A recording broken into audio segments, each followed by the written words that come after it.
my home.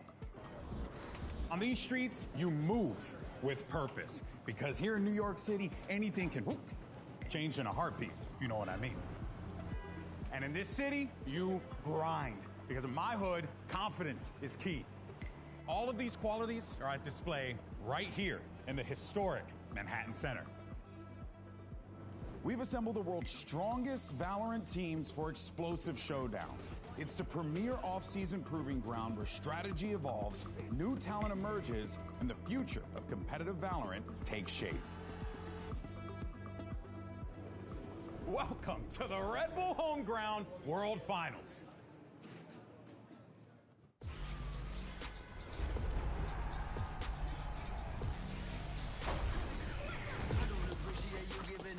You need a hug to get moving away. I'm not a stranger to living in space. If they wanna test me, then they know my name. Underrepresented on the move. Really wanna stop me, let me through. Sick around me. In the edge, looking down from a cliff.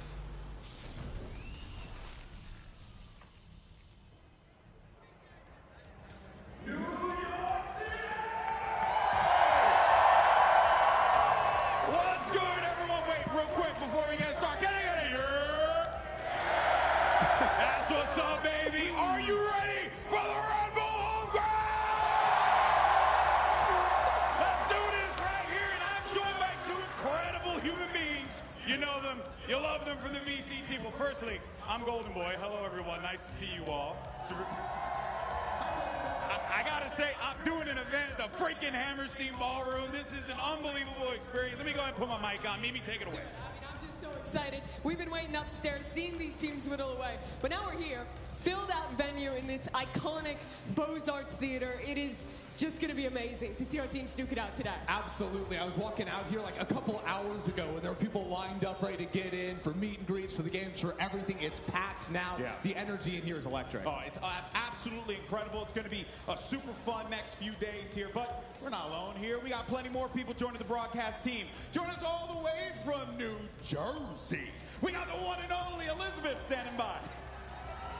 Yes, GB, I am here at the floor of Red Bull Home Ground World Finals. And I'm sorry, I don't think you guys were nearly loud enough for GB. New York, let me hear you. Come on. The energy, as I said, is electric down here. People are ready. People are rooting for their favorite teams or the teams that did not make it here. But friends, you are missing out here if you're not here. But I would send it back to the desk. Thank you so much for that, Liz. Yes, all right. Well, let's go ahead and talk, of course, about, some of the incredible things that we have going on here. And we also do want to give some love to the partners who are making this happen. First and foremost, do want to give some love to InZone here for being a part of this. This is a brand developed by gamers for gamers, so we do appreciate InZone for supporting the Red Bull Home Ground here. Give some boys some love, you know what I'm saying? But let's go ahead, though, and talk about the format and how this whole competition played out, because this was a bit of a slobber knocker, Mimi. Yeah, it was about as grueling as you can get. We had a ton of teams starting out in this tournament, but the elimination phase was all best out of one, whittling through a group stage of play all the way into play-ins, only for squads to make it today. And even once we got into the playoffs, Christy, it was still a really tough format. It absolutely was, right? Cubert Academy and Cloud9 are the two teams that were able to fight through and make it up to play against the other invited squads here, but it turned into an absolutely mental bracket. Zeta Division, who's on stage here and ready to play, took down G2 initially in a 13-7 finish, and then smacked down FNATIC. The reigning, the runner-ups in champs now falter in this tournament after that dominant game from Zeta, and then G2 in overtime later on. And then NRG, the reigning world champion, they smacked Cubert out of the way, played a very close best out of one against Sentinels to make it here. I think most people would have seen them as a favorite to be in this upper final, but I don't think anyone could have expected Zeta, especially in the way they made it here. Oh, no. I mean, Zeta Division being in this position, unbelievable stuff. It's so great to see this squad pop off the way that they have been. Also, their story, which we'll talk a little bit more about as this whole thing progresses here. But, of course, that was the bracket. This is how it plays out now, right? You got your first matchup, our upper bracket finals, NRG, Zeta Division. But waiting in the wings, it's G2 Esports, a team that's looking to really right some wrongs here in New York. And it's important to note, if you lose this opening match, you immediately have to play again in that lower final against G2. There's no breaks. It'll be back-to-back best-of-3s. So you want to win this upper final, or it's going to be a brutal day to get back to the finals. Yeah, honestly, I think the way the format worked with the first 2 days, it was a lot of a test of endurance. It was a lot of best-of-ones, but against so many different teams to be able to make sure you're consistent, winning out, and get through. You got Zeta Division, which was able to do that in the best-of-ones. Now it's a whole other challenge. It's not just upsetting in one map. It's about finding that form against the champs in a best-of-3, and then whoever loses, like you're saying, being able to play potentially 6 games in one day to make it back to the final. All I'm saying is if you're Zeta Division, you just think of every match as a BO1, and you'll be good. You know, every game. Easy. Might as well.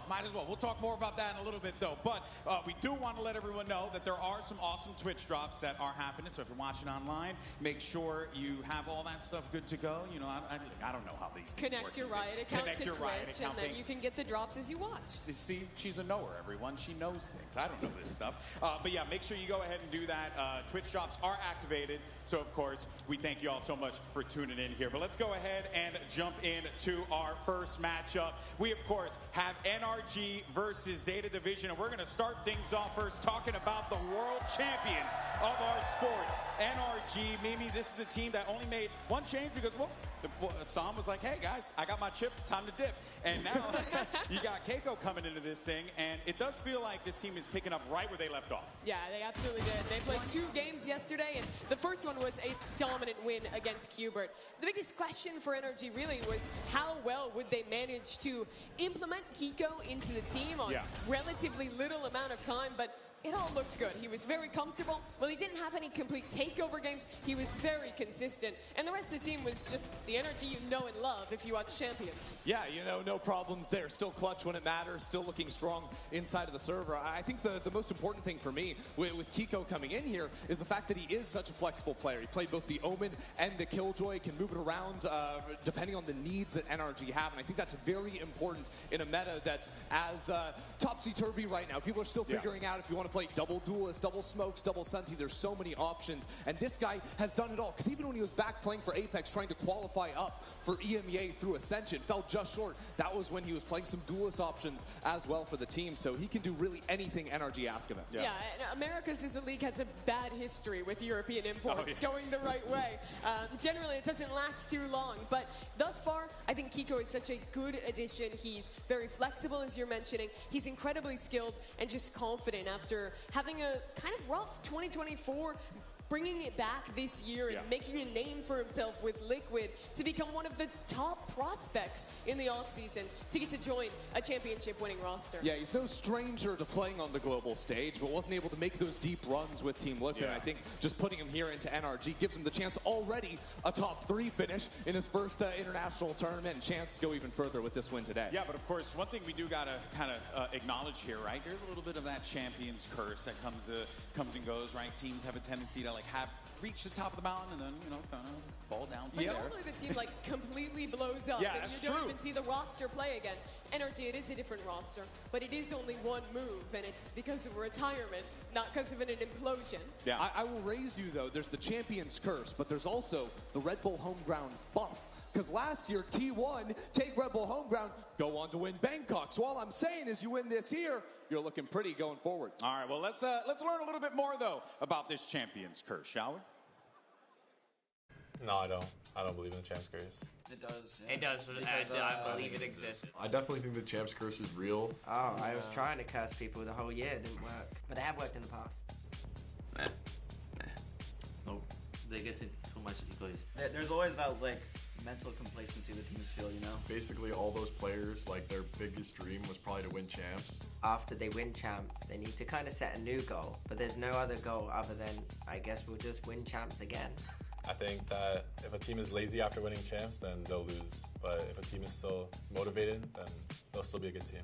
For some of those players, winning champs again is not enough, especially at a young age when they don't really know what to do with all the adrenaline and the dopamine and then the crash. And so now that they've won champs, they're probably letting off the gas a little bit. As soon as you step your foot off the pedal, that's when all these other teams are going to be catching up to you. If I have to believe in the champ curse, then that means I have to believe in the C9 curse, so I don't believe in the... You are the C9 curse. You started the curse.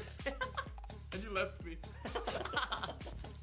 Energy have already won, and they've also lost Som, and if they don't get to the same expectations that they're expecting for this year, then there could be some troubles along the way for them.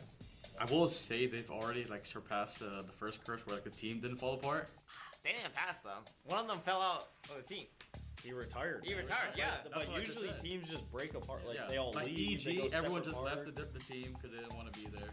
I mean, we only made one change, so that's pretty good, I think, for, you know, all the circumstances. I think Som leaving NRG, it's a big role to fill. They picked up a player that could theoretically be on the same level or even better than Som. I think Som brought a lot of intangibles outside of the game. Like Som gives me like vibes guy energy, and you can't just like pick up anybody to be the vibes guy. To be honest, I don't know if they care about this tournament.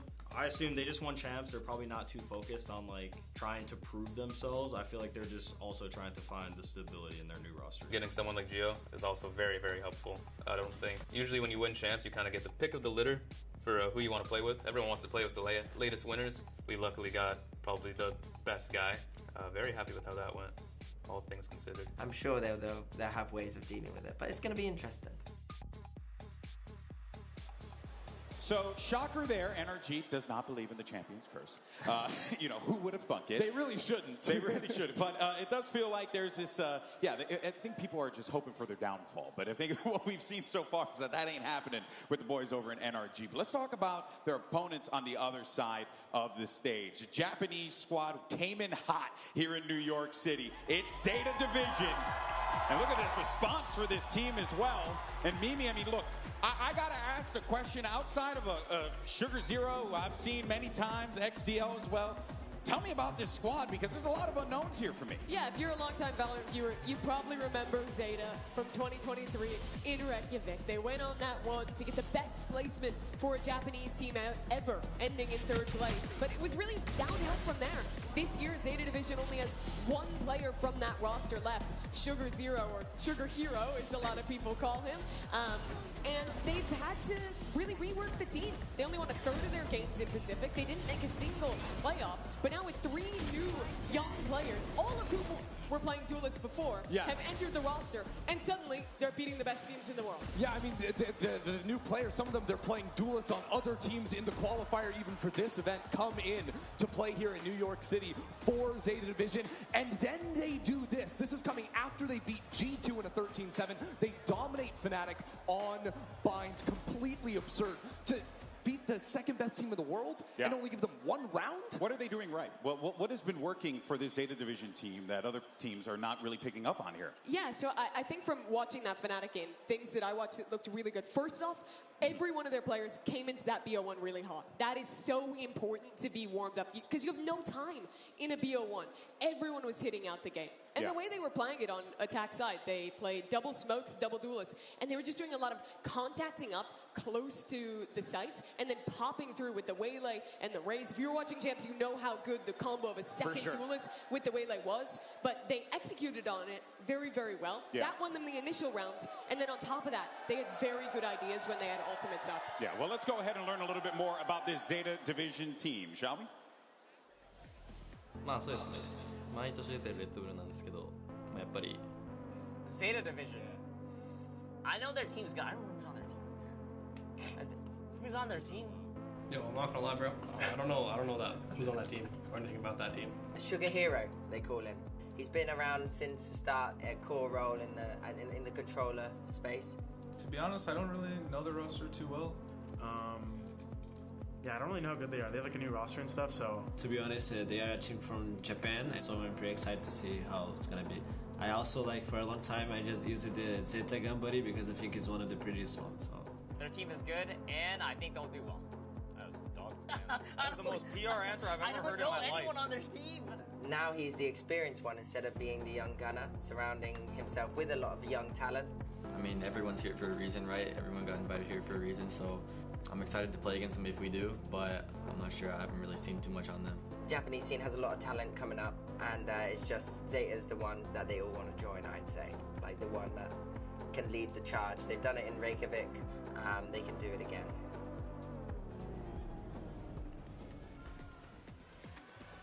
All right, well, there you have it. And it seems like Boaster had the intel. He did the homework. He's also going to remember them for a little while after after that match. I think so as well, right? I mean, of course, this is going to be an absolute a barn burner. So excited to see what the Zeta Division team can bring to the table. But let's go ahead and take a look at our map vetoes and where we're going to be going to, because Bind is going to get taken out as well as Abyss. And this is where things are going to change a lot for Zeta Division, because it's been BO1s this whole way through. Baby, it's NRG's Corrode. We haven't seen it since Champs. They were excellent on that map at Champions in the run-up in Americas as well. That's very comfortable territory. Zeta will go towards Haven. That's a map they 13-7'd G2. So there's something that they have shown this tournament. Yeah, unfortunately, the bind they beat FNATIC on was taken away by NRG immediately. We're also blessed, no more Sunset, at least in this best of three. We had so much of it in the best of ones, but very new looks across these three maps today. You look at this series layout, who do you feel is going to lean toward? I feel like I kind of know the answer, but I do want to get your thoughts. I have to say NRG, not only because they're going to have a lot more experience in playing these longer series, and whereas Zeta has only been playing best of ones thus far, 2 of them with the new roster, but they get to start on what was probably their best map of the Champions run. It feels so comfortable. I think logic and reason tell you NRG. There's nothing else that would tell you otherwise, but Zeta Division played against 2 of the best teams in the world already in G2 and FNATIC and beat them. There's something magical about what they've been able to do just yesterday. Now the question is whether they can do it on the big stage in front of a massive audience and in a best of 3. The last time they had magic was in Reykjavik. That run ended top 3. If they lose here, that could be where it ends again. They're trying to go further and make a finals for Zeta's first time. All right, folks. Well, the time for yapping is over. So let's go ahead and bring out your 2 teams. It's time to introduce Zeta Division and NRG. As the defending champions, I think we definitely have a target on our back. It's natural once you win that everyone wants to beat you. Diamonds are made under pressure, right? So that's kind of what we are. Our mindset never changes depending on who we play. I think it's always we play our own game, play to our strengths, and we just play full force always. Just want to show we're still in form. All 5 of us play to one system and like one rhythm very well. Like we're always on the same page. But compared to other teams where it might just be like individual players popping off here and there, I feel like our team is very cohesive. やっぱその新しいチーム、そのなんか1ラウンド取るとか、1試合かつ1マップ取るとか、そういったなんか成功体験がどんどん増えれば、まあなんかそのもし自分たちが長年やってきて、あいつらゼータはベテランだぞみたいな、そういったなんか緊張感あるかなと思うけど、まあ新しいチームなんで怖いもの知らずじゃないけど、そんな感じでルーサーズ行ってもあんまそういうとこは気にせず、ただ自分たちのプレーできればいいかなって思ってます。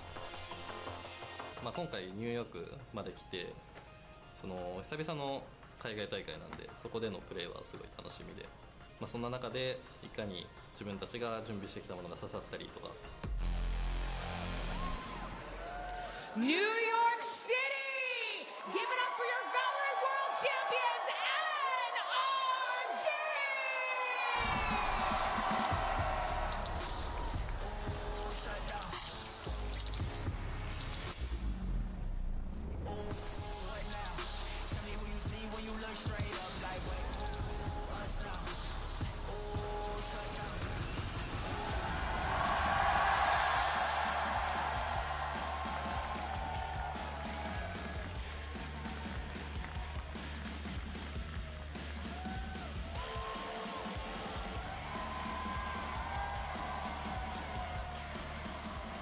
And their opponents make some noise for Zeta Division!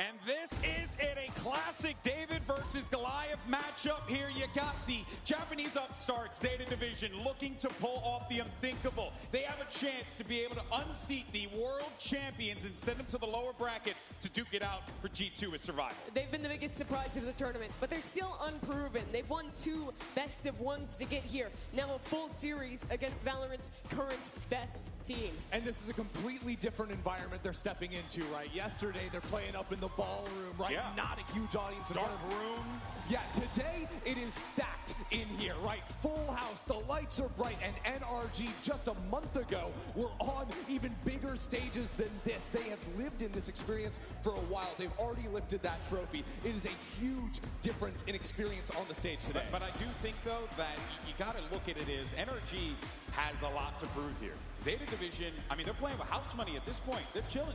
You know, like, they made such a deep run in this tournament. Top 3 against some of the best teams in the world. You beat G2, you beat FNATIC. You have an opportunity to take on the world champions and beat them, too. If anything, Zeta Division should be feeling great. All that pressure, to me, is on NRG on that stage. I think there's pressure there, too, but what I see up on that stage is a hunger out of Zeta Division, right? You don't come here, get top tier, and say, oh, that's good enough. You feel like, wait a second, we just took down G2, best team in America's all year long. You take down FNATIC, second best team in the world. You just want more and more and more, and that drive is what's energizing them today. And even though it's an NA crowd and NA's best team right now, Jimmy, I feel like I was hearing a lot of Zeta Division fans I think here. there was. Yeah, wait, well, let's do a little check-in with the crowd here. You guys think NRG's gonna win? Okay, that's loud. It's a healthy volume. Do you guys think Zeta Division are gonna win? I think it's safe to say the decimals went up a little bit there. I'm not going to lie. I think Zeta just won the crowd vote. I'm blown away by that. But honestly, I think it's pretty damn cool. And it's great to see that these two teams not just have the fans behind them, but they're really going to put on a show on this stage here. Because I think everyone's really, they want to start this offseason on the good foot, right? A lot of teams have locked in. They're getting ready for the season. This is a great opportunity to really show Mimi what work you've put forward and, more importantly, how you continue to build upon that going into the season. Absolutely, and what a start it would be for Zeta.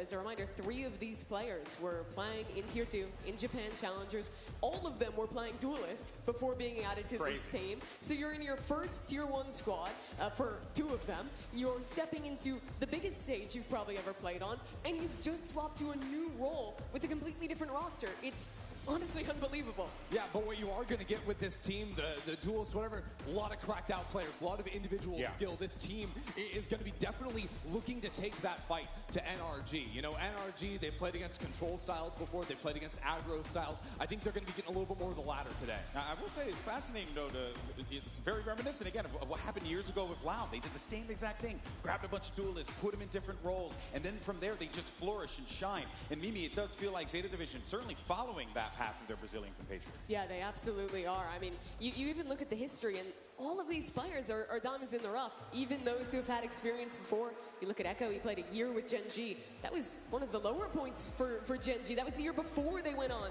to win the first ever trophy for Pacific. But with all of them, Zeta has made that assessment, promoted players like Honey Bunny from their academy team, stolen ones from other Tier 2 teams, and are trying to start something fresh with what might just be the next generation of Japanese Valorant players. The crazy thing, though, is that they are starting off on NRG's Corrode. Yeah. Right? And this is, again, a very different situation because Zeta Division will have come in. They know they're leaving Corode open in terms of the map veto. They know that NRG is going to be picking that, and they've seen so much tape, whether it's the Brock Odin or you see the way, like any of this stuff. This is all things that Zeta could have actually prepped overnight going into this matchup, whereas the rest of the tournament, you can't do a lot of prep because you're playing a lot of best of ones. You're playing different people, you know, within the same day. This is a match where Zeta can come in and have done their homework. We've talked a lot about the inexperienced players, those who have just been added. But for XQQ, returning to Zeta Division after leading them onto that run alongside Sugar Zero, he has so much experience at the top level as a coach. And I imagine especially for his young players, has been giving them the game plan, giving them the prep, because there's a lot of bots out there for NRG's Corode. All right, here's your agent select, and we're getting, I mean, so much waylay at this event, which has been really awesome to see here. Any big surprises that are sticking out to you right now, Christy? I mean, honestly, to me, I think something that's interesting is the KO coming out from Zeta Division, right? Ethan was one of the first guys that was really playing this all the time on the map, so Zeta Division maybe even picking a little bit up from there.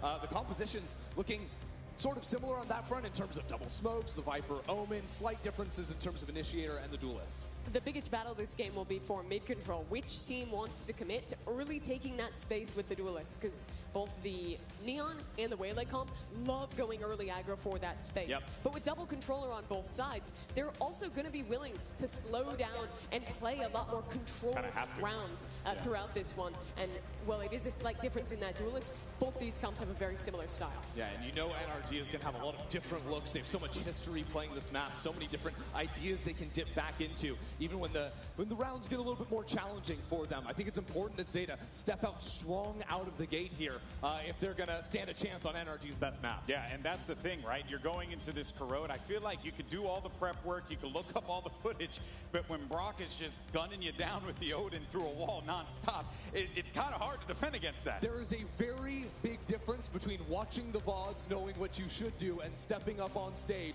and feeling the power of that Brock Odin. It's a completely different ballgame. Oh yeah, for sure, for sure. Of course, we're going to wait for this match to begin here, but as we do, we'll continue to talk about what has transpired in this tournament. What a wild event as well. I mean, guys, it started off with 17 teams, BO1s through and through, an absolute barn burner from start to finish, a grueling test of endurance for all of our players here. And I think it's safe to say that without a doubt, what we've seen here at this event really just goes to show you that when you're in New York, you just gotta put pedal to the metal, baby. You just gotta make it work. You gotta figure it out here in the Big Apple, Chris. Buckle up, because this roller coaster, you're not getting off until it's all over. Now we've narrowed it down to just 3 teams in the tournament. The 2 that are about to take the stage, G2 waiting the wings in that lower bracket. There's a second chance on life if you lose this first series, but after that, it is do or die. Yeah, 2 North American teams and 1 Japanese team to stand in this tournament. Who would have thought? It's stories like this that make home ground. I think we've had a lot of surprise teams come out and find success. Last year, you were alluding to it, Christy. The first taste of how good T1 was going to be in 2025 was them winning last year's home ground. And then going on, as you mentioned, to lift their own trophy in Bangkok.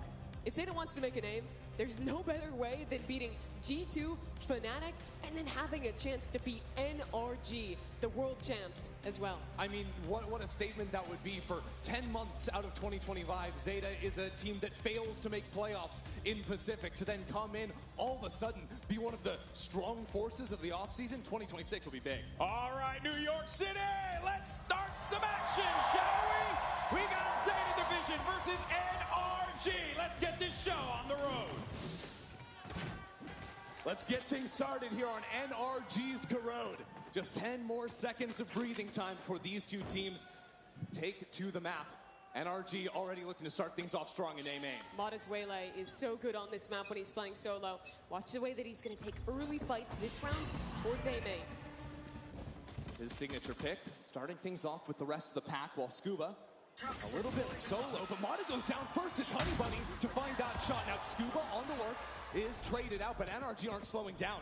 It's Honey Bunny in the corner. Got that first shot, it's gonna get a couple more. It's a 3K, and Zeta take the pistol. How is no one looking at Honey Bunny? Goes completely undetected, tucked close in the corner, and finds 3 kills to start this one for Zeta again. There is something about them in these pistol rounds. When they played their bind against FNATIC, it was a 3K on the pistol in a very similar scenario for Sugar Zero to get that train rolling. Here's Zeta do it again. Yeah, we heard from NRG before the match started that they didn't really know who Zeta was. Who was on that team, they were wondering, but I think after that pistol, they're going to be remembering the name Honey Bunny. NRG lose the 3K from the Viper, now change things up with 5 down mid. A more reserved approach to mid-control, this time expecting that pop flash. Very good from XTL to tuck in. This is a play that NRG do a lot if you were watching them at Champions, and Zeta handled it beautifully. Yeah, just mowing him down. XTL with another 3K for Zeta. Actually means that Zeta are going to start stacking up some of these critical ultis early. I do like that Zeta's playing the KO as well, because you saw with the double controller comp, especially in a double controller mirror, there's no better agent for popping through and going for fast hits off of it. Zeta, when they were playing their binds, they were very good at going for these late contact plays into fast pops. There it was off the Waylay diving, but it's just as good between Absol and Echo. Energy's going to have similar win conditions as they get that Brock Odin online. It's finally there. Triple regen shield as well, and both teams geared up for a fight over mid. And Scuba on a molly kill, as a matter of fact, and Ethan not far behind him. Spike down. NRG wiped the floor with Zeta on their rifle round. Absol just the last man standing, and NRG responds. The utility there was so nice from NRG. I believe throwing out the paranoia right side as Mata went in, and then that molly. After a bit of tag was done, the bullet tag gets him trapped inside, unable to swing and help his teammates towards elbow. A little bit wild how quick these rounds have ended. Just the full brawl over mid, which was a signature the way NRG played so often. NRG don't do that kind of round every time, though. They're very reserved, and when they actually commit to a full-on fight, you'll oftentimes see looks more like this default, where they start slower in mid and then look to re-clear or punish aggression in that area. Yeah, or even send Mata in alone, always has the option to recall himself. Have a tough situation. I love how good Waylay is for conditioning, because you can show the exact same hard dive with someone all the way into a site, but still be able to reset back into one of your lurkers. Well, looking at things, XTL was matching the Odin from top mid, but down to 46 HP, has lost the spam battle to Brock early on. Zeta are very happy to be holding mid control. If this B hit, which NRG is posturing towards, comes through, they will have very fast rotates into the site. Down to a minute left, and that flash causes NRG to make a whole lot of noise. Zeta weren't even fighting off of it. Now Mata will jump peek, ready to dive on into the site, but Zeta Division have some bodies here ready to fight this one out. Mata into the site, gets the first. And slows things down for a moment, taking his time around the other side of things while Echo gets back into the site. It's a brawl here. Zeta continue to send players into their demise. 2-on-2, now stuck into the corner. Kiko finds his. And it all comes down to Honey Bunny. And the 1-on-2, slowly taking his time. There's the first. And waiting, will it be the retreat? Honey Bunny doesn't know. Scoop is all the way out into main. Honey Bunny doesn't have smokes to play with. Doesn't have an infinite amount of time. That smoke on the ground is making things confusing for him. Really worried about a player on site, but now he finds Scuba. A tap of the spike, pushes around, but he needs to get back on there. Looking for the half stick, pulls away, and it's Scuba through the smoke to tie things up. That was so well played from Scuba in the one-on-one. Absolutely playing with Honey Bunny's mind, throwing that orb up and down for about 20 seconds of the bomb time. Honey Bunny thought Scuba was still in the site. Instead, he's just waiting, biding his time in main. And that's a critical round. Reset on the economy for Zeta. So we look back at that opening pick. That's a fight I'm going to be watching a lot this game. Mata does this pathing pretty frequently, where he goes into the shed on site. Because they are playing solo Waylay, it's pretty rare for him to actually want to pull back out on that retract. Instead, he's almost always swinging towards elbow, and he's good for those fights. Also finds those moments to slow things down after he takes the first gunfight. Meanwhile, Zeta have absolutely nothing going for themselves in this round. Decide to go for the save, and it means NRG have a free A site. Yeah, they gamble stacked a little over towards B. Does it go their way? As NRG will get a spike plant down. Ethan actually... Brock is just going to melt them. I was going to say Ethan already had the ultimate, but this round is completely over for NRG, and the fact that they saved that ultimate, now Scuba gets his online as well, is a great sign for NRG. I feel like this is the fastest 5 rounds of Valorant I've seen in a while. Game has been going very quick. Now back to the rifles. I'm interested if Zeta want to continue going for these early mid-fights. It's been successful, but they also might want to consider repositioning that Neon. You have a lot of options for great trap plays with that stun, or even to fight into mains as well. The difficulty with setting up the traps is always almost has to be off of another player holding an angle. You can see that because they're not playing one of those typical info senties. Here's a common dive pattern from Mata, up and over into Link, and he's waiting for it. Zeta Division brought a few more members to the party, though, so they trade. That was very well prepared for Zeta. They have 3 hiding away, expecting that play, then send the Neon back in. Absol just walked straight into that one, and there was actually a flash thrown all the way over the top from Ethan, but it came in just a half second too late. Losing the lurker B, it's a pivot call for NRG. They'll be able to take this A site. The issue is getting Ethan out in mid, and they'll tuck away for now or head back forward. Yeah, Ethan needs to be a big point of pressure here, but with so many players in mid, it's hard to imagine a world where he gets more than the one, and that's all he'll find. And getting one is solid. He has info for his teammates, Brock and Kiko, in the post plant. How do they want to approach this? Brock deciding to play on site here, and the shots connect from Kiko on 2 HP. Finally spammed away. So now Brock must clutch it for NRG. Around the corner and taken down by Honey Bunny. From the games I've watched of Zeta thus far, I think I have been the most impressed by Honey Bunny. In the FNATIC game, it was his consistent lurks on Viper that won them so many attack side rounds. His mechanics looked incredibly clean. And here in an even bigger game, he's continuing that form. But this was what you're talking about, the good preparation of Zeta, knowing that this typical dive pattern comes in, so it's only ever a one for one. So many times in this round, NRG had players in good positions, but they were always outnumbered. They're showing the prep. What do they expect NRG to do this round, though? 5 ultimates available. And NRG loves these A hits. I'm sniffing out a full exec with these ultimates, and so is Zeta. Paranoia line ready from Sugar Zero. And here we go. Echo into the corner. 1 kill for him. A start as well. He's not done yet. He's still hungry for it. Ethan coming back on in. Will find his kill. As all things said and done, it's just the 1 for 1. But they're still going for it. NRG clear up through main and are ready to hit this site. Yeah, Mana not wasting any time again. Even trades, even putting Absol stuck in the corner. And nothing he can do against the power of that Waylay ult. So now our attention turns over to XDL. NRG know his position. Honey Bunny trying to come back over to support his teammate. Actually, getting back in the line is so difficult, especially when Brock is locking it down with the Odin. Brock will fall, but the rest of NRG is there. You can credit Mata for the 2 kills he got that round, but I think the real reason that NRG won it was his util usage. Zeta had a great read, going for that read fight into A main off of NRG's execute. And it would have been so much better if he didn't have the perfect hinder to land onto Echo.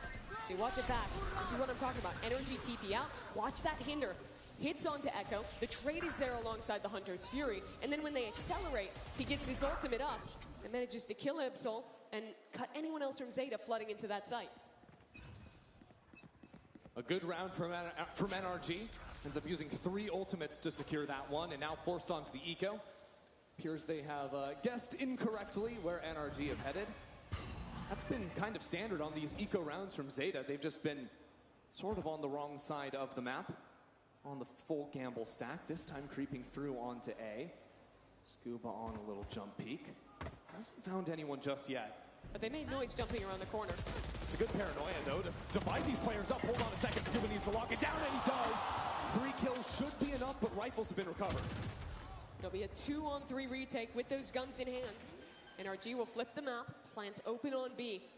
Even with the weapons, it'll be a hard retake. I think the best solution is Honey Bunny does have a smoke if they can get onto the spike site.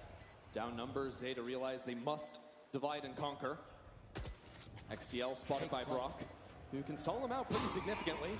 Trading utility on the other side, but Brock with the near sight still wants to challenge. Has the ping lodged in XTL. But now with the clock starting to wind down, you look at how Honey Bunny has fallen out from mid. It doesn't appear like Zeta want to play this out. And yet XTL has nowhere to go, so his gun will be lost regardless. A valiant attempt for Zeta, finding some very good trades into main. But I don't necessarily love the approach in the end to split up on that 2-on-3. Once one of your players gets spotted and Brock realizes this guy's baiting way too much for someone else to be with him, it's a pretty easy matter to lock up the rest of the angles and win out on the anti-eco. But ultimately, well, that was just a poor weaponry. It was. And now here's the round with good guns. And what I'm looking at is Echo buying himself an operator. They've shown a lot of very fast starts to the round with the Neon. Here, they'll have him on a bit of a more passive line towards B and see if he can catch a lurker. It is interesting to me, though, not seeing a timeout called from, honestly, either coach. The pace at which a lot of these rounds have been played, there's not been much room to breathe and reset yourselves, and NRG are maintaining that all the way up into mid now. Absol in the close corner has an opportunity to swing. Zeta actually a little bit behind the play, it seemed like. Absol goes back in, Kiko waits for him and shuts him down, and the whole time, NRG have worked up a lurk into A2. Echo has gotten the line on B, but there's going to be a re-clear on the other side. Scuba could go huge. Oh, Honey is completely ready for that one, though. And that means Zeta have full control of both B main and A main. NRG need to work together as a pack. Now that's going to be a teleport back into spawn. NRG eyeing up a ping shot to the A site, and there's Kiko. The new kid on the block for NRG. finds his mark. Now takes his time as good flash sets up Ethan for his own kill. And NRG find themselves up too. I don't even know if they want to go for this. Holding on to the operator, which they've yet to show, might be a safer choice. It's full armor too, so 5,700 credits at risk of being lost.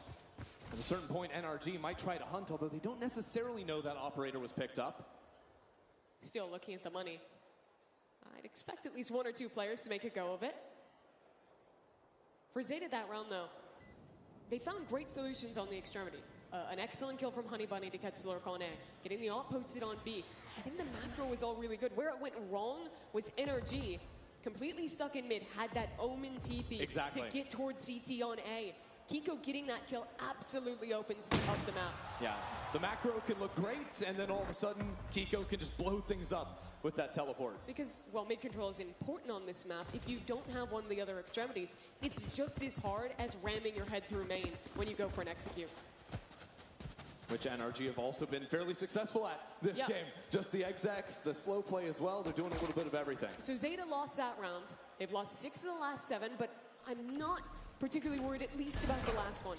XQQ will still take the time to call a timeout here, knowing that if they lose this round, the money is shot, and this quickly goes from what was a close half to quite a dominant one for NRG. Ramming your head through main. Looking at it, the money might be a little bit shot anyways, but XQQ gonna talk to his team now, try and figure things out. They only have 3 rounds to try and course correct, and honestly, with Zeta Division winning the pistol, this means they've only secured 1 singular rifle round for themselves. Now, to be fair, NRG, Karo, synonymous, the best Karo team in the world, for sure, proved that at Champions.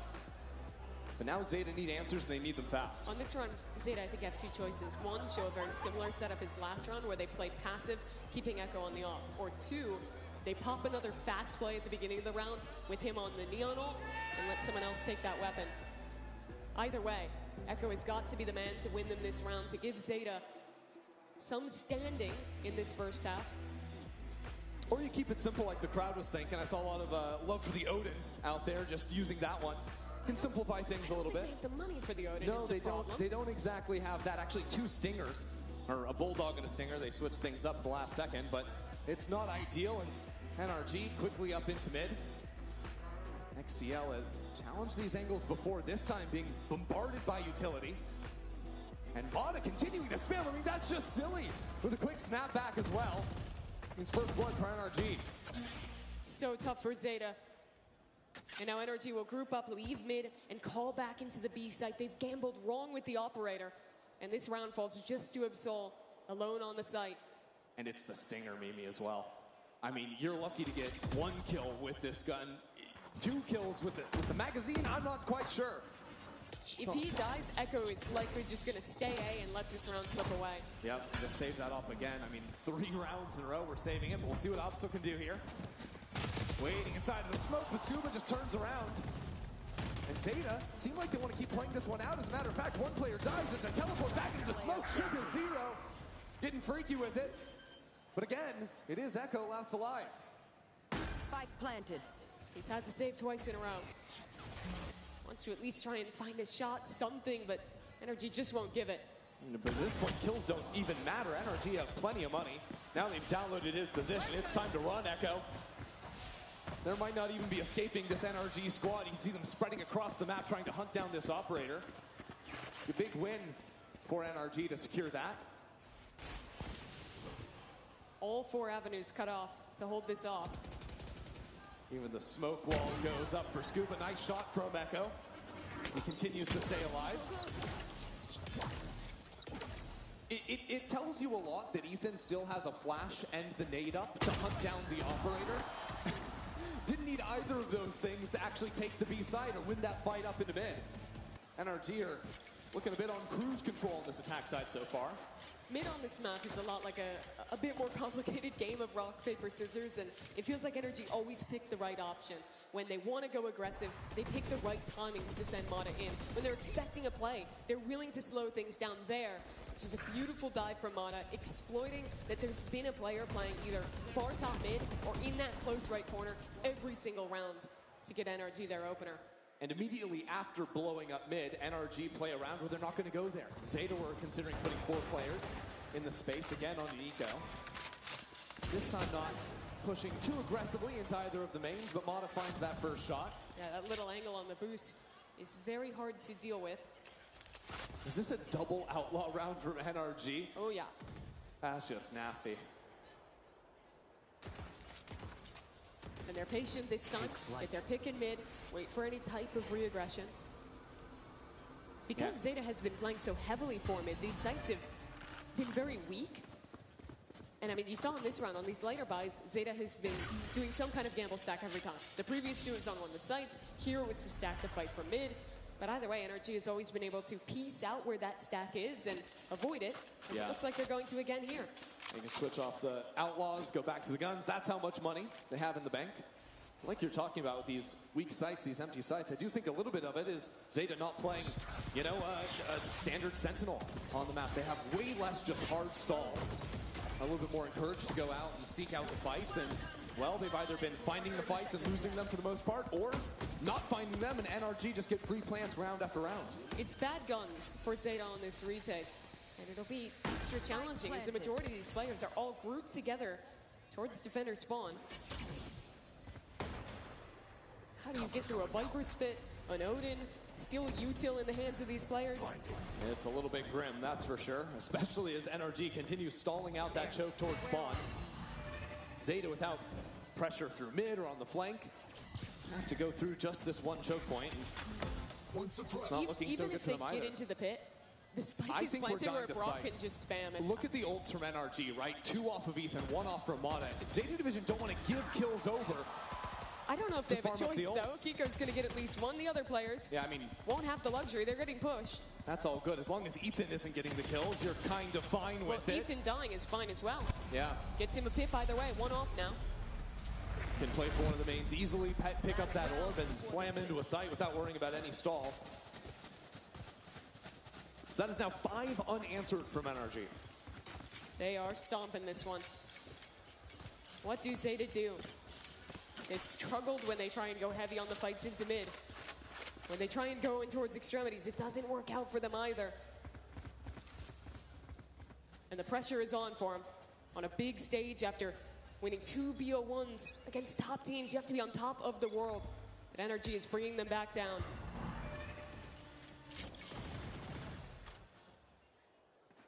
A slow start here in round 12. As Mata with the attack op just drills XDL in mid. He loves doing this. We were watching his games yesterday where he also pulls out these ops at the right time. Keith goes off. That one doesn't quite find the shot. Nope. After the double outlaw round, they go to the double op, but it's a mixed bag. Now, Absol with a chance to catch Scuba. Scuba was waiting for him, completely prepared, now advancing, but not ready, not with the gun out. Sugar Zero is there, and Sugar could be the hero. The only anchor towards this A side, NRG haven't been able to scale quickly. It's still Mata with the operator in hand. And NRG with a minute on the clock decide to leave Brock in mid. They don't have to rush things. They have time to work with.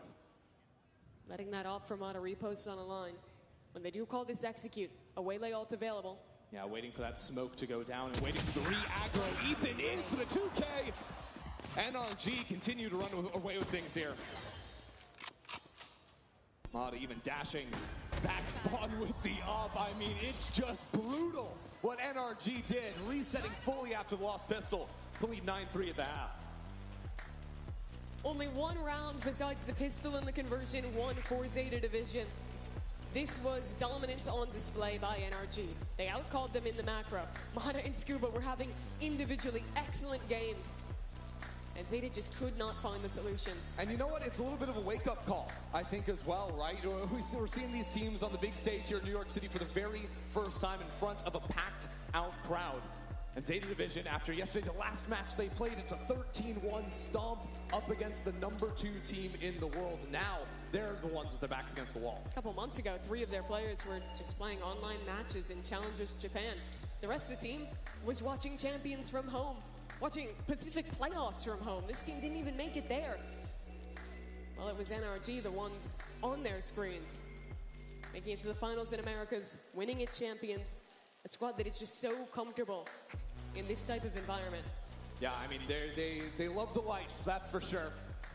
Looking good up there on the stage. But this is also a very different scenario, I think, for the teams even within this tournament. The last 2 days, we had 17 teams. They were always playing best of ones. You were playing different teams all throughout the day to try and make it now into the top 3. First time we're seeing a best of 3 between the teams. And of course, this is NRG's map of Corrode. So Zeta Division both have this second half to try and reset themselves and come up with the answers on the attack side, as well as potential map 2 and 3 in this series. And like you're seeing there, some Zeta love in the crowd. We were sort of getting people to cheer earlier on, and Zeta Division had a lot of support from the locals here in New York. They need it right now. Let's hear it. New York, if you're rooting for Zeta Division, let me hear some noise. But if you believe in the reigning champs NRG, let me hear it. The NRG fans have gotten louder, fired up by what was an excellent first half. Yes, they are. We're going to be jumping back into the second half in just a little bit for these two teams. Now they've had a chance to breathe a little bit, to take it all in, calm themselves down, because that first half was lightning quick. I mean, those rounds were decided within the first 20, 25 seconds sometimes. We'll see if that pace continues here on Zeta's attack. And at least on the first round, it looks like it just might. 4 players posted up towards A main. But Zeta did a lot of this before, right? Sticking together, 4 players, 5 players, just brute forcing their way on in, and that will continue here. Echo to lead the charge.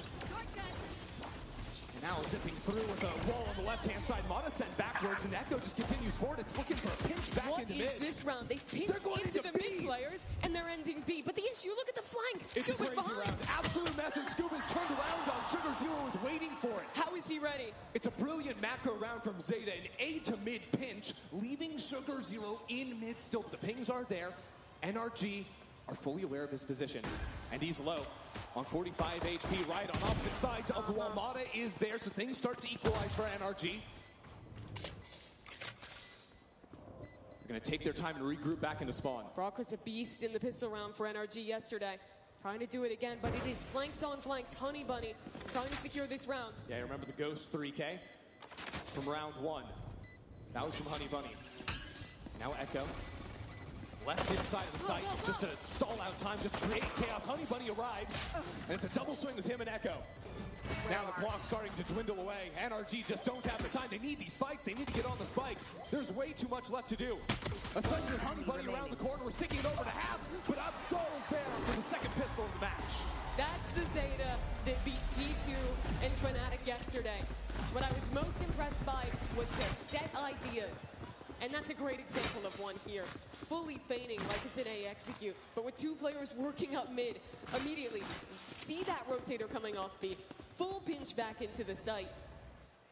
I mean, this was so cool. I just want to watch this again because it's 3 players going through A, looking like it's an A split, when in reality they regroup in mid. And even the little parts of it, Sugar Zero being ready for a flank, expecting with that mid presence for the B player to have pushed through.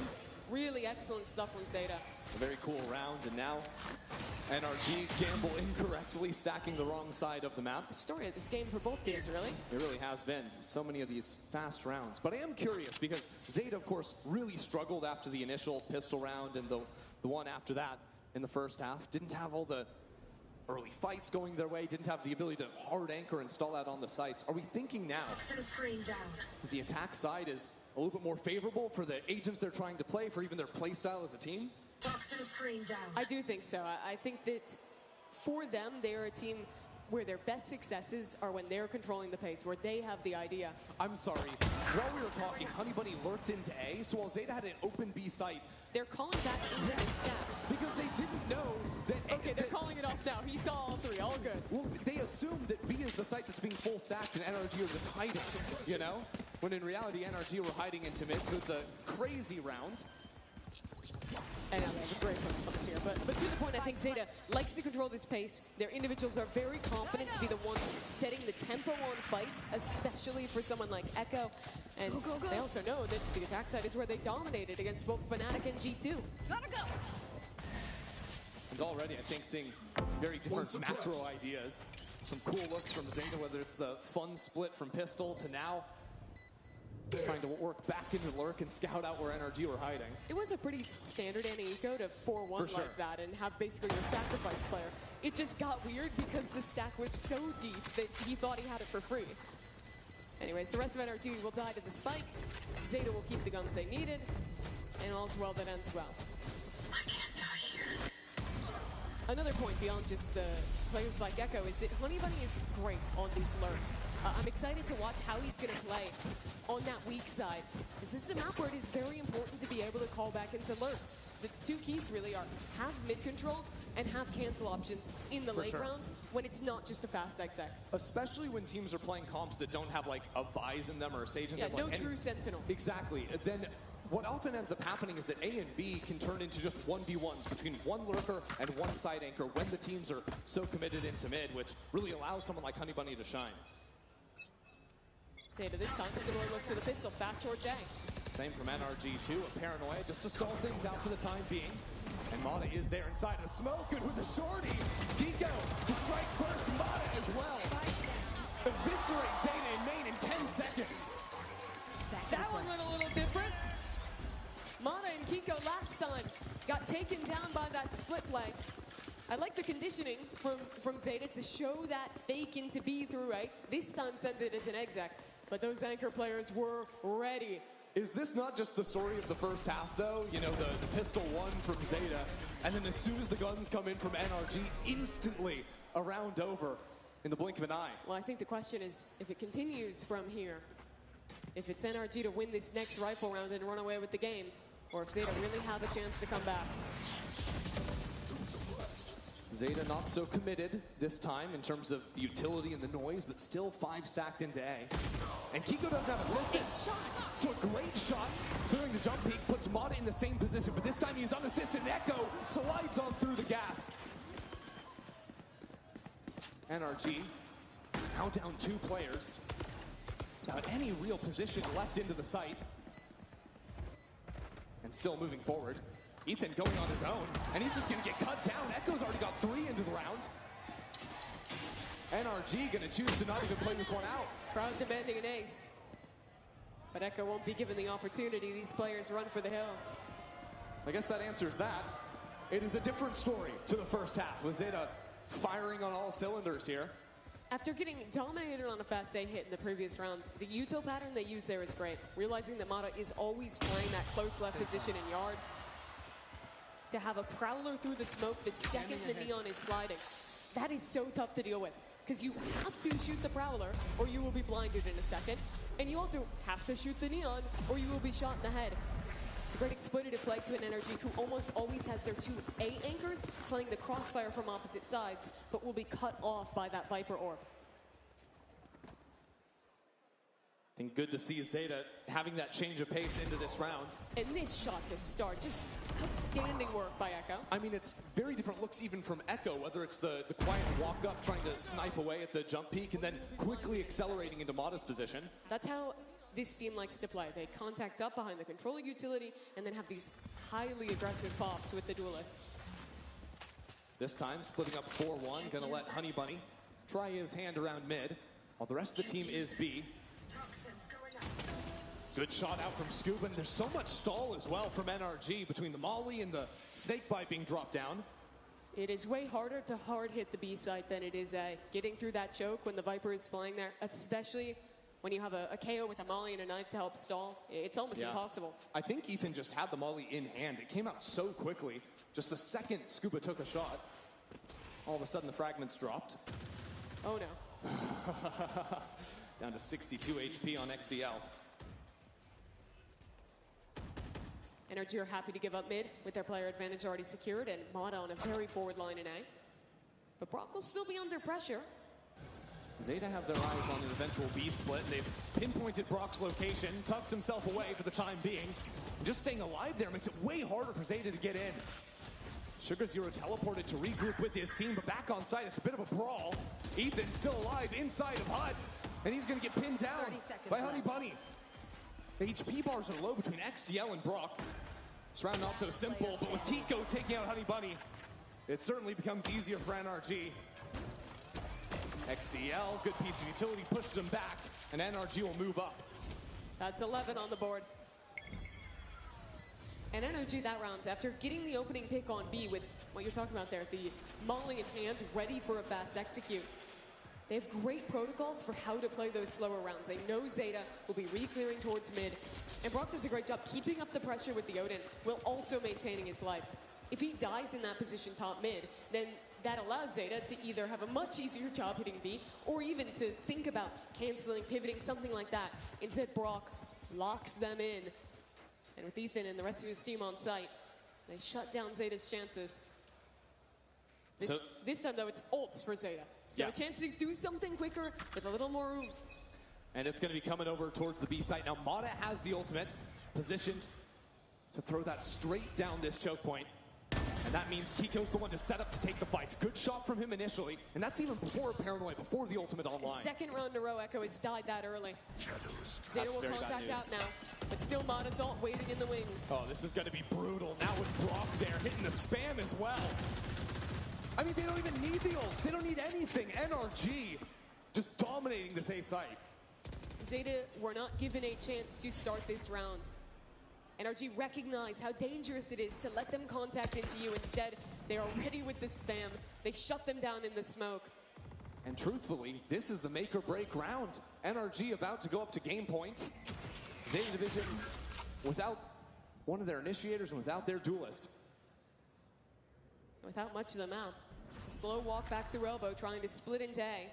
I don't think you're winning 6 in a row against the best Kuro team in the world. Zeta need this round badly. And that's going to require heroics. Honey Bunny has been good, but the positioning locked up into sight is even better. NRG, flawless so far. I don't even know if they took a point of damage. Kiko and Mata, the only players to even take a lick. It's flawless from NRG. They didn't. I mean, Mata, after not getting an opportunity to use his ult at the start of the round, holds it for contact there again, rips it, and the entirety of NRG triple swing out towards guard and eviscerate Zeta. Yeah, and that's just Mata understanding how important the round is. He doesn't care about using the ult there because it puts NRG in such a beautiful position for the rest of the map. Again, Mata is not just a great Waylay player because of his excellent mechanics. He's not just a great Waylay player because of his decision making. He is great because of how good his utility is, even when it's not to set himself up. And it has to be on an agent like the Waylay. So pivotal for the team in stage 2, and there's some revenge. I mean, Zeta lose Stu to spam in the last round. Now they get an opener onto Ethan. But NRG have interesting position over A. You see Mata was crept up into A main. Still have Kiko on site. So Zeta Division, they lodge Sugar Zero over into Link and decide to move the rest of the team onto B.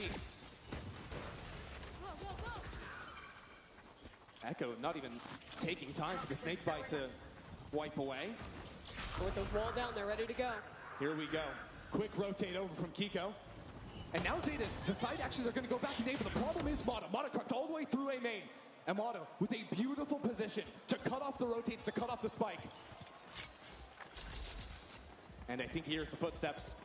Mata playing this so cautiously. Have Zeta actually gone the right direction? They're taking the spike away from Mata, so Mata only has access to 1 kill. That is not a round ender for the team. But he's waiting. How long does he want? Oh my God, he takes out the knife! Mata punished! But the rest of NRG have showed up on the A site. It's not over just yet with Scuba coming back in. Zeta under immense pressure on every single front. Put down the Viper's Pit. Now Brock entering into the site. It's got to be Sugar Zero, and it's got to be dodging away from this Hunter's Fury. Scuba back into the side, and Scuba for 4 to take map 1. What was that round? Mata fails a knife kill on the flank, opens up the A site, but it matters not.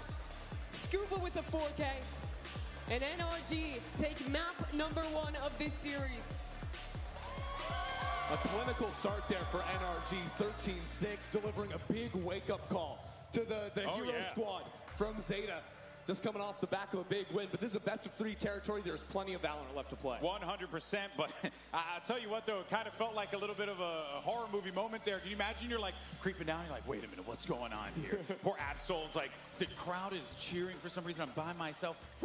Oh my God, Mana, it's Slender Man right behind me. I know, it really was. It had to have been. It was crazy. But what a great game there for NRG. We saw a strong start for Zeta Division, right? But I think it goes to show you, especially on this Corrode map, Mimi, like, it's NRG's playground. Yeah, it was that piss around win and pretty much nothing after the fact.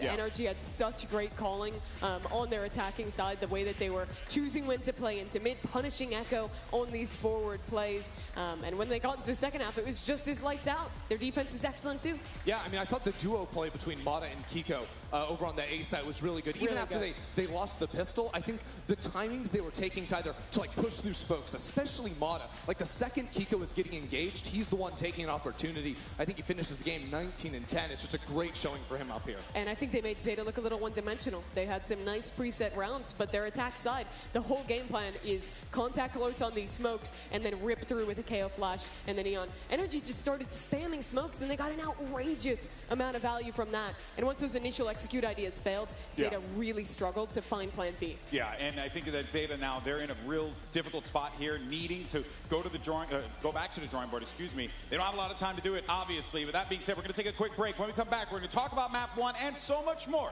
right after this.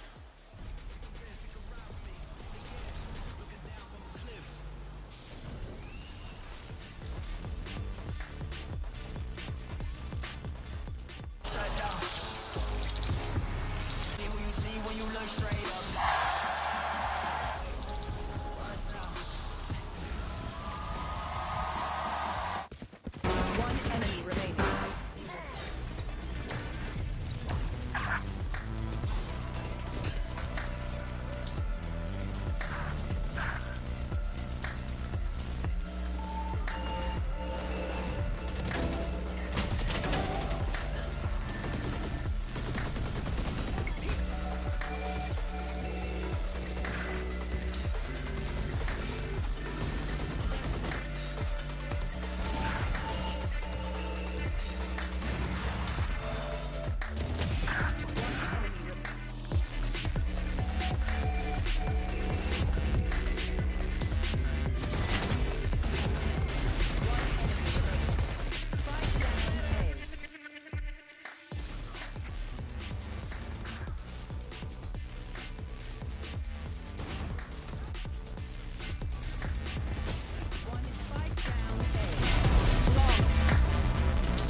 back, everyone, to Red Bull home ground, New York City. Of course, I'm Golden Boy here alongside Mimi and Ender as we look to break down what we just saw in Map 1 and get us ready for Map 2, because we took a trip to NRG's favorite playground. It was Corrode to kick things off, and surprise, surprise, everyone, if you're just joining us, shocker, NRG's quite good at this map, Ender. Yeah, this is a great reminder for everyone. If you ever find yourself in a chance where you're playing NRG in a game that matters for any reason, ban Corrode. It might be a good idea. It's a good strategy. Typically, teams at Champions might have learned from that because they're still the best in the world at it. Yeah, they are absolutely incredible at this map. Mata especially had an outstanding game, as he always does. We've been talking about him a lot, but I really believe he is the best player in the world at playing solo Waylay. Most other teams do not play as much of this agent alone, meaning the primary duelist with no one else alongside her, as NRG does. And he's so good at picking the timings of when to go quickly, picking the times of when to play more passive.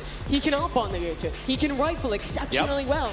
And his util usage is always outstanding, as he put on great display this game. I think for me, what's so impressive about how he plays the Waylay is it doesn't matter if he's like the first one into a site, like on the attack side, setting himself up or playing off his teammate's utility, or like we saw him, how he was holding down the A site on defense with Kiko, where it's Kiko taking the first shot, but it's him with utility to play off the back of that. It's him taking a good timing to trade out his teammate. It's such a level of depth, I think, of play from him that he's always finding success. And remember, I mean, the coordination between those two that you were lauding in the last game, Christy, that's coming off of a team who has just picked Kiko up after it had been him playing alongside Sam on that site for so long, and already they've put together some excellent synergy, and Kiko's playing that position very well. Yeah, well, let's keep the conversation about Mata going here, because this guy was absolutely lights out in this opening game here. And I think that one of the parts that, Ender, you rightfully pointed out was how Mata approaches the game in a very, not, I'm going to say unconventional, but he's very much playing for the team. He's always ensuring that he's giving himself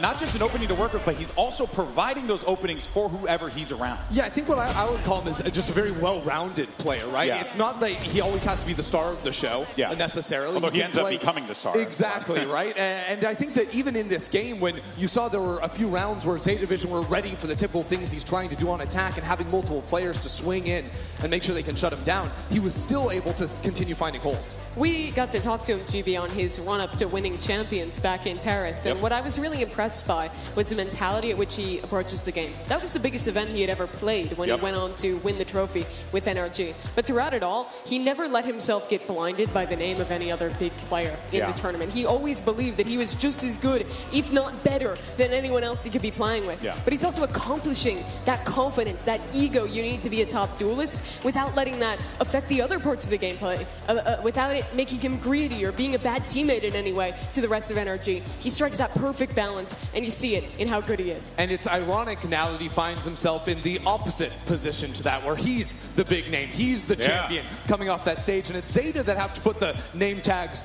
off for a minute, right? It's Zeta now with their backs against the wall, having to battle back and win twice in a row, or else fall to the lowers and play another best of 3 after this to try and get the rematch. That's tough. It's a tough one, and you know, when you had mentioned when we talked about Mata, and we talked to Mata in all those conversations in the past, and it really does resonate with me. I remember him saying, like, I'm built for the stage. I'm ready for the stage. Put me up there, I will destroy. And look what happened. He's back up there now, He's back up there now, and he's already doing it. The man is an absolute treasure. And of course, Zeta Division, as you see on your screen, those boys are going to need to figure out how to shut him down. Heck, we didn't really talk about Scuba. He also had an exquisite game as well. Lots of work to be done here by this Zeta Division team. They're going to need to figure it out. But for now, though, let's send it down to the legend herself. I think we got, oh no, we don't have Liz ready? Okay, Where's it's all Liz? good. Where's Liz? Liz was supposed to be around. It's all good. We'll find her. We'll go to Liz. We'll go to Liz. She's in New Jersey. Yeah, that's right. Yeah, she went in the tunnel. She's on the other side already. The PATH train got canceled for the 18th time today.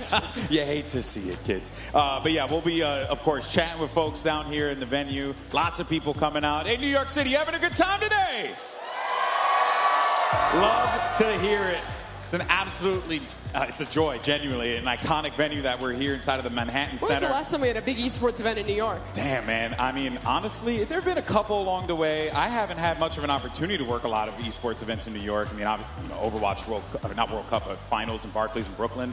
When I think about But I think that might have been literally the last time a big IEM esports here. event was there. Was IM after? I don't care about those things, though. I care about Valorant. Ah, have we had that yet? Yes. No, Well, that's guess what matters. We have it here now, baby. Right That's here what in I'm New talking York about. City. Best damn city in the world. All right, guys. Well, let's go ahead. And I think we got the legend herself, Elizabeth, standing by with a fan. What you got, Liz? Thank you so much, GB. And I'm here with Angela. Can you stand up for me? Look at Angela here, the number one Zeta fan. Yeah. Oh, why are you the number one Zeta fan? The number one Zeta fan. Why is it you? I love rooting for the underdog, but if Zeta starts winning, this is who I become. Well, he just retired, but thank you so much, Angela. We love you and miss you some. But we have a game to get back to with Kiko on NRG. Oh, man. Guys, can we give it up for same thing. Angela? Give it up for Angela, the absolute legend.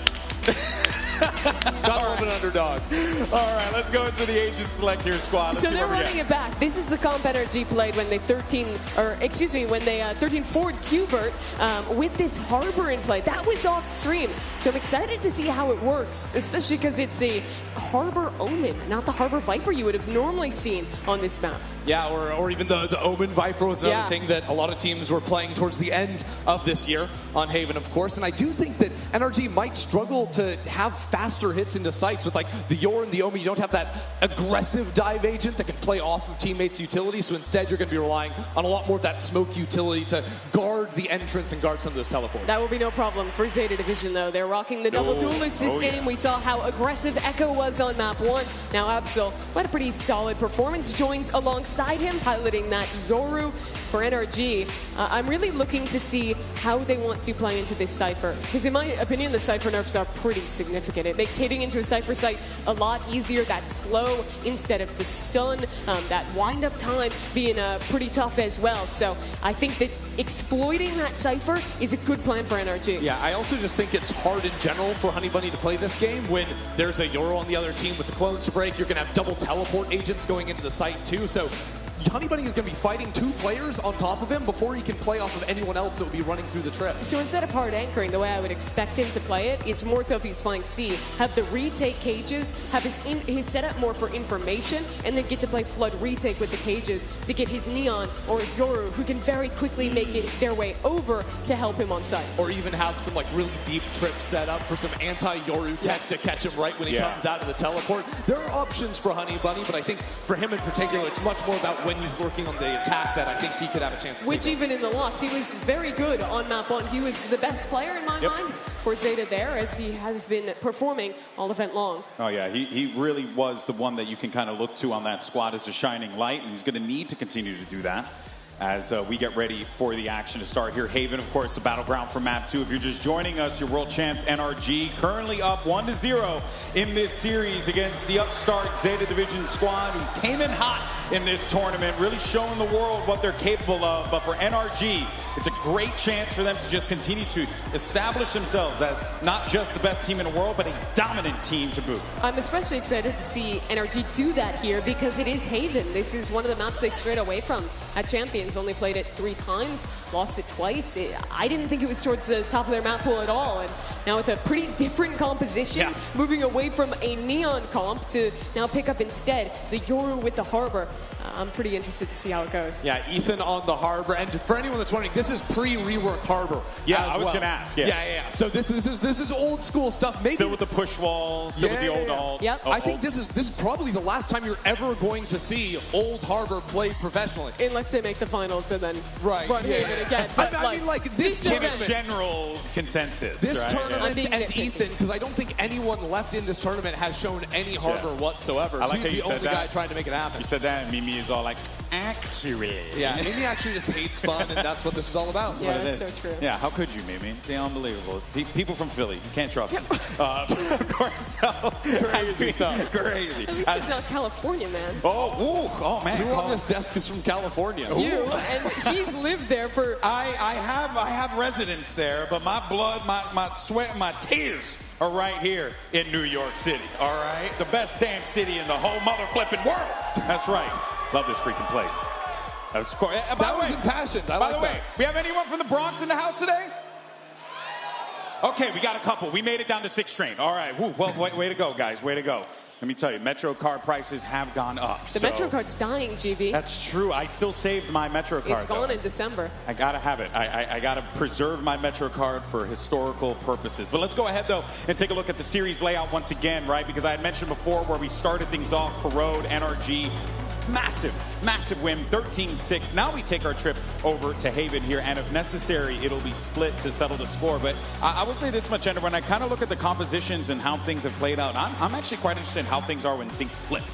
Because you're going to have these two kind of on both sides, right, that really counter one another. The one team that wants to go and push aggressively, the one team that's looking to block the vision and prevent them from being able to push aggressively. That's going to be fascinating. Yeah, NRG going to be playing a much more controlled style already. It's not going to be the rounds ending in 15, 20 seconds like we saw back on Corrode. Even on their attack side, they're going to be being very much more measured in their approach. To talk map pool for a moment, we were mentioning how this is a bit lower in the pool for NRG. Split is like the lowest. Yeah. We didn't see them play it at all because of the rotation in the map, so we don't even know where it is and what they're going to be playing. So I do think that is a very exciting way to end this series, to get to see what the World Champs read is on that map going into a new year and a new meta, which is probably still just double duelist. Yeah, well, not according to NRG, single duelist in both the games they've played so far, so keeping things a little bit different. But I do think there are chances for us to move to a third map, especially given the fact that Zeta Division, their debut here at Red Bull Home Ground, was playing this map and beating G2 13-7 on it. That was how they started off their day yesterday. So definitely uncomfortable territory heading into map 2. Yeah, Zeta Division need to find that essence that they had yesterday that allowed them to be able to take down G2, allowed them to be able to take down FNATIC as well. But for now, though, let's actually go ahead and talk about, well, rather, let our players talk about the being here, being in New York, and of course, how incredible this city is.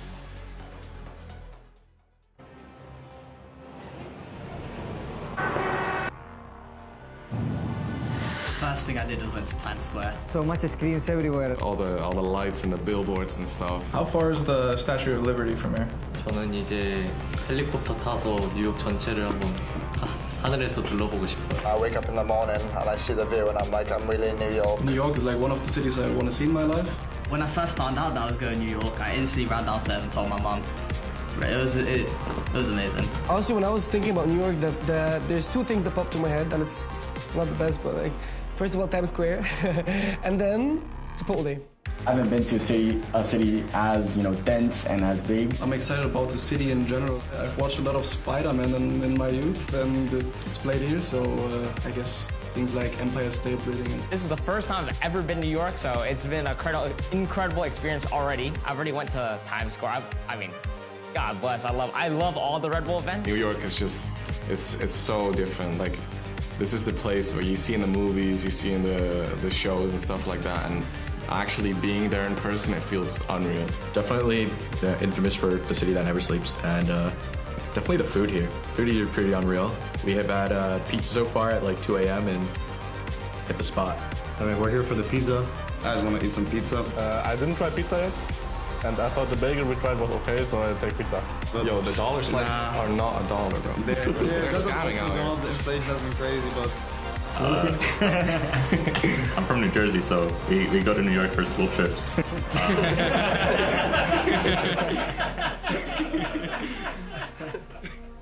So not every day you get to play an esports tournament here in New York City, and well, some of our players are definitely in the moment with that one. But yeah, we're going to be jumping to the action a little bit here, Mimi. Yeah, we heard some of the impressions of New York. I got a question. Most likely pro player to get tricked by one of the photo Elmos in Times Square. Scuba. Scuba? And I will not be elaborating. All right, New York City, let's go ahead and start this second match, shall we? Zeta Division versus NRG. All right. NRG took map number 1 on their pick of Corrode, but Zeta looked very strong on this in their opening versus G2. I'm glad that I didn't have to go deeper into that material. Here we go. Haven underway. So excited to see what this harbor look is for NRG and what is going to be the last tournament. We get to see that agent before the rework. NRG are going to start things off. 5 players down long. I guess it's Brock to take the first fight. No issues there. A double sheriff start for NRG, already off to a hot start. What's Zeta up to? They've grouped up towards mid. It looks like they want to push through pretty heavily on a flank here for the retake. And you'll see that Scuba, by going for the sheriff, means no alarm bot and put his turret back on site, so he's turning around to hold this himself. Yeah, he's got a sheriff. Perfect angle to use it. Sees Sugar Zero, sees a couple of players actually running that way. That means Absol is left on his own towards spawn, a slide across the side, and Scuba still gets one. Nutty shot out from him, and now the rest of NRG turn around to deal with this flank. It's a timing game, and it's game of aim for Brock. Now Absol is able to get back into the site, but it's too little too late for Zeta. After winning both of those opening pistols on Corrode, they falter here on the second map. I do like the read they showed there to try and go for heavy flank retakes playing against Harbor. One of the most challenging things to do on this map is retake the A site when you're getting perma-stalled by Harbor Util. Oh yeah. Remember, you can throw up two cascades and the actual high tide, and all of those slow you as you try and run through. Right. Where it went wrong was how quickly NRG was able to turn and react to fight this flank. NRG finding the answer steal with the flank, and of course, once that Harbor utility falls down, you've still got Omen smokes to layer on it. You've got a Paranoia on top of it too. A-site retakes. Very, very challenging, so I think that's why NRG head in here again. What? Okay. Scuba just shotgun straight out of the sky. NRG's worried there was something else hiding behind that. But all the presence is coming from the flank. 4 players walking up, and with that alarm bot down, Brock is holding for it. Nice shot through the wall. Brock is finding all the spam shots, no matter what the weaponry is. And so, another 30-second round finish for NRG, and they didn't even leave a lobby. Be it the old NRG when Finesse is calling, or this new one with Ethan in the hot seat, they've always been very good at finding the right time to pause in the mid-round and wait for re-aggression. Oh yeah. Here they get this opening cost of Scuba traded out, and then they think it's an anti-eco. They're gonna still try and make a play and hold and get rewarded. Now NRG have shown the first 2 rounds, all 5 players heading up into A lobby. This time though, maybe some different ideas. Scuba isn't with the team initially, pivoting into probably your typical turret being dropped out here into grass. Well, Zeta Division actually pushed forward for a bit of a fight. They cloned the first victim. They put a lot into faking this, but Zeta already knows that no one walked in, so they'll have a quick rotate, but not fast enough to stop the B plant. Yeah, there is a Cypher trip set up for the spike, but Mata just walks into it himself. The rest of NRG taking very forward space. They want to fight back into C-Link. But Zeta are sort of holding for it nicely, and NRG call away without finding the fight. They don't overplay their hand. What this means is there's still 10 players alive in the post plant. But there's going to be brutal util late round for NRG. Zeta have to get a move on. Zeta have no map control, no flank, no control over garage. 4 players in C-Link, now trying to find some kind of an answer. Back into it, Ethan gets the first. And there's another player ratting it out on Gong. First kill goes Kiko's way. He's such a problem, has to be dealt with. Zeta cannot find the answers. With Sugar Zero last alive, more players entering into the Thunderdome. NRG go up 3. The one new player on this World Championship roster proves his merit that round. Baits his teammate with the Stinger back sight and goes huge to get 2 kills. The layers of that post plant were really excellent for NRG. After faking fully this A fight, they get an easy post on B. Again, feign that they're heavy fighting into C-Link, which buys time, and then it's 2 players stalling back sight as the Yoru reflanks, as the Killjoy is sitting in spawn with mollies. There were so many different ways that they stall time. And Zeta can't know any of that because they were playing so passively, waiting for the fight to come their way. Not the same on this eco round. Again, it's Echo sliding forward into lobby for a shotgun kill. Is that the vibe of our anti-ecos? Just 1 for 1 with a shotgun? I suppose and then so. freeze? Seems like they're at least running back the first part. NRG always going into A lobby. And I think especially when you're playing a comp that is less good at just like hard accelerating, brute forcing its way into a site, it's very important that you're always taking control over A lobby. You need to threaten that you could freeze the round and leave a lurk there in order to play the rest of the map without Zeta being able to stack easily against you. There's a lot of great things coming with the Harbor rework.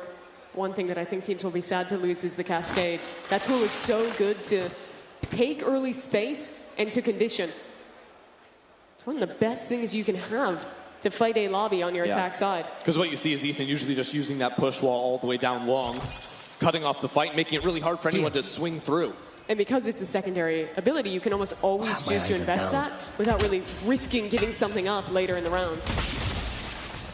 30 seconds. While NRG get a free sight, I do want to say how interesting these Cypher trips are from Zeta. Look at these things. The deep one over on B, and then in A link, Zeta were playing an idea to like full give control over B site and just make it so that I guess it still contains the lurker. Or I think maybe Honeybee having some eco ideas and then also realizing that his trips are not going to be valuable against NRG's attack. He's a bunny, not a bee. What did I call him? Honeybee? Yeah. That's Get it crazy. right. Well, I was just abbreviating bunny. Honeybee. Oh. Honeybee, that's what they call him. I see. That actually makes a lot of sense. Zeta want to dive the spike. And they should get their wish. NRG, really great start to this game.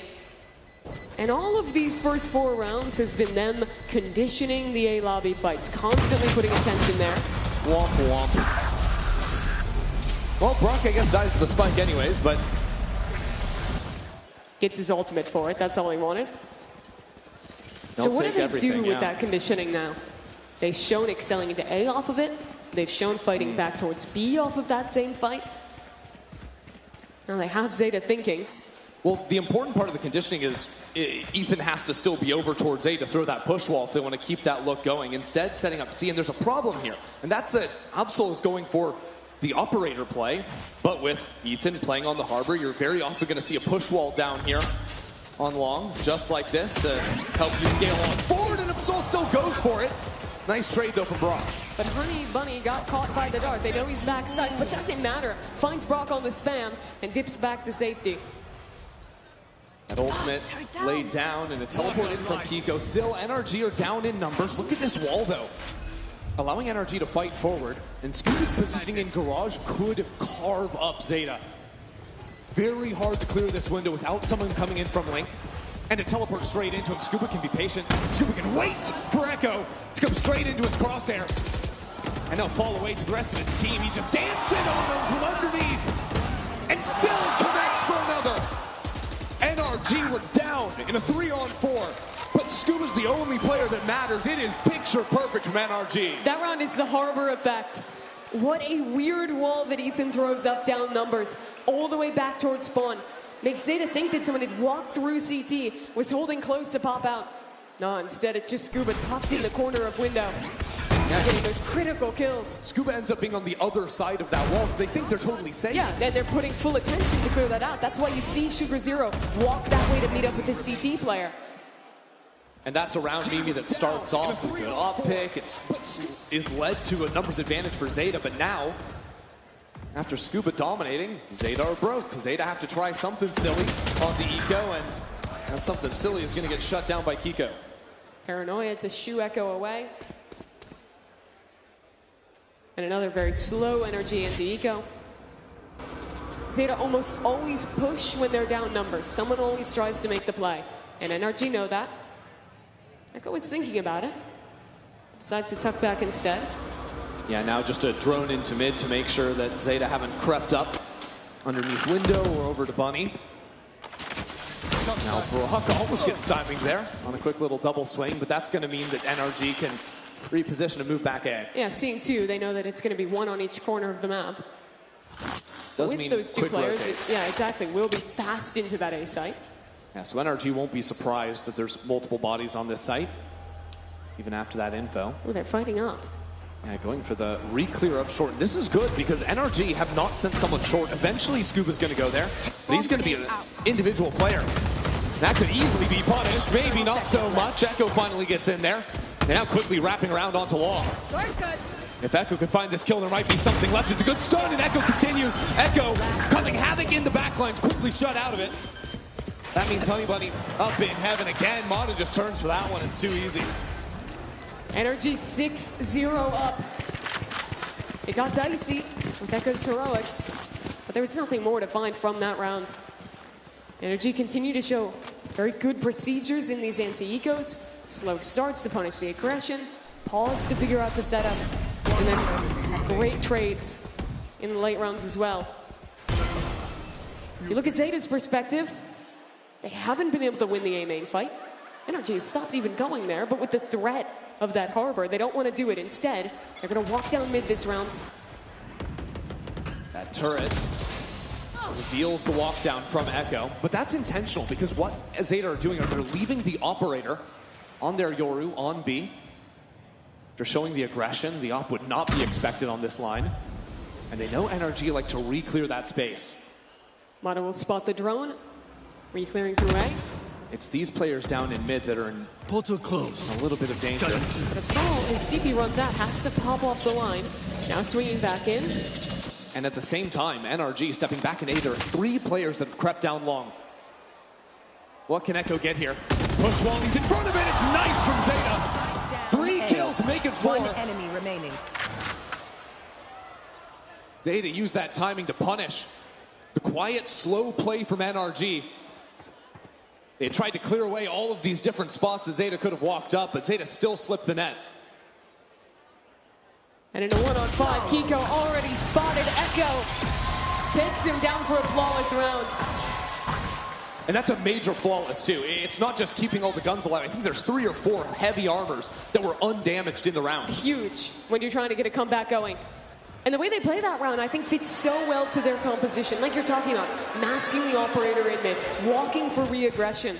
This is not a composition where I think you want to choose to either full commit or sit back. It's about finding the right timings to re-aggress in the mid round and finding out where energy is. And they do that so well there. Because that walk-up into A lobby comes at 1 minute on the clock.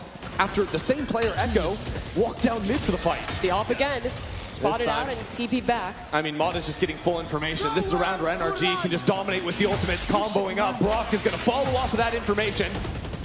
Just the one shot for now, and Mata is forced out of things too. So now Zeta have brought all 5 players onto this side of the map. But they have no way to deal with the lockdown. Instead, have to fall all the way back. And it's what we talked about earlier. Post plant with the harbor. It has so much stall in Mata. Even fighting up. Hunter Fury on the other side. Echo dives down into the depths of hell. The rest of Zeta close behind, but Mata making quick work of all of that. Echo still strong into this round. He's found a few. It comes down to a 1-on-1. XTL versus Brock. And Brock is down low. That spike in the open. The drone doesn't catch Brock. Brock has gotten the spike. And the shock as well. Brock waiting for his moment. But now backed over onto default. It's a good dart that XTL dodges from. They're both dancing around one another. XTL! Massive for Zeta! Zeta Division needed that clutch. Brock nearly stabbed the dagger in their back, but instead they stay in it. And well, it was his one-on-one to push this round across the line. It was Echo who made it possible. Watch him sliding in with the shorty. Getting another kill here. Expert movement on the Neon. And saving Zeta. The heroics next to each other to win that round against 3 ultimates of NRG. We're talking about how hard that retake was going to be. Necessary for Echo to find that. So NRG go back to their A default. This time, only Mata behind it. Absol wants to play through the wall. Doesn't love his odds, doesn't want to get slowed through that, so instead just waits back in the corner. It's so scary to op a line like this against the harbor. Did someone get across left? Look at it, there's a walk-up Scuba, right shoulder to shoulder with Echo, who decided not to go for it after all. NRG putting a lot of attention into mid. They'll put pressure Garage. Try and see if they can let Mata work. Oh, the Yoru 1v1. Absol is not expecting Mata to be pushed up into the corner. They'll still have good crosshair placement for it. But there's no drone from Brock. He used that into Garage. That makes this clear much more challenging. That's the kill, and that's the quick teleport away. Spike down A. And Zeta have ultimates to play with as well. So it's going to be this lurk up from Scuba. Knife out is punished. And this forces at least one player on Zeta you'd think to turn around and deal with the B player. Well, now they're going to call the pivot. And Scuba, his job is to keep the gate open. He won't be tested 30 for now. seconds left. Instead, NRG uncontested into the B site. It's Zeta with the ultimates playing retake. Big kill from Honey Bunny, and I'm also looking at Sugar Zero. Spike planted. Now without Scuba, there's no turret, and he's waiting in Garage. 2 players advance towards him. Sugar Zero cleared by Ethan. And now Absol doesn't really find anything on the site. He's got a shorty in hand, a clone in his face. And the timings are not there. XTL has the first shot. That's with an operator on his Yoru, swing around the side. NRG mowed him down. And are right back in it. The repositioning from NRG in that post plant was so good. It's the lurk to get them into B, to pivot out of a very bad situation towards the A site. But it's that refight, backing out of B, taking Garage, putting pressure there before then returning to the site that gets NRG the win here. Yeah, the way Ethan has been calling the B post plants is really nice. You think about that round where they fight forward, fall back. You think all the way back to that round 4, I think, where they had that fake fight over towards A, the fake fight in the ceiling. It's all this aggression and then calling back into the site. And while those get the same outcome, they're called in very different ways, where Zeta can't get a read in the one way. The NRG want to play their post plants. Off the tough round loss, Zeta will call a timeout. And it's a tough time to do so. Their money's going to be broken. Just looking to maybe hobble something together alongside Echo's ultimate. I really like the rounds where they go for the mid-round re-aggression. I don't think that they've found a lot of success for those early fights.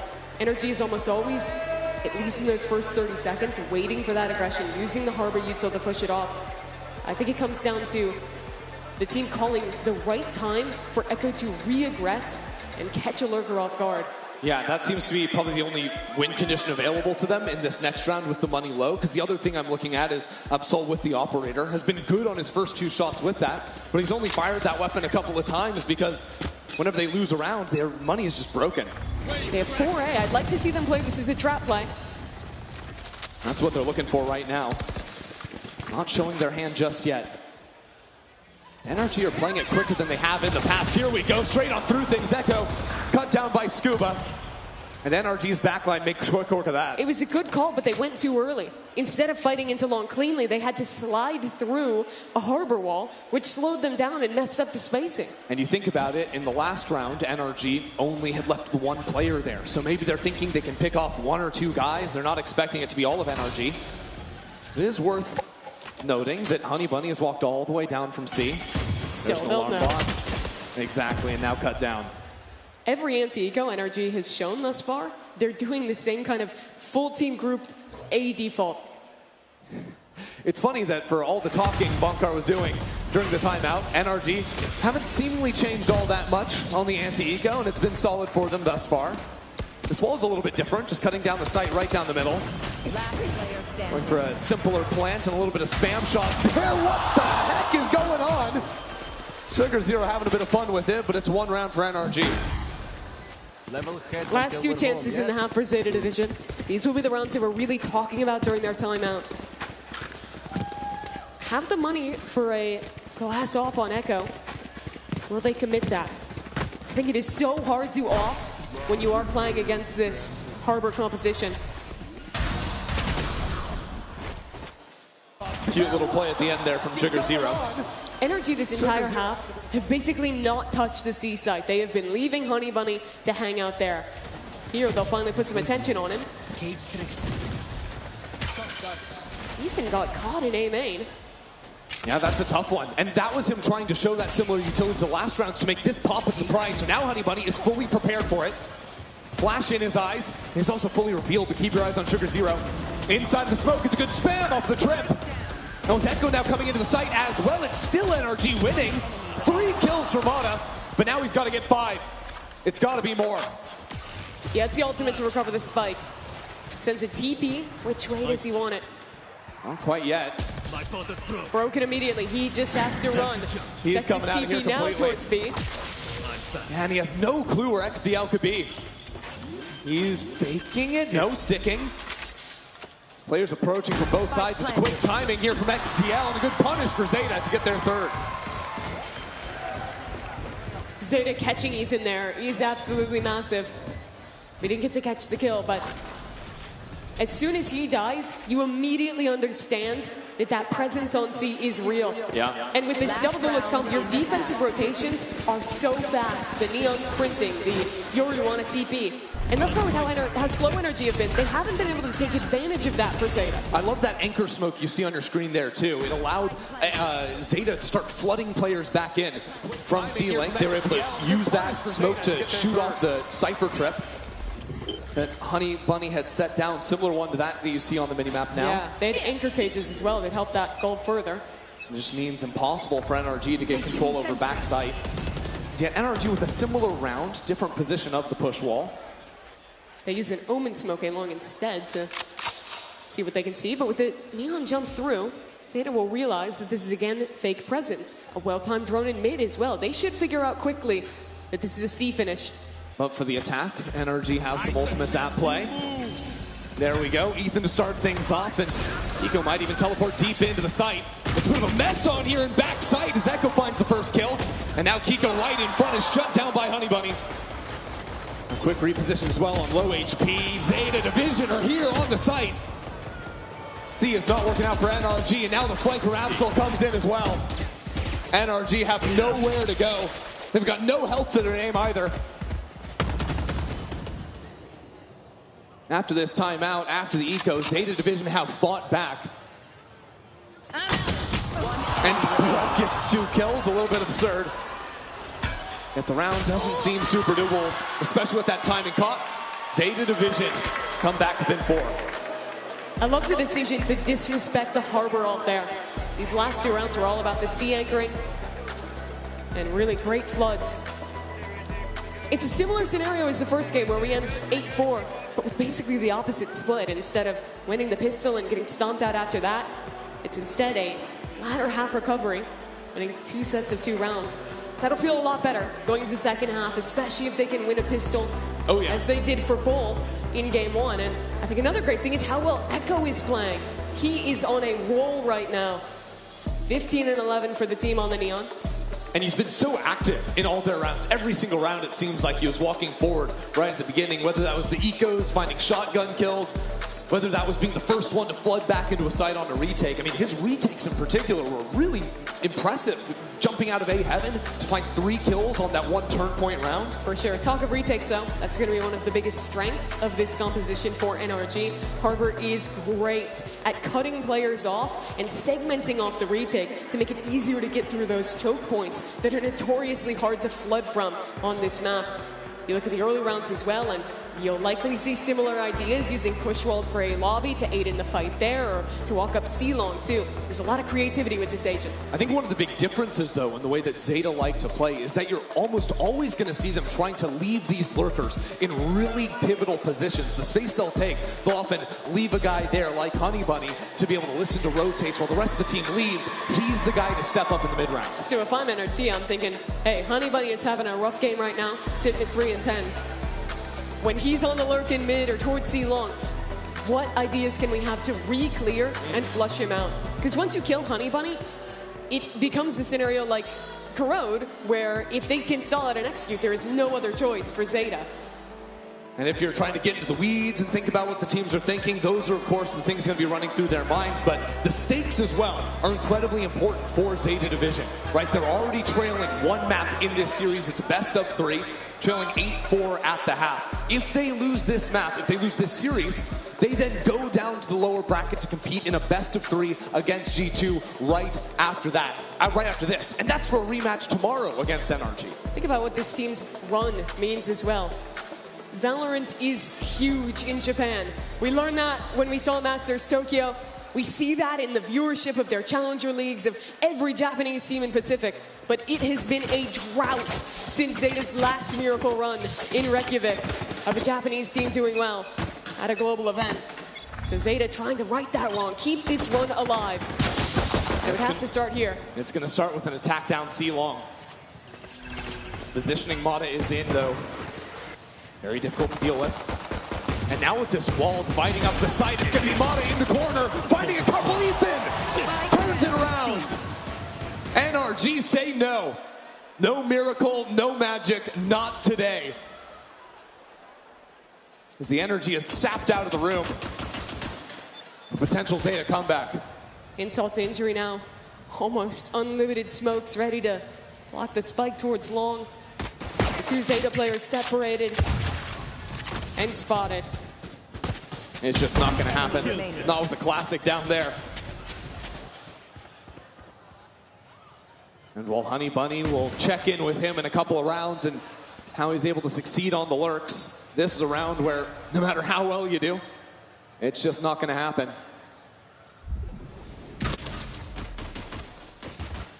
Such a great hold from NRG. Man. Ethan for the 3K. And you see a little glimmer of what NRG are going to be trying to do. It's not even just the retake, it's also the quick flood with the Harbor. Yep, it's so good to block the dive player off from the rest of his team. It's way harder for anyone else to get through a Harbor smoke. Here it wasn't even the smokes, just Ethan swinging off Mata's contact. You saw it last map, but it's true here as well with the Yoru. Mata loves playing close on smokes in off angles like that, and he is excellent at single-handedly anchoring in those kind of positions. But even if he dies, there's still two players quickly into the backup site. But what I want to look at in this round is Echo. Shotgun purchased, every single eco. Think of that first half. Echo picked that one up, was always good for a kill. This time quickly moving into the A site. Check that out. Already NRG are here, and they are cutting down Zeta, so the story continues to be the same. It is a nice kill to start things off, and a nice second one there, but a 2K through the smoke is a little bit silly to end things quickly and bring NRG up to double digits. This is the round for Zeta Division to show anything they have left in this series. Full guns available, and a chance to showcase what their game plan is. Looks to be an early start towards A with the double duelist. A good composition to take that space. But I think the problem really comes down to actually getting into the sites against an NRG that has such good stall utility. Getting into A might be a little easier. Look at Brock. That is a Bucky in his hands.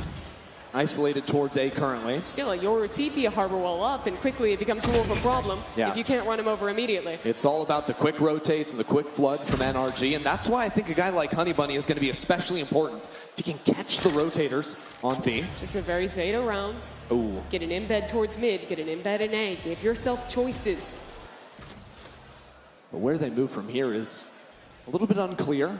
Going to be sending the drone and Echo into garage. Good spotting out from that. Forces Mata backwards. And this was just to create threat.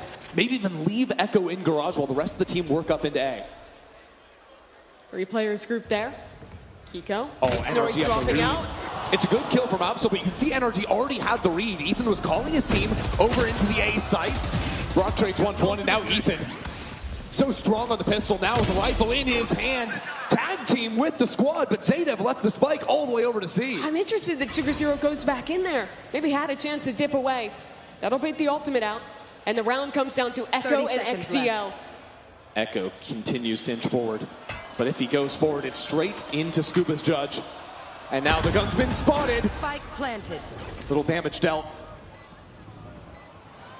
The match resting in the result of this round for Zeta. They must win this. It's going to come down to this forward fight. A turret put up to stop the advance. XDL now walled away from the angle. Isolates the fight, but it's Ethan to rip his head off. Echo in a 1-on-3. Ethan turns for him, and he's bringing a knife to a gunfight. Ethan for another 3-piece. Shuts this game down. There's something about Ethan in New York. Not his first time here on a stage like this. And having such a good game for his team. 17-8 on the Harbor. He topped the scoreboard on this map against G2 as well. And now, just 2 rounds away in their second international final in just a few months. Ethan just completely beasting it, yeah. That's the look of 2 coaches that don't need to do a whole lot in this one. At least not yet. Not until Zeta put up more of a fight, but... I don't think NRG even called the timeout. They're chilling. No, not beating NRG. Or rather NRG, that is, of course. Yeah, against their bonus means that Zeta are forced down to a low by again. Mata can take some liberties outside of garage. It's hard to believe much in a round like this, especially not with Ethan there. Ethan is always the first guy onto a site because he's so often playing right down the middle.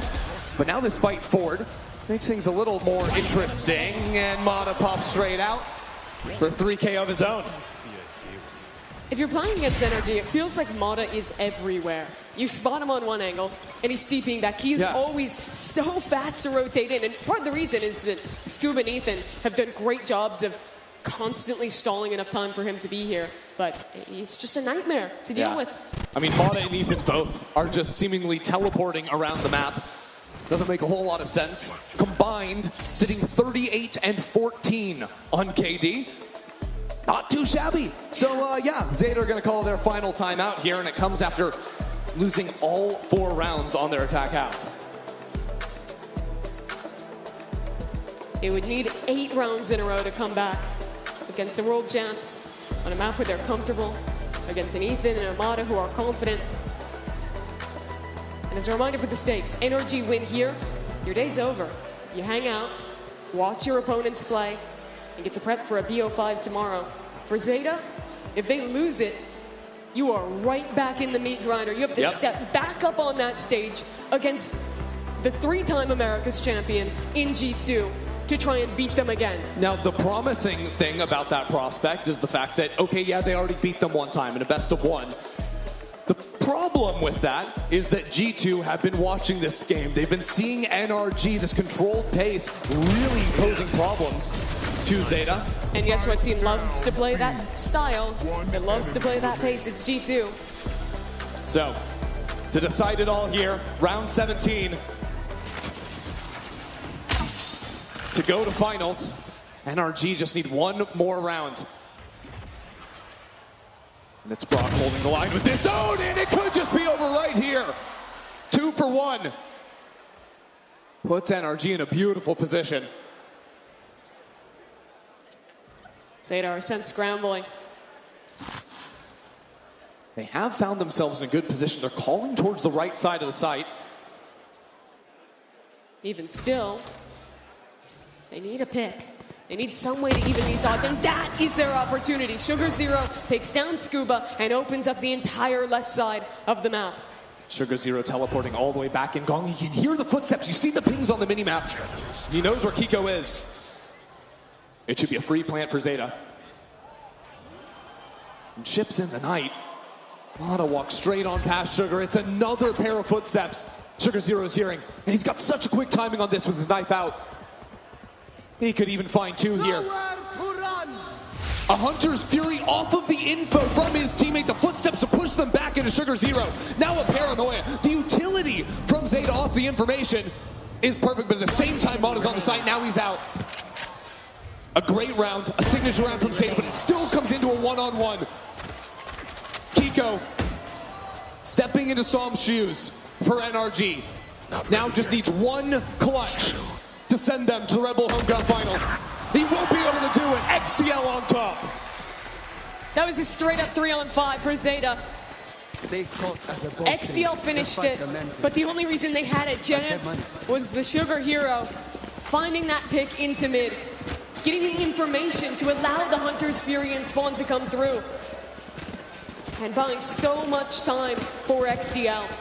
But those are the types of rounds Zeta need to find somehow. They need 7 more of these rounds where they can poke holes in the defense of NRG. We've seen so many times NRG quick to respond to early aggression, to overstack a side of the map, to leave gaps in their defense.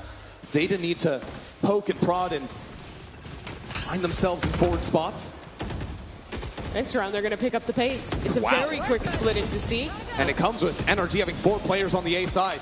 Scuba not even trying to play C. Brock will have the Sova ultimate for this retake.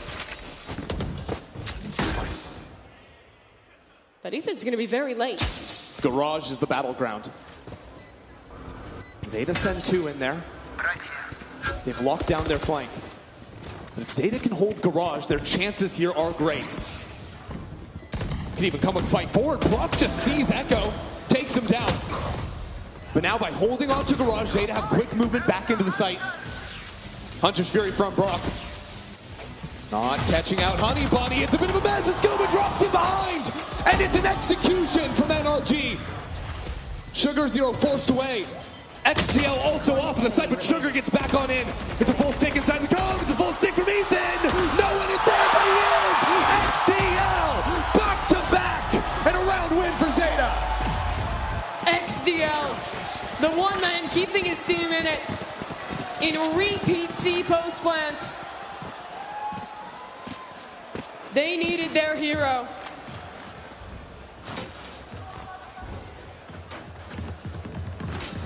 And looking back at this round, so many moments where it could have gone wrong. The cove giveth, the cove taketh. And it does. NRG were slow on the rotates, had Ethan so late towards A, but now they have to go again, and Echo buying a Bucky with the ultimate. He is not slowing. It is light speed, a teleport into the backline. So Sugar Zero up on top, and Ethan saw him through the pixel it's inside a fake, the smoke. But look at Mata. Oh, it's a mass Mata inside of the corner. Quick trades out from Honey Bunny. Zeta, full steam ahead. And yet NRG have beaten them to the punch every single time. This time it's Kiko. Sidestepping on the back of sight. And the rest of NRG have shown up. So Zeta slow things down for just a moment. Waiting for an opportunity, but it's not going to be there. XDL has been a hero twice before, but 3 times seems nigh impossible. Jump up from Brock. XDL is waiting for it. It won't be there. Scuba sends NRG to the final. NRG, their second final in just a few months. This time, a new player in the mix in Kiko, and an achievement for him. A dominant 2-0 victory against Zeta Division. Back-to-back 13-6s. NRG picking up right where they left off. First time playing in front of the NYC crowd. Absolutely delivering as the hometown favorites.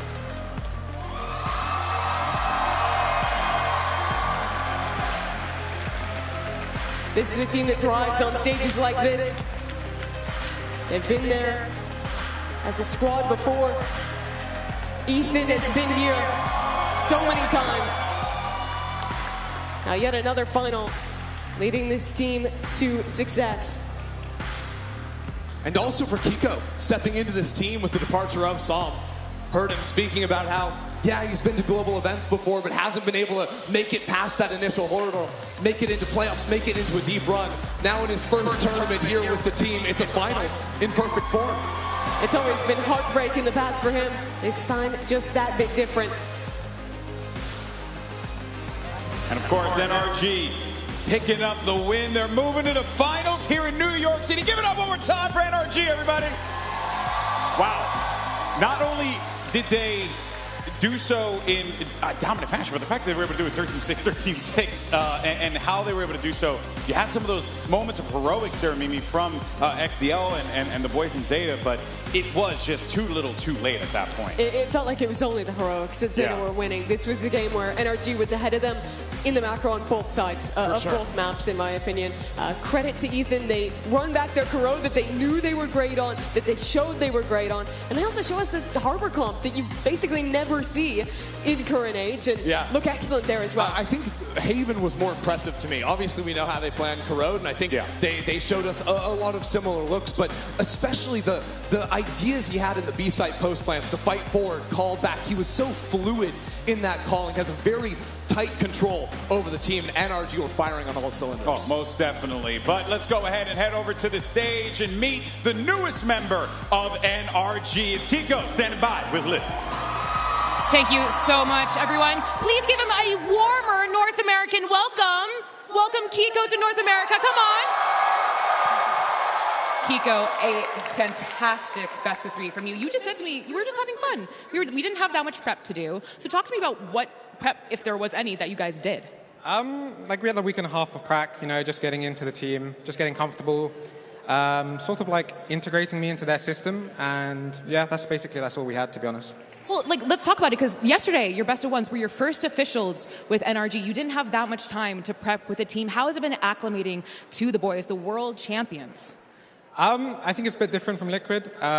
These guys have a different system to Liquid, so, it's hard to get used to, but, you know, we're getting there day by day, basically. Can you elaborate a little bit on like what the differences between the systems are? I think with NRG, they have a lot more structure and a lot more protocols and systems in place. So we're kind of playing as a team, and yeah, you know, we're winning, so it's whatever. I mean, yeah, you're going to go into the best of 5 tomorrow facing, you know, who it may be from the lowers. What is your thoughts on the best of 5 tomorrow? Is it, you know, it's a long haul. I know you have lots of experience with just playing in general. Where does that stamina come from? Where does that kind of like grit come from? I'm just excited to hopefully win with the boys, you know. Like, these guys won world champs, so, you know, I want to win something as well. So, little Red Bull home ground, that's it. Yeah. Now, something else I want to ask you is that I think, you know, there's been constant comparisons between you and Sam, obviously the player that you took the shoes and Sam retiring. I'm going to push Sam to the side for now. I want people to get to know you, Kiko, because you are such a fantastic player. I don't know if you heard us talking. You are, like, my favorite pickup ever because you are such one of the world's best, I think, genuinely. Right, guys? Exactly. If maybe people who are just meeting you for the first time and maybe haven't watched you before, don't know who you are, what can they look forward to with you in the regular season? I think we have similar play styles. I'm a super aggressive player, so hopefully, like me and Mara going in with double duelist entries sort of thing. So yeah, I'm just an aggressive player, so hopefully you guys can see that. But yeah.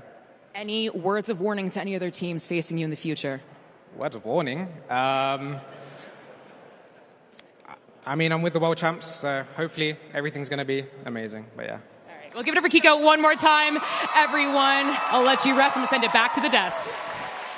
I'll tell you what, that was one hell of a warning. Yeah. Hey, watch out because it's going to be okay. Watch out because friendship's going to win. That's basically what Kiko said. I don't even think he said it like that. He didn't, but you know, you should I'm help him out with the editorializing. trash talk. I got it. You know, when you're in New York, this is the home of talking trash. You know, so is that official? Oh, 100%. Okay. You know, people talk trash all the time out here. It's how it always is. Now let's go ahead and talk about the match that we just saw there. NRG pulling off a big win. Zeta Division had one hell of a run up until this tournament, but the Cinderella story had to take a little bit of a detour here for Zeta Division now that they're taking that trip to the lower bracket. Yeah, 13-6 loss here, but the interesting thing to me is the first kills, 11-8 in favor of Zeta. I think so much of that was Echo finding those first shots, but it goes to show how effective NRG were at both finding trades in the rounds and Ethan's calling in the mid rounds to win out. Yeah, it was all about that macro from Ethan, but also from Mata, who on both maps, I was actually more impressed by his defensive play than his offensive play. He does such a good job of positioning himself into weird off angles around smokes that was absolutely destroying his Zeta Division, who loves to contact up and then go for those pop plays. Here's a look back at map 1 of Corrode, which NRG also won, and just reiterated that they are the best team in the world on this map. Yeah, we talked a lot about how flexible Mata was, whether it was the attack op coming into the more aggressive play or on defense as well. That tandem play with the guy we just interviewed, Kiko, over A made that site nigh impenetrable on the defensive side. Yeah, there's such a confidence that you're seeing from this NRG team. You were seeing it from the coaching staff in between those rounds, the casual fist bumps they were giving. They knew that they were here to just do business as usual, and business has certainly been handled. But, you know, now NRG find themselves in the finals here. Another final for NRG to try and win a trophy, Mimi. It's crazy to think that at the beginning of 2025, those are words I just did not think I would utter. No, they had to make such big changes in the mid-season, pick up 3 guys who hadn't had a Tier 1 chance since we began the partnership era, and to immediately find this success and even double down on finding a new recruit to replace Sam in Kiko. And I feel like it would just be such a good way to continue their dominance if they could win champs, win home ground, and then head into 2026 with a big chip on their shoulder. Absolutely. You know, T1 already shows the blueprint, right? Winning home ground means you win Masters 1. So by NRG winning this tournament, that's going to be 3 global wins in a row. Like, I think you're really thinking far ahead there. That's just how it works. That's just how it works. You got to be a visionary, right? If you come off a champs win, you can't be thinking about any one little thing. You think, no, this one tournament, it means everything in 2026. It happened 100% of the time, sample size 1. Yes. So. Correct. Yeah. So who's to deny it? Who's to deny it? Who's to deny it? All right, folks. Well, of course, that being said, congratulations to NRG. They are going to be moving on in this competition to the grand finals, where they will await the winner of G2 Esports versus who you just saw on stage, Zeta Division. Before we do that, though, we do want to let everyone know that we have Dorm Ground coming up after this. It's going to be pretty cool. We're going to see 2 collegiate universities clash in a BO1, and if you see right on the screen, right there, okay? If you're watching on Twitch, just get, activate your... It's gone now. It's gone? No! Damn it! I missed it. But in any case, it was there. Activate your Twitch drops, get your free, stuff, and have fun, okay? Spray and a player card. Look at that. I think the title as That's why she's up here, because Lord knows I can't remember this stuff. All right, folks, well, that is going to do it for our upper bracket final. Congratulations to NRG. They're waiting in the finals, but coming up next, we got Dorm Ground and then our lower bracket finals. We'll see you guys in just a little bit.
absolutely let down.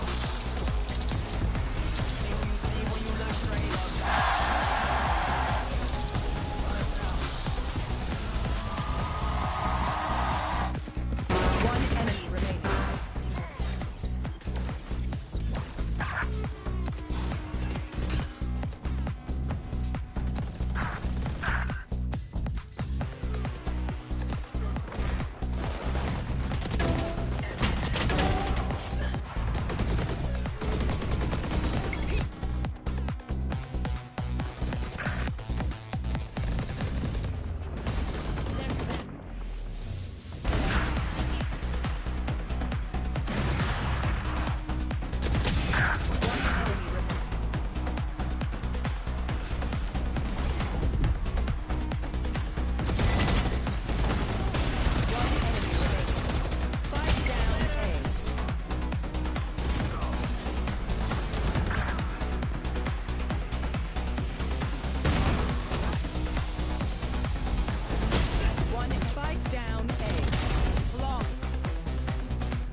Super! Fuck!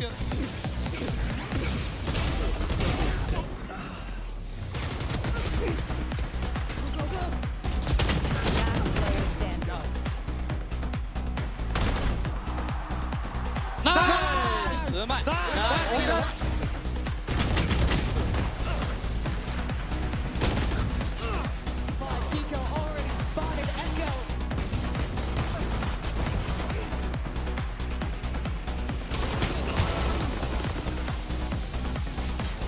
One enemy remaining. One enemy remaining.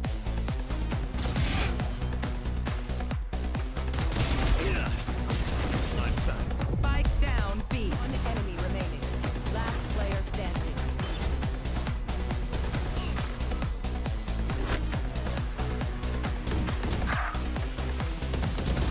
Where they left off. First time playing in front of the NYC crowd. Absolutely.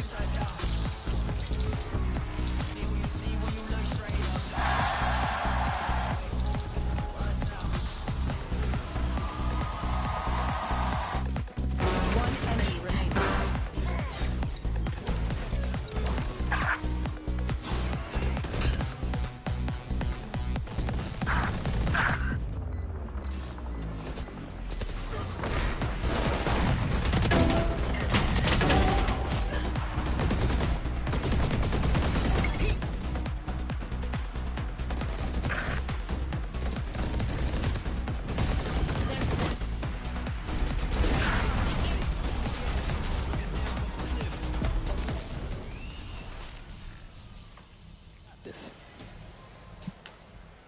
Hello, everyone. Welcome back. Oh, that was a bit of a sudden. Hello. Oh, good day, everybody. We are joined by. Oh, I think you guys know who he is. It's Tens on the desk, everyone. Give it up for Tens. First time in New York? It's my first time exploring. I've been here like when I was way younger, but I'm an adult now, so I kind of like go out and see the city a lot more. So it's been amazing. Did you enjoy adult experiences? Did you enjoy your adult experiences? I was just like going out eating food and like walking around. Let me ask you this: have you had a chopped cheese? What's that? Oh, brother! Oh, no. We got you. We got you. Have you got to a bodega yet? What is that? A deli? have you had a slice of pizza, like $1.50 slice? Yeah. All right. Okay, at least we did that. All right, guys, we can at least breathe a sigh of relief. Okay. Guys, here today we're going to be doing the Dorm Ground. This is going to be a pretty fun one. Red Bull, have organized this collegiate competition to allow some of our, like upstart young players who are looking to make a name for themselves in the collegiate ecosystem have an opportunity to be able to compete here in New York City on this stage, and we're going to be meeting them in a little bit. We got WVU as well as Fisher who are going to be taking the stage in a moment here. I'm excited for this one. This is it's always cool to see, Doug, the collegiate space, and also just see these young players who want that opportunity to be able to get that here today. Yeah, I mean, I have such a soft spot for collegiate esports as a whole. I think you've got really awesome opportunities. You're going through college, and then for a lot of these schools, they're providing rides for you to be able to do that while competing and pursuing a professional career. I think this, honestly, is where the investment should be going, right? And you think about esports as an ecosystem and the pipeline of talent all the way up, and we've already seen a couple of universities do that in our game.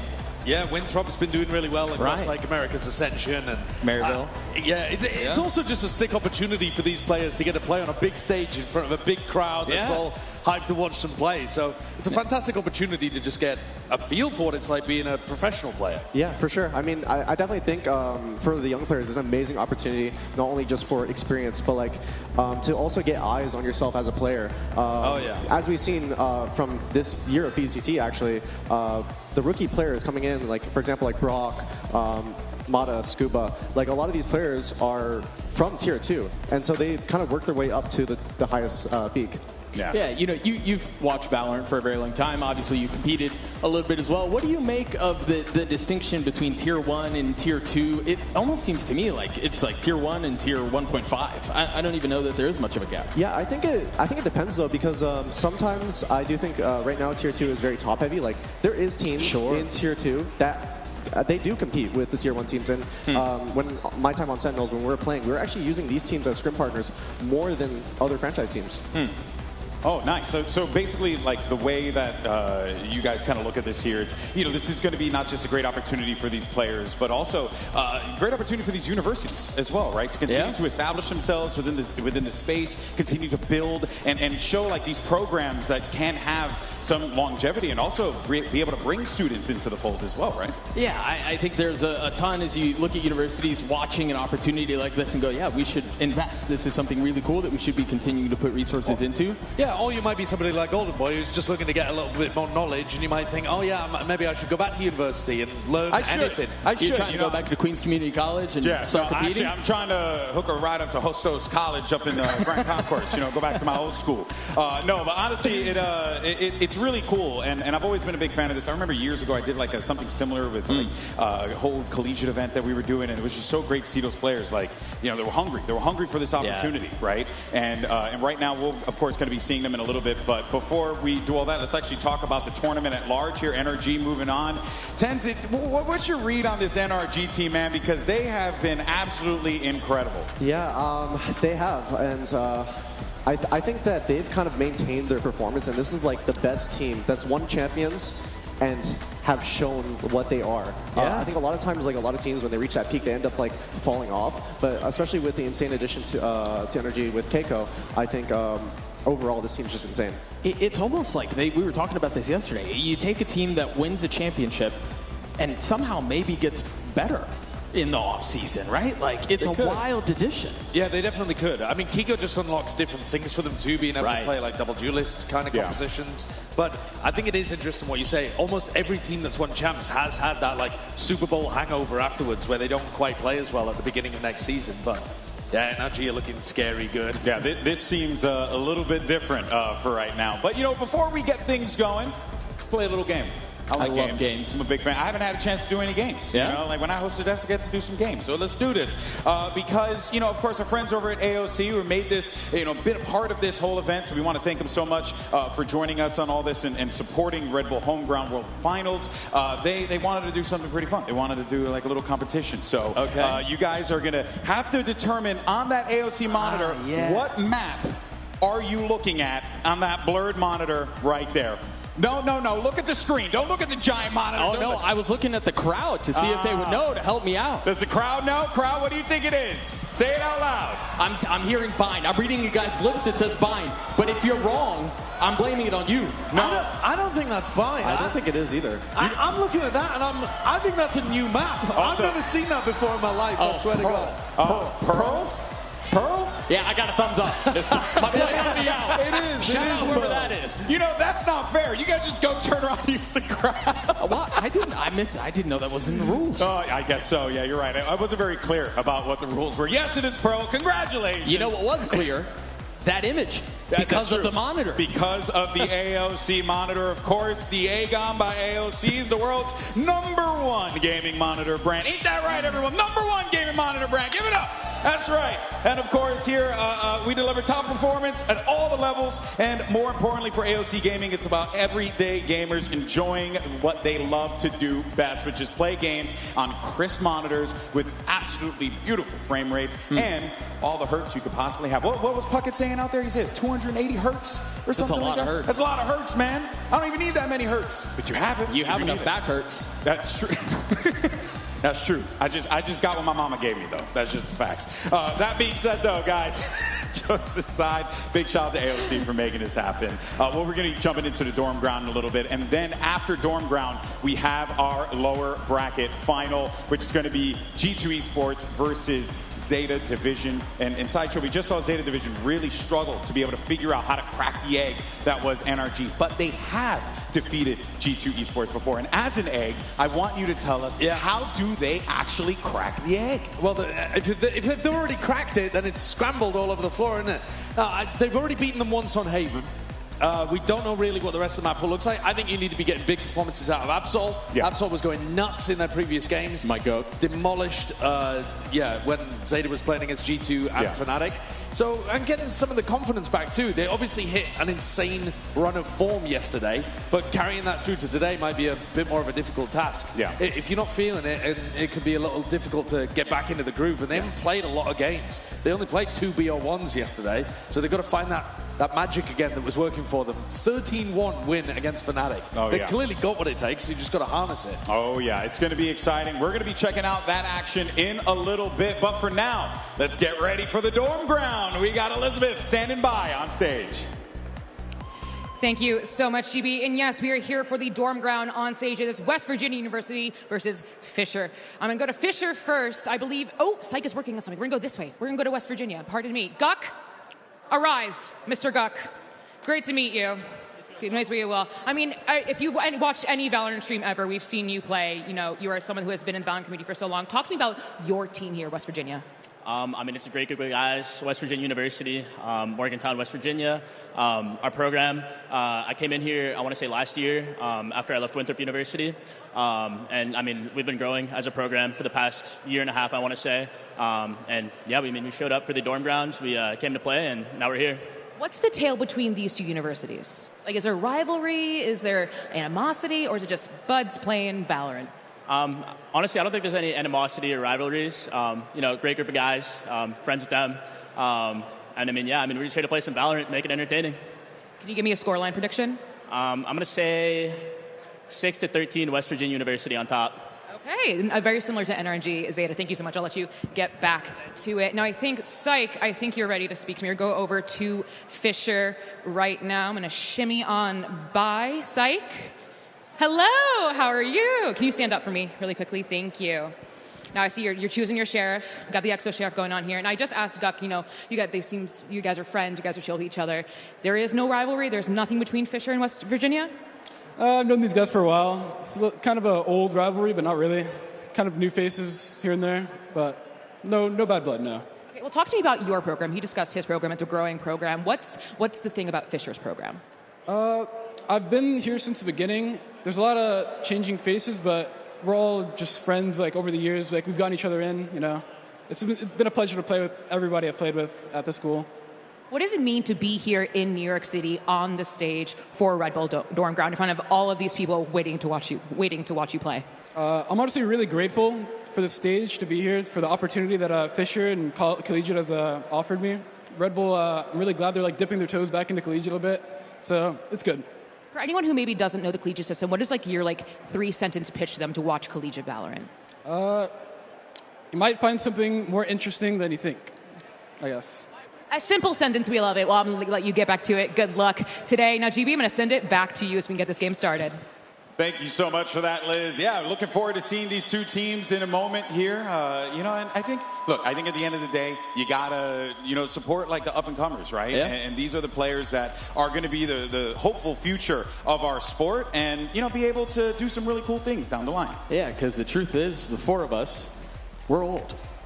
Well, Tyson maybe not. Maybe the 3 of us. The 3 of us. The truth is, that's the future. Yeah. I mean, that's the truth. That's what's next. He's pointing at me. That's the future. That's the truth. That's what's next. I think it was over your shoulder. I'm on the come up, man. I'm on the come up. Yeah, you're just a young whippersnapper looking for an opportunity. I've been watching the tens VODs. I've been grinding. I've been trying to replicate what he's been doing. Hasn't been working yet, but I'm hopeful. One day, maybe in a couple years, you'll get your shot, kid. I believe in you. Of course, we mentioned AOC before. Big part of this event, but we also want to give a massive shout out. We do have a little toy up here. We got the MSI Dragon. Oh, you missed it. I'll show you again later. But of course, big shout out to MSI. Let's give them a massive one because they are the official Red Bull home ground PC and laptop sponsor. Our players are competing on the incredible MSI Aegis gaming laptops, delivering top tier performance all weekend long. So big thank you to MSI for powering the competition and bringing that energy to Red Bull home ground. And Sideshow has managed to pull off a balancing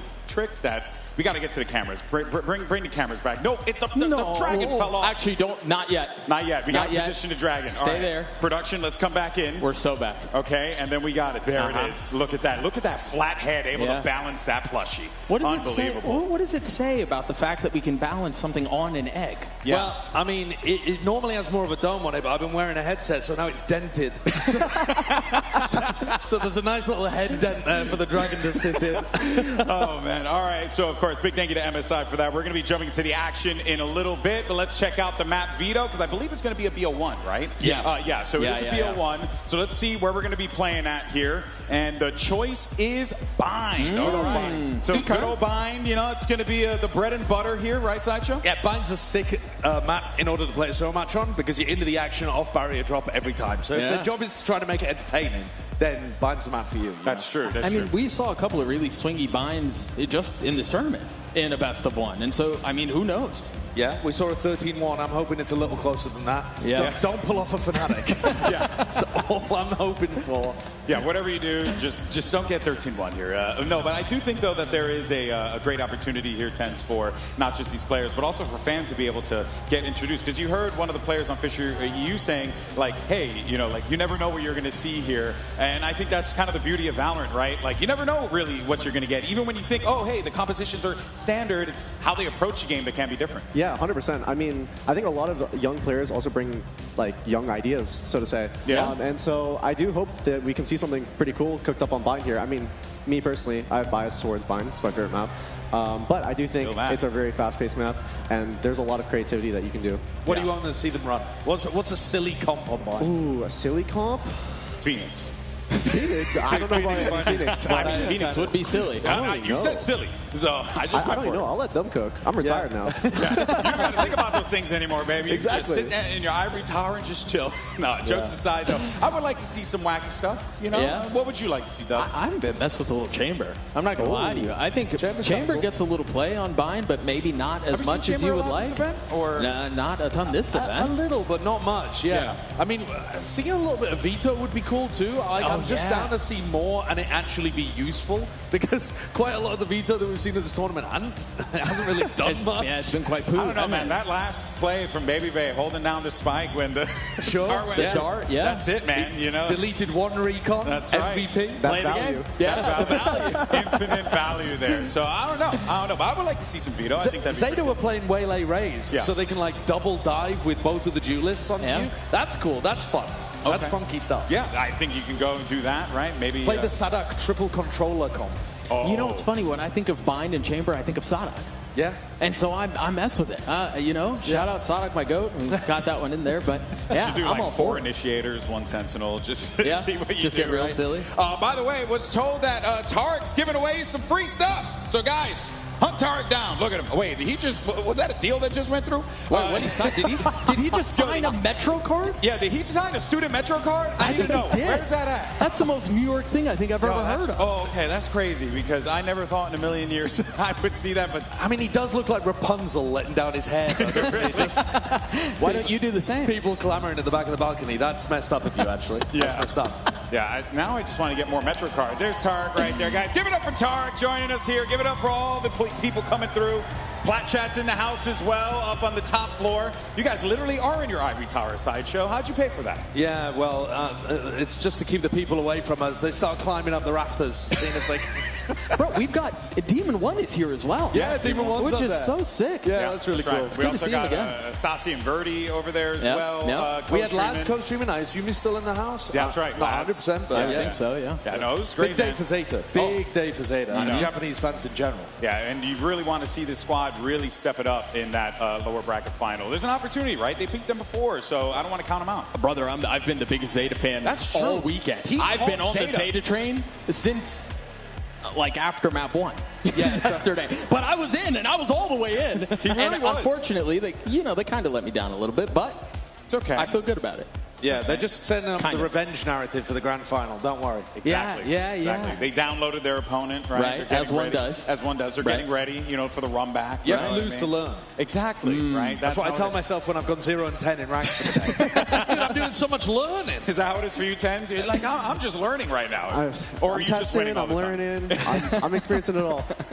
Oh, man. All right, well, we did actually find out. We're setting up everything on the stage right now. And if there's one thing that, we all like to do here is give our opinion, right? And we like to sometimes give some spicy takes, some hot takes. Did find out that this gentleman right here gave a couple hot takes of his own. Let's go ahead and check it out. Who's going to win the whole tournament? This tournament will be NA dominated. The NA crowd will cheer for them, so I think they'll have a a boost. I always like playing international. It gets a little boring playing against Americas only. If it's not us, I think either FNATIC or Champs Winners Energy. Besides us, FNATIC for fun. You think it would be FNATIC? I think it would be G2 Energy. Really? I'll go FNATIC or Energy. And then you're questioning me. Well, you said G2. Yeah, G2. I don't think G2's winning. Bunch of bums. I mean, I'm excited with our new roster. We just got Baby Bay. Nate's been a beast, so... Why is he lying? What? I think G2's going to win it. It's controversial. It's not a hot take no more, so... It's a guaranteed top 2. I guess I have to say the same. It's a guaranteed top 2 because last time I played a Red Bull event, we got top 2. I think the highest percent chance in my mind is FNATIC.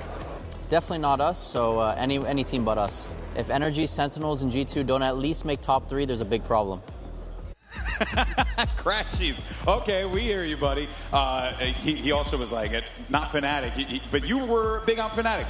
What did you feel like was FNATIC's whole thing coming into this tournament that made you feel like they could pull off the win? Honestly, I feel like I just started believing in Boaster's calling. I mean, I think any team that Boaster's been a part of has always just been a top-tier team. Yeah. And I think just in a tournament like this, I think that they were going to have a better showing than what they did. But I think it was just kind of like some growing pains. Obviously, replacing Chronicle, not an easy task by any means. No. But I'm excited what they are going to do for the future season. It was also incredibly close to them being able to make it here today. Right. What was it, 15-13? Yeah. Crazy OT game playing like the similar compositions back and forth against each other. So I think there was a decent shout that they would have been able to make it to a spot like this. Yeah, 100%. And you mentioned Boaster and his calling. I think that was, we talked about it on the cast. That was something that stood out to me as well. I think he showed a lot of depth in how he wanted to call, particularly the attacking side. They're generally known for this slow, burn the candle at both ends, wait until you're 10 seconds in, and they executed exceptionally well.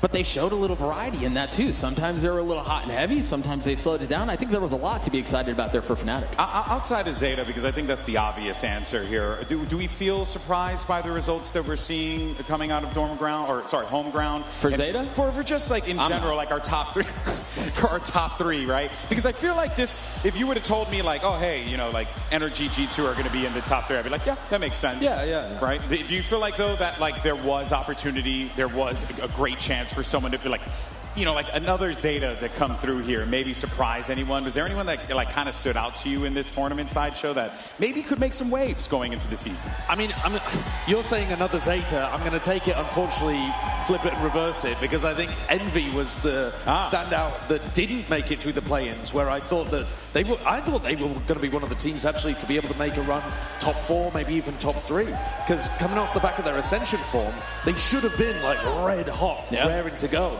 And I just don't think they quite got it into gear early on. Like they came out and immediately lost map 1 in a BO1 format that's very difficult to get going if you start out slowly. Yeah, I would love to get your thoughts on that, Tens, as someone who's obviously competed. What do you make of the BO1 format? It's tough, no? I definitely think it is quite tough, and like being a player, I think in that situation, it's kind of scary to play all these BO1s. Like BO1s are pretty terrifying in Valorant in itself, just because comp variety, different maps, and some teams could be cooking up some new stuff. So it's quite difficult as a player to kind of play and then deal with that. But I mean, you make the most of what you have. Does every round feel like a burden on your shoulders because it's a BO1? Yeah. I mean, I think it's just because the game's very momentum based, and the minute that you just start winning the map and you obviously take it, there was just nothing that you could really do on the opposing side. Yeah, no, that's a rough one, right? Because it's this format has truly been unrelenting. But the good news is, hey, we're in New York. We're having a good time out here, and I did get what happens. I was just loving the signs that people out. Did you see the shirt? I don't think I can read it out loud. Thank you, GB. I'm going to take it from here. I'm here with Tobey, who has been in the audience, and you have been shouting, you have been screaming. I mean, then we have this beautiful sign, Kiko greater than Sam. Talk to me. What? I mean, Angela said Sam was greater than Kiko. We have to balance it out. C'est la vie. Tobey, please, the floor is yours. Okay. So let me just get out my notes app because I got a long list for this. All right, first off, Sam, you're a great W streamer, but are you a W player? That's what I'm really asking. Are you focused on playing the game, or are you focused on getting Twitch subs, Hey, really quickly, do you think Sam's a W player? Yes. Thank you. All right, second one. Okay. Number 2, okay? Kiko's in his prime, you know, he's a young gun. Sam, you know, kind of getting up there in age. You know, you're going to be joining FNS in the booth soon. Hey, you're going to be joining FNS in the booth. Over here, Finesse, he's over here. If you want to stare at him, he's over here. Turn around. Right here. Hey, Pujon, this way. There we go. This one. It's him, not me. It's him. Listen, you retired for a reason. You focus on streaming. Do you have... I'm so afraid to ask this. Stop. He's streaming. Let him focus on streaming. Come back to me. Come back to me. I'm from New Jersey. Focus on me. Make this about me. Thank you. Do you have I hesitate to ask this. Do you have a third reason? All right, I got one final reason for y'all. The most important reason why I got Kiko over Sam. Kiko knows his way around the code. I thought we said we would never bring that up again. How dare you, Tobey? But it's okay. It's okay. We got two sides of the argument. Now, really quickly, because we're going to our collegiate game next, who do you think is going to win, WVU or Fisher? Honestly, give me WVU, you know? Okay. Sounds good. All right. Well, Des, going to send it back to you. That might have been one of our interviews of all time. Bro, y'all gotta put some respect on Finesse's name, man. He's one of the GOATs. Yeah. I need to cut that crap out. That was unbelievable. That was not the greatest attempt at moderating a debate I've ever seen. Liz may have given slightly more weight to one side of the argument. Yeah. No, it's so ridiculous. All right, guys, we're going to be starting things off for the dorm ground in a minute here. BO1, our players are making their agent select picks happening, and we're going to jump into it as soon as we are ready to go. Looking forward to that one. I can't believe we just did that interview. That was just that's esports, baby. That's live television. Yeah, you see the signs out there, and you don't know whether they've got a proper, a backing behind them. Yeah. Has somebody put a lot of thought into the sign, or have they just scrolled something down? That's true. He came with reasons. That's true. I think if you got like a really good sign and you got like, or a shirt maybe. Or a shirt maybe, something like that. I did see a shirt. Okay. Kind of stood out to me. Yeah. It said, Mommy's Little Meatball. What? Yeah. Who's got that shirt on? Well, let's not point him out. Oh, sweet. But I did see it. It was quite funny. Or was it Daddy? Was it Daddy's Little Meatball? I don't know if that's better. There's two different variations, actually. Oh, did you sign both? No, I only signed Mommy's. not Daddy's. They do. I mean, that sounds like a duo of ranked players, doesn't it? I think I've run into them in my black games. You run into the players, Mommy's Little Meatball and Daddy's Little Meatball. And then the third in the trio called Meatball. Man. That's I'm too old for this. It's too much.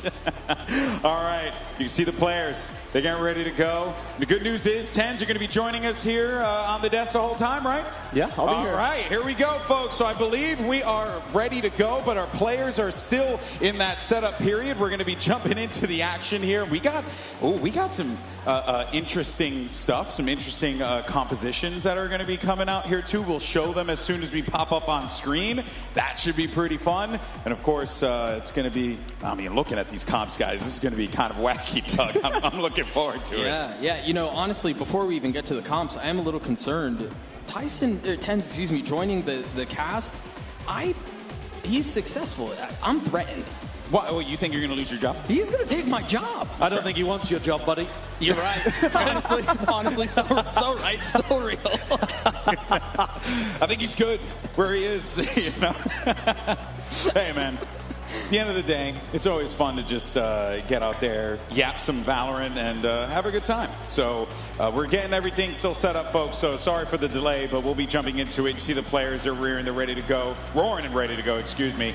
And of course, in a few, we're going to get the dorm ground underway. I do want to let everyone know that there is a Reyna at play. Just want to throw that out there. But let's throw a little appetizer out there. Before we start the game, we do have one more thing to share.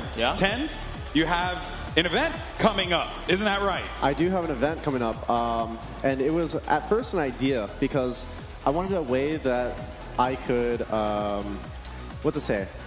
kind of celebrate like VCT and also like the Game Changer circuit and celebrate these players and their amazing moments. So backed by both Red Bull and Riot, they were able to support me in creating this idea. It's actually an awards show, and so it's going to be hosted in LA. and obviously giving awards to like best team of the year. Going to be giving individual awards like best controller. A lot of it actually is voted by each team as well.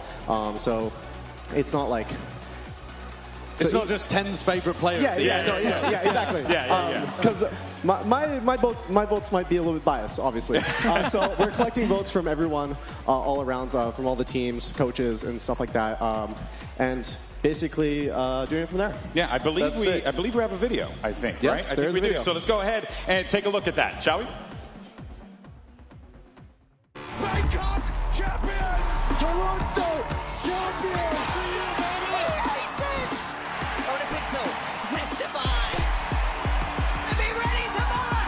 The crowd is with us right now tonight! It's just built the counter-score!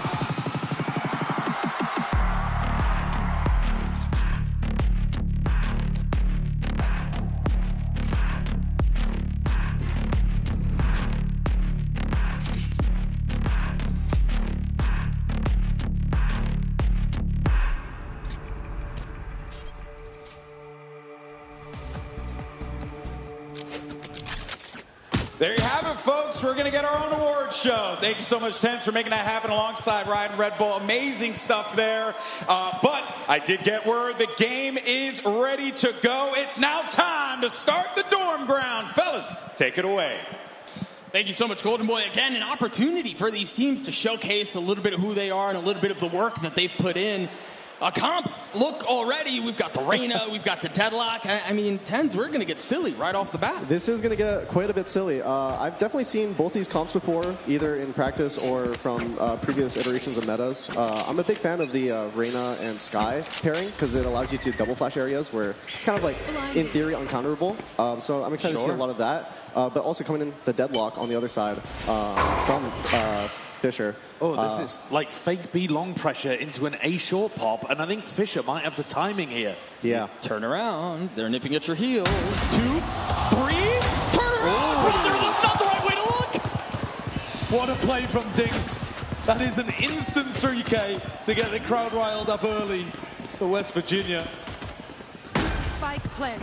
That's a fun debut, right? First time on the big stage, a cheeky little 3K. And not too shabby, kid. Immediate punish on what Fisher were going for. They caught a really nice timing, to be honest, but now left in a 2v5. Good luck in that one. Yeah, especially with the limited util coming in, both Viper and Deadlock on the retake. It's going to be quite hard for them to actually pull through, so it should just be a free win. Yeah, it just got a little bit tougher, didn't it?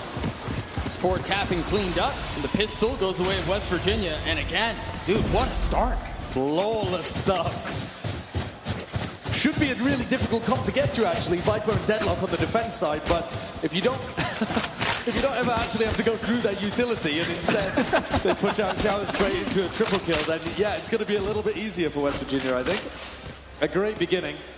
What do you think about running the Deadlock now, Tens? That the GravNet is on such a long cooldown. I actually forgot about this. I haven't played in a more, what's it called? Team-based setting? Yeah, organized setting in a while.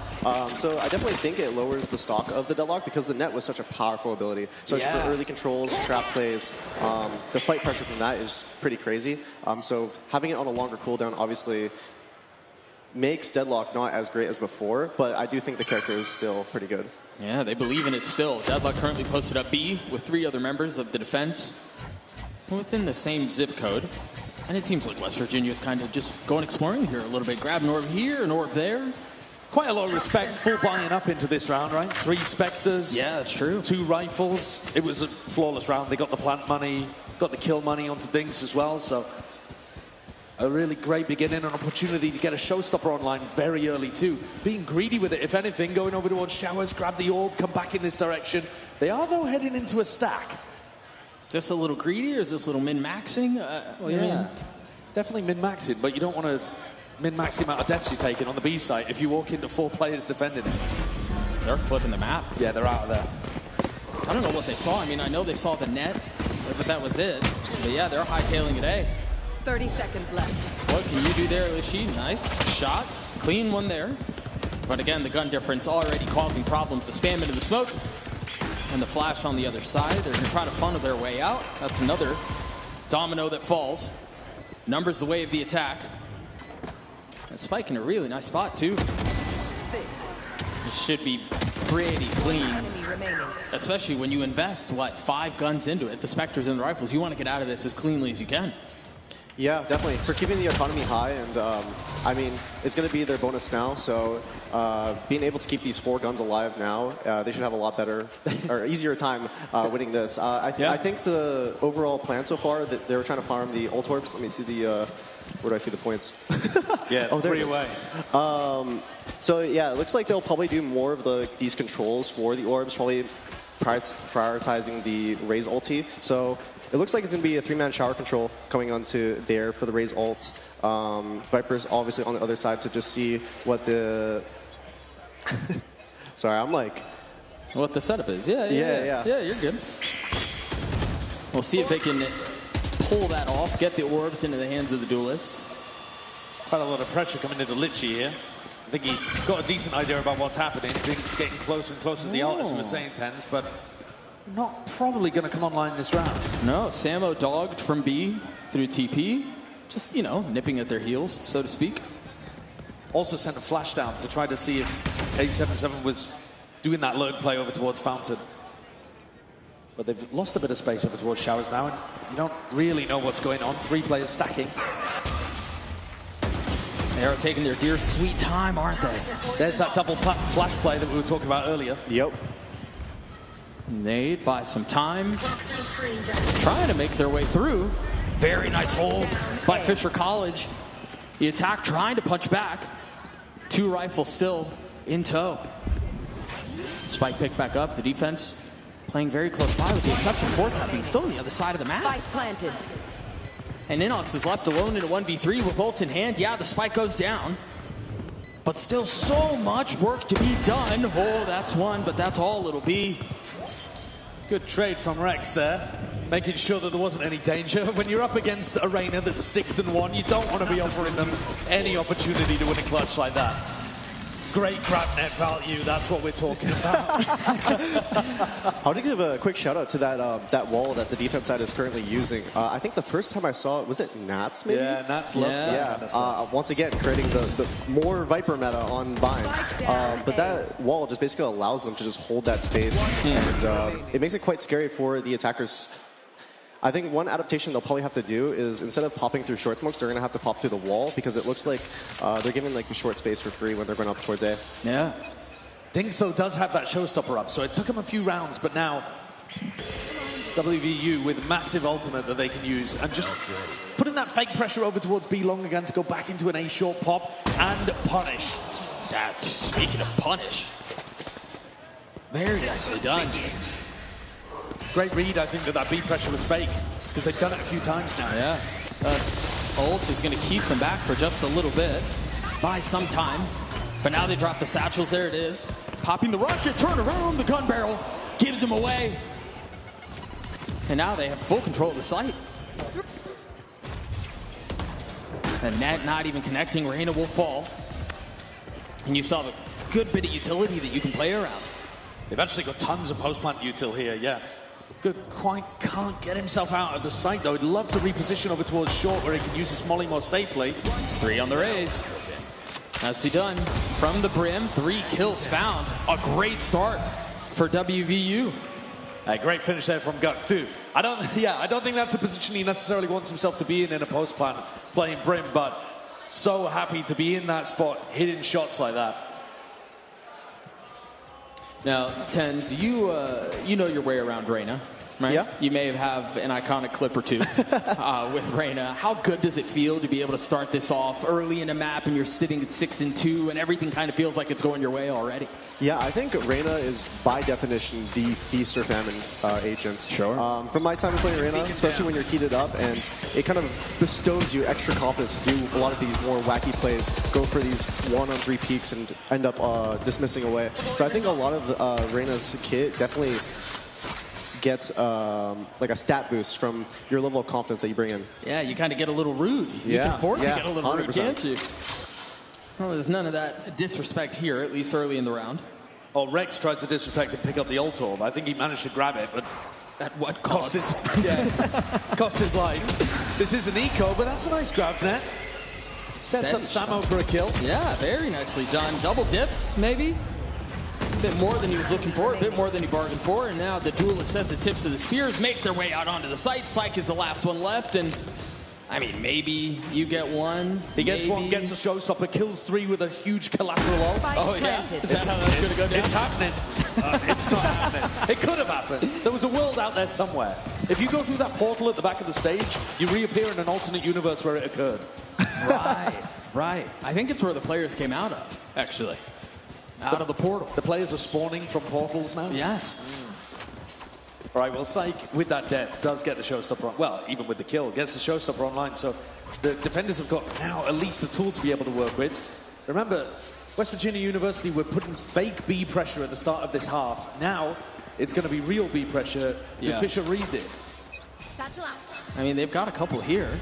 Maybe set up for the crunch, the flash, down long. They want to fight ahead of it. Well, he had nowhere to go. Forced into that brawl, and now the ult that's going to try to pave the way a little bit more. They haven't cleared out Octagon, they haven't cleared out long, and they've got to be careful because there's going to be flank coming in from behind them. But with no other choice, they set their eyes towards the site, pushing forward and establishing the little control they have, but the mini-map is awkward. He gets 2! No way! Oh, that's criminal! And there goes Psych with the ult as well. All left on Litchi. You have a wild story for this one? No. But at the same time, that snake pipe does put on a lot of pressure. Hold on. The wild story is real. He's got to find one more, and he does! Welcome to the stage, kid. Ice cold. Rest of the team on their feet. Did he hit a little? Did he hit a shush? Is that what I saw? Was that a shush across the stage? I love it if it was. Not too bad. One enemy remaining. I mean, just off of that round one right there, I mean, looking at Fisher's ults, I mean, looks pretty insane at the moment. Yeah. Basically have every ult in the game. Their economy's under a little bit of pressure because obviously it was only the single Viper that was able to stay alive at the end of that round. So still coming in with a Guardian and a Stinger, but yeah, the ult advantage is massive. I'm honestly a little twisted. He was using the Minima skin, to be honest. That was like my one smear on the play. Well, here's one advantage out of the ultimate. Pick goes down into short. A little aggro. The Roomba to get some info. Yeah, Psych knows that they're here. It's a dangerous game. You're playing the Stinger. Gets a kill there. Tries to buy a little time. And overbites. You still have to clear this pit. Seekers are going to help. Can you spam off the back of it? No damage done yet to Litchi. No. Hero of the previous round. It's got to be so tough to deal with that pit. You get a tag? Yes. Yes, he did. Free me. The Brim goes down. The pit's still up. And again, that hasn't been dealt with. Just 2 left on the attack. Oh, you're looking the wrong way. 2v2 now. Dink's the last one standing. Looking to pile it on. Oh, that's a satchel into the flash. No shot. Ult advantage comes through really nicely there. Took them a long time to be able to work their way through the pit in short. And of course, getting the deadlock ult onto that player at least caused chaos. It forced the Viper into a really awkward position where he could get picked off even if he didn't get the kill out the back of it. I always find it really funny just watching the deadlock ult just slowly take away your teammate. Yeah. What are the comms like in those moments? Save me, save me. I don't think we'll have that up here, actually. I mean, two pips closer already. So maybe we will get another one. Back to the fight over showers. A lot of this game has come down to winning or losing in showers. That's an aggro wall. Doesn't stop the bullets, but they whistle past Rex's head, and counter spam comes back, taking Xay off the field. That's exactly how they drew that one up, right? Fisher Uni has been very good at clearing out other areas of the map. Yeah, they've been super aggro. Round one, pushed out through showers. They've done pushes down sand, pushes down B long. This is another situation again where, based off that pressure over towards showers, they take Fountain for free. And it's going to allow Psych to get into a really good position on a flank maybe, or even just giving his team the confidence they need to stack. Yeah, he's got a rocket too. Nicely done. First one falls, but Reyna arrives at the scene. And again, has a ton of kills to boot and piling it on even more. With an ult to play around, no armor left. But I guess it doesn't really matter. He does it again. This guy's frying. Litchi is playing so well. He's had some amazing moments already in the first 8 rounds. Yeah, so far, I mean, all of Litchi's kills have just been pure impact. Yeah. I mean, that clutch to start off the half now. And then that one too, yeah. Yeah. Yeah, that's 5 out of 8 of the kills. Absolutely round winning. Pretty incredible. And that's just a tiny level. Doesn't really matter. 4-4, and they've pushed West Virginia down onto an eco round. 12 kills for Inox, but he's going to need more. I think this is the first time we've seen him in an eco too. Meanwhile, I've lost count of how many orbital strikes we've had. That's a nice shot. Pushing into the smoke like that is bold. It's reckless. It's dangerous. Ultimate ready. 2 left on the side of the attack. Did we catch anyone? No. Sorry, Tens. But just 2 left. Kind of stalling out here a bit. You can cut some noise, I suppose. Or you can be really loud and take the TP and flip the map. Nobody on Fisher stayed B to stop that from happening, but the spike is coming back over to A. Oh, cheeky. And Fisher are basically in spawn right now. They don't know which way to go. Oh, they're coming back. Something. It's giving it away. They do have a really good read on what they're trying to do, yeah. I mean, you were right. You called it. They read that perfectly. Yeah. It was I think they didn't end up like having any space towards B, so staying towards spawn as a pack of 4 and just retaking together. Yeah. I mean, obviously, they're not even going to make it in time if they end up going B through the portal. So I do like the fundamentals there from Fisher there to just stay as a pack and just kind of deathball. You say just a smarter play overall in a situation like that, because yeah, I suppose if you do try to lace the Nikes up and head over B as quickly as you can, maybe you get picked, you know, what's waiting on the other side, and yeah, no, Tens, I think you're right. So we'll get a quick timeout here, courtesy of West Virginia. It's Fisher College, who's currently up 1 round after some heroics at the very beginning for them to kind of swing the pendulum back. I mean, you were talking about momentum, Tens, and especially in a best of 1, and given the nature of our game, where do you feel like the momentum is now? I definitely think the momentum is falling back towards the side of Fisher. I mean, their comp is a very defense-centric comp, though. So it makes sense that they should have more rounds on this half. I do think if you're West Virginia, obviously pretty happy right now, but they do have quite a bit of ults they can still expend to get a few more rounds off in this half. Would you say there's a magic number that West Virginia need to get to, given kind of the comp situation, if they want to feel good about the next half? I would say, I definitely think, I would take it 6. Yeah, 6? Yeah. Okay. Well, West Virginia, you've got a couple more you've got to pull together, and as you were mentioning, they've got the ults to do it. I think this tank timeout will also be for West Virginia to realize how fast and aggressive Fisher are playing. And look at this again, so quick into Fountain. Brother, they didn't talk about it enough. Yeah. Through the teleport as well. Any punish? Not quite there. Oh! Whoa. That was an anime battle! That was amazing! Both raises take flight. But it's left in the 3v3. Viper booking it over, but the pit is not going to be here in time for the attackers. Deep flash and spawn. I don't think he got a tag. But I mean, they're trampling out like Clydesdales. They know where they're headed. Second flash certainly confirms the suspicions. But they're just trying to buy time here for A77 to get into position. What a shot! That's the position he was looking for. It's actually Inox who's able to walk away with 2. Crispy on the taps. Of course, it's Litchi. Do it again. Do it for the people. Do it for the culture. He's going to get away with it! Unbelievable! Brother, take a bow! By far and away, the most impactful player on the stage right now.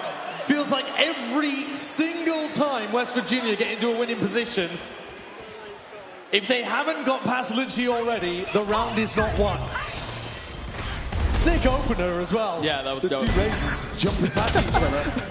I definitely thought Inox had done enough. You know, Tens, you were saying it feels like all of his kills are impact kills. And so you can look to the other side of the proverbial stage and go, oh, well, Inox is 15-7. He's obviously carrying the game. But like you were saying, Litchi feels like he's the one who's dictating how the rounds play out. Yeah, I think Inox is kind of like the opener, and then Litchi, unfortunately for West Virginia's side, is the closer. The closer. Definitely been closing out a lot of rounds, and it should just be... Oh, nice spam there from the Reyna. Dude, the closer's such a dope nickname.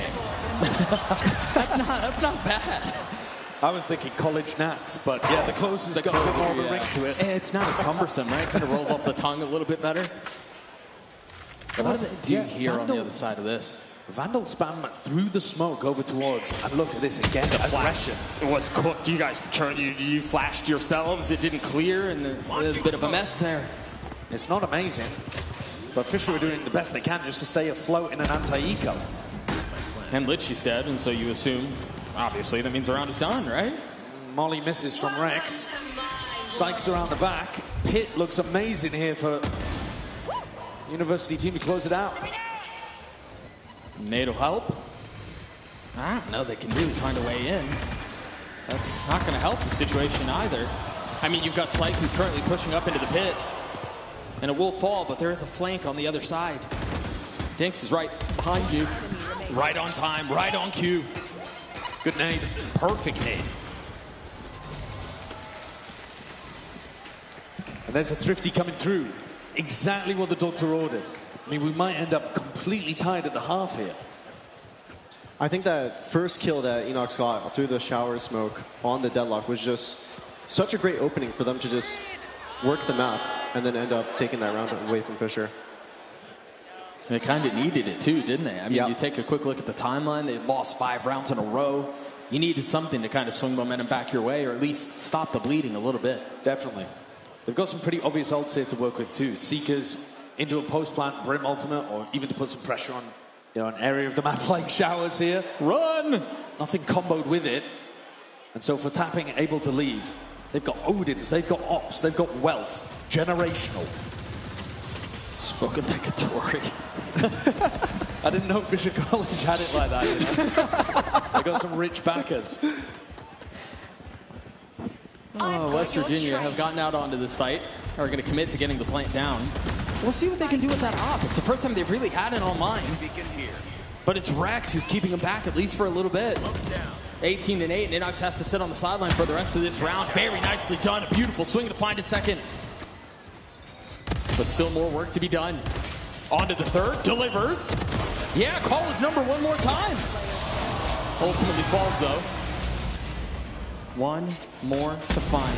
What can Samo do with a molly in his lap and time short? Forced into an uncomfortable position.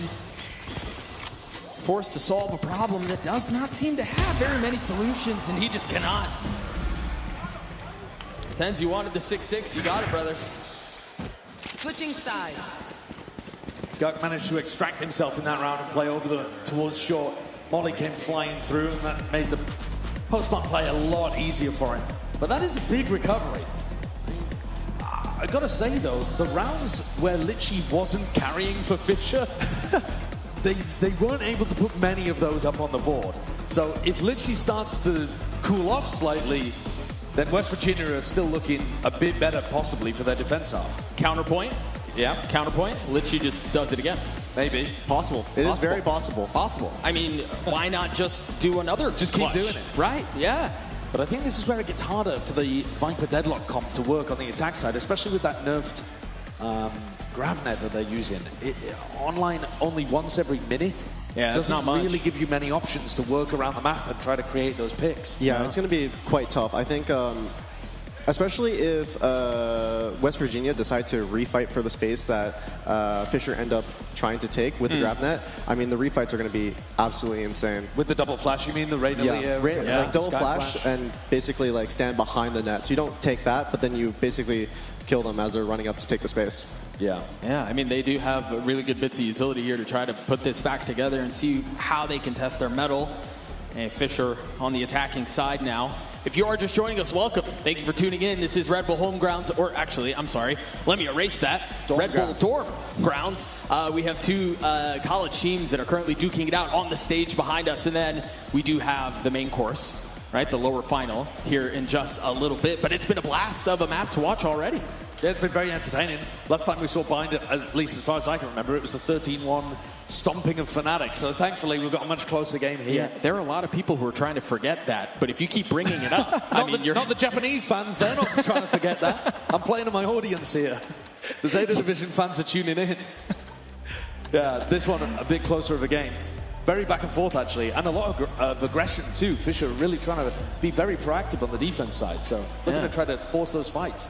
Tens, this might be a bit of a gimme question. Maybe I know exactly what you're going to say, but give me one player that's kind of stood out to you, that's maybe wowed you as we're tied 6-6 heading into the next half.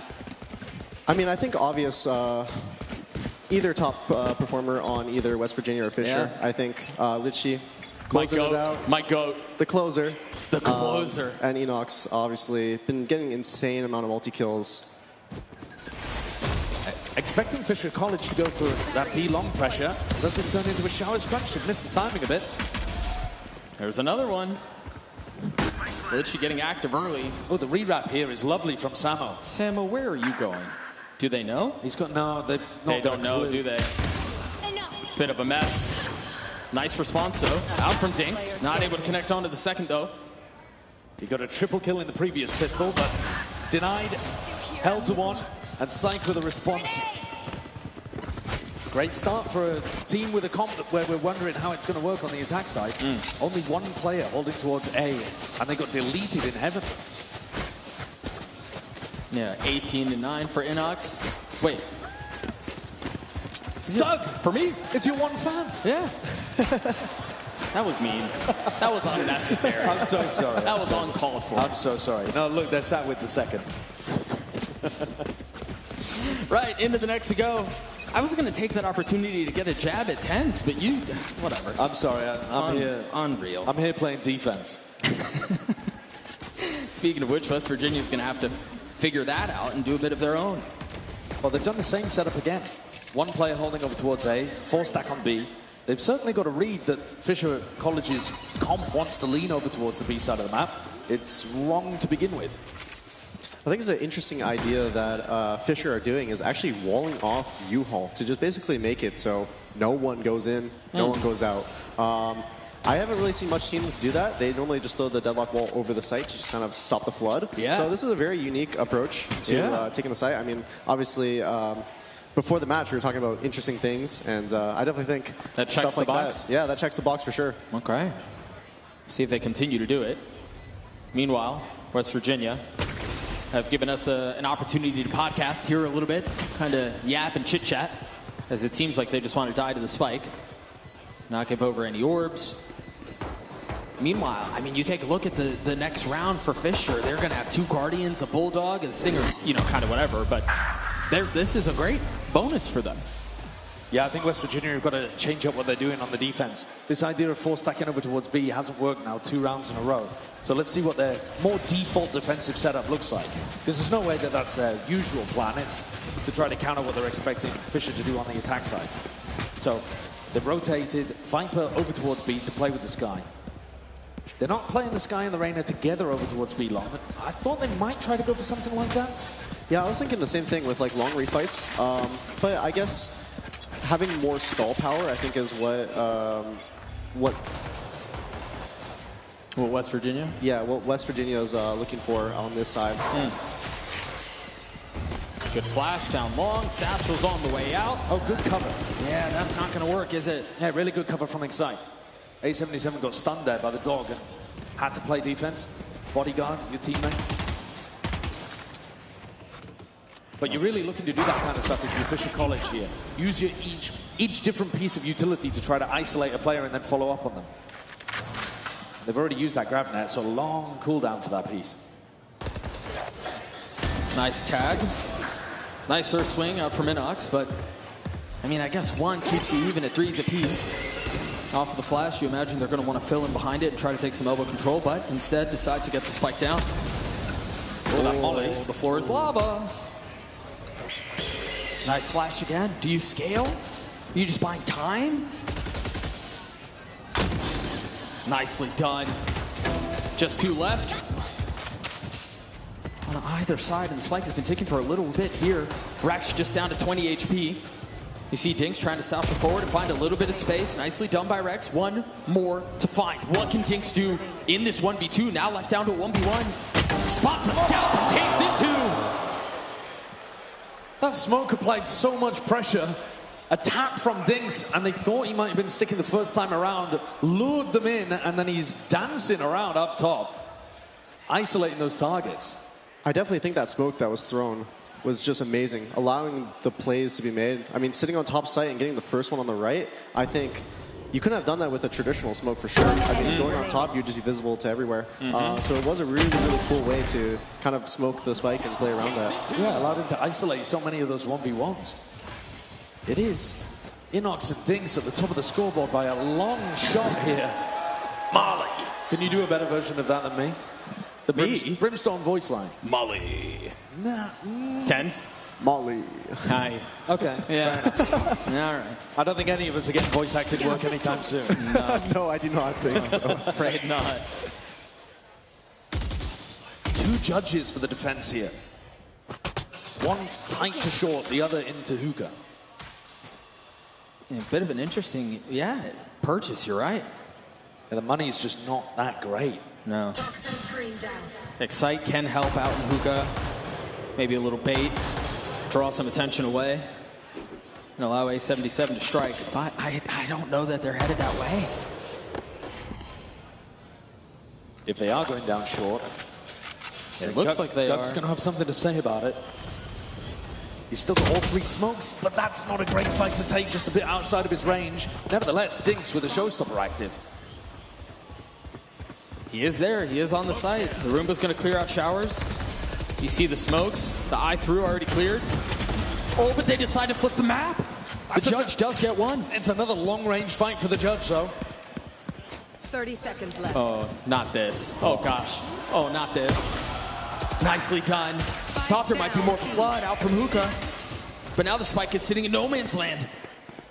And remember, Dinks still has the rocket. The double swing out from hookah's perfect. No way! Very nicely done from Psych. That's crazy. The Dinks swings back in to try to trade the kill as they double flood out from hookah, and somehow, some way, Psych kills them both. I think Dinks could have probably popped his ultimate there and just guaranteed the round. Yeah, zone out if nothing else. We'll take a look at that one more time. That was so well done. I think that should have been a checkmated position, though. Yeah, I agree. Dinks is going to want that one back. And now a 2-round deficit and an eco. Remember, the bye was broken for West Virginia previously. They had to bring 2 judges into the former round. Both Skies use their flash. The dog up towards B. There's the satchel. Josh, as you were mentioning, oh, he's in the smoke. A77's in the smoke. It's just a classic, though. Cool idea, cool little trap, but no value found. Now they can really accelerate off this. Surely Dinks doesn't pop his ult here, right? You wouldn't expect so. Surely not. I do think if they end up getting one more kill, like this one. Pop that thing! Was the Annihilation denying space to begin with? Spike's already hit the floor, but here it comes. Here it goes. Takes flight, immediately grounded. Oh, it's a mess. And now it's just Inox with a classic 1v1, upgrade to a share. Has to land the shot and just cannot. Puts a bullet in the shoulder of Fortapin, who manages to hold out with weapons. A 3-round lead now for Fisher College. I definitely think it was quite unfortunate from West Virginia. I mean, getting that first kill and gave them hope, investing the showstopper, but unfortunately not placing it anywhere near any opponents. It's fool's gold, man. Got stunned on the way down. I think that was a big deal as well. Yeah. I think that's value from the sonic sensor. I think so. Nice. Whoever that was, they're the GOAT. I agree. Flash into showers, looking to try to take the fight to Inox. That's a dangerous position to be extracting and grabbing it from. that is pretty wild in my opinion. And Inox, top fragger, does land an opening kill. Psych shut down. No showstopper to work with on the attack now. Dude, I feel like he's got 30 kills. Yeah. He's been finding a lot of kills, but you know, some of them are towards the beginning of the round, or he gets traded out, or something like that. Right. And you can't always rely on the rest of West Virginia to actually close the round out. Fisher have been doing such a good job of staying scrappy. So we'll go strike out towards U-Haul. Seekers in exchange. Oh, and a bit lost there. And there's Inox once again, retaking shower control. Spike planted. They managed to get the spike down on the other side of that. That's crazy. Inox has his ult. Rotations from the defense starting to come through. They have a lot of numbers here. West Virginia need to find a way to close this one out. They cannot afford to let it go.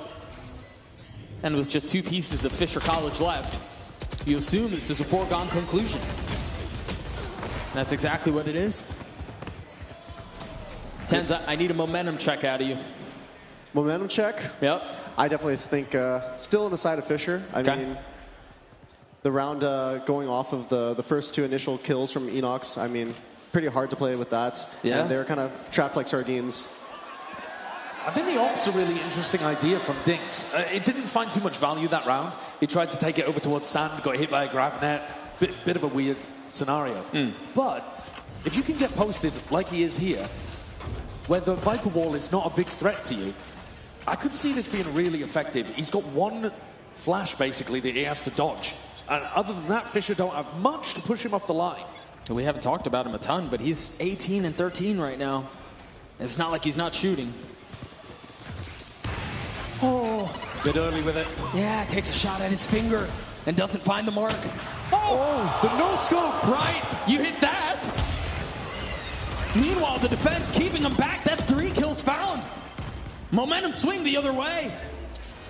What can Samo and 4Tapping do? They don't even have the spike in hand. It's an upgraded weapon. Samo, what are you going to do here? Well, are you going to do this? In front of this crowd? Tough when he's only got 38 health. And the spike not in his possession, so he can't actually pivot away to B. I mean, he did get halfway there without taking anything, but does not find the last 2 steps he needs. West Virginia continuing to pull off this comeback. The gap down to 1. Fisher still in the lead. An opportunity to get onto the side, get a pit down, but I still think it's going to be difficult to get past this operator. Dinks, he fired a little early. Was a bit antsy on the trigger finger in the previous when he was on short. But if he just holds for a moment, it's either going to force Samo to use a lot of utility. He's going to burn the flashes and the dog way early in the round. Or Dinks is going to find his opportunities to take fights. He's on the other side of the map, though, now. And he's not going to get an opportunity. At least not yet. Perhaps later in the round. They've got double flashes here to refight, but the fight forced into Inox way early. Yeah. Without getting a kill, as you're mentioning, Tens, it's so feast or famine. If you don't get that kill, you're kind of stuck. Yeah. So 25 and 15 for Inox. But forced to watch the rest of this one, a spectator. And Fisher, I mean, in full control. They've invested the Seekers too. If they go through the teleporter, Dinks is going to be waiting for them. Here we go. Can he get some value from the op? Defending A. He's going to be tested. He's got to land it. Nicely done. The nade is there as well. Satchel's up, repositions. Perch to take another. Meanwhile, you sneaky little devil in the smoke, gets a kill, pops out at just the right time. Now we've stalled out once more. The spike's committed. 30 seconds but so left. is Guk. He falls, leaves Dinks in a 1v3, and that's not the weapon for the job. Can we, just real quick, are you calling him Guk? Yeah. You don't want to read Gucci off of that? You're calling him Guk? That's his name, bro. Guk? You didn't hear the interview earlier on? Or listen, he's a Winthrop University legend. Guk sounds gross. My brain isn't going there. Wait, so what is it actually? Is it Guk or Gucci? Surely it's Gucci. That's not the weapon for the job. Right, well, we'll take the time out to look it up. He's the 100th confirmation. He's the 107th of his line. The Guk lineage, really. His father before him. It's Guk? It is Guk. Nah. I need to talk to the kid. For 100 generations, his family's been called this, and how dare you dispute it? I feel like Gucci's such low-hanging fruit. I don't know. Anyway, Guk it is. Either way, Fisher get up to 11. Mixwell go pro again. Oh, 10s. I gotta ask. Oh. Yeah. Oh, yeah. You know I'm going to. Do you think you could go pro again at this point? Do I think I could? Yeah. Not are you. I won't. I mean, you can leak that later, but... I definitely think I could. It would just give me... I would just need a little bit. Yeah? I think for practice, and I could probably get back into form. Okay. You think Mixwell could? Yeah, I think so. Yeah? Yeah, I think so. Bit of hesitation there. Yeah, he did. I think... don't mean to put you on the spot, but... He hasn't been playing in a longer period of time. I think I just retired like pretty recently, I would say, compared to Mixwell. So I do think for him it'd take a little bit longer of a period, but I believe in his abilities as both a teammate and as a player. There you go. You got a snatched up cocoon. Does look silly, doesn't it? Well, there's no hope there whatsoever. And we've got the pit down on the site, the wall back site. Yeah, the wall actually, though, doesn't stop you from going into lamps. It's supposed to go a little further back into the left. Right. And that was the common wall that you were talking about earlier. Yeah. Right? Still have to find a way to play around the pit. The pit should be allowing Fisher to get up to match point here. They forced their way in. Oh, what? Shouldn't be favored in that fight. No! But go on! 3v2. What can Samo and Fort Tapping do? Gets a little messy, but finds a shot anyway. Has to snap onto the second and does. But the defuse will land. West Virginia refusing to go away. And I just love how both sides have just been winning. I mean, it's been very back and forth with momentum shifting between both sides of the team. I'm glad that we're able to see kind of like the strengths of both compositions, but then also the players popping off, having their own individual like clutch moments. Yeah, I mean, because you were talking about how momentum-based this game can be. It's easy for something like that to kind of run away. I think especially when you've got a pit down in the 3v3. It gives us an advantage in this round. Momentum should be in the side of Litchi and Fisher. Right. It was the Viper on the other side slinking his way in and somehow winning a fight to drop the pit that changed everything. That should have never happened. You're right. And so it's Fisher College who are up 1. With a showstopper at B long, ready to take the fight. Off of the flash, the dog comes through, and there's the rocket. He gets up high, gets the kill, drops to try to find the second, but the Singer at a distance puts him away. Actually, really good protocol there from Litchi to run forwards towards the showstopper, save the rest of his team. No double kills. Great response. Inox again, set to the side. These Guardians are going crazy, and that's the Viper's pit drop now for the defense. Short open. I don't think they have any idea, though, that Guk was here. They thought it was just the Viper. I definitely think there's one man to do it. It's Guk. It is Guk. It is Guk. Well, here he comes. Stand up, Guk. Oh, they were looking at him. Guk gets 2. Now 2v2. Oh, Psych has a rocket. What a round! Psych might have to use the rocket. Finds 1 kill. Yeah, there it is. I mean, surely that just buys time, right? That zones things out. You got to check it to make sure there's no one there defusing it, but all the time in the world. There's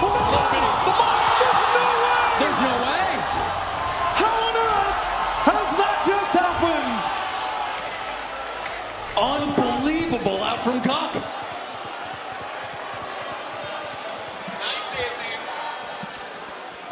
He's got the anti-explosive boots on.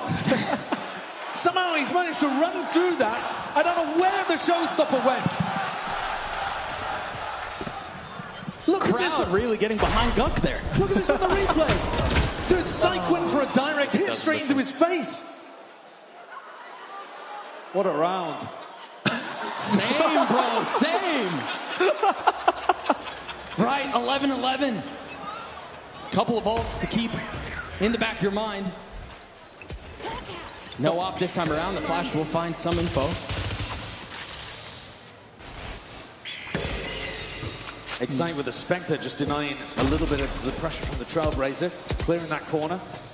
These are the spots where you could see them going for a refight over towards Octagon, but Inox isn't quite there. He's trying to take dry duels over towards Showers instead. It does make B a bit weaker. They're not even rotating people. They've lost the whole of Octagon, and they're still keeping 3 players stacked on A. They've got a bit of a wrong idea about how Fisher's playing this attack. I've got your trail. Oh, and they're about to find out. That veil's about to be lifted. The Seeker's in the wall. Even tagging someone out in sand. That's a big kill. Glitchy getting one, traded right back though. As he's able to get another. And the spike is flipping the map. And it's Inox that's here. How many can you find? One with the Empress pop, gets away. And buys just enough time, and all of a sudden, Samo has nowhere to go. Another flick from Guk as well. But you're right, Samo somehow has been left in an unwinnable 1v3. Has no clue where A77 is either. Exit path blocked. Yeah, brother, they're stalling out. West Virginia gets on map point. They had an open B site there, and for whatever reason, Fisher just doesn't feel comfortable about committing the plant in that situation. Maybe they didn't quite realize that 3 of the players were stacked over towards A. But they had the opening, they had an opportunity, and now we've got a tactical timeout coming out from Fisher College. They can't afford to let this slip. Can I just real quick? Hammerstein, you guys look beautiful tonight. Holy smokes, what a venue. You guys look good. First day that we've had a crowd here at this event, and they pack it out. I mean, we're busting at the seams. You can't be throwing out a 6-7 and then spelling 7 with an N. Oh, that is a bit... like Sentinels? Senvin? Senvin? 6-Senvin? It's weak, in my opinion. Yeah, it's weak. not great. It's weak. Not great. But I'm just a hater. What can I say? I'm just a hater. Tens, do you understand 6-7? Never has a more sentence been uttered. I wanted to put him on the spot. But instead, once again, you deflect. Unbelievable. I think I missed the cutoff where I understand it. Unfortunately, I'm not young enough. I think we all did, to be honest. to be perfectly clear. No, I get it. I understand what the kids are doing. Right. Yes, you of the 3 of us, the most hip with the youth. Yep.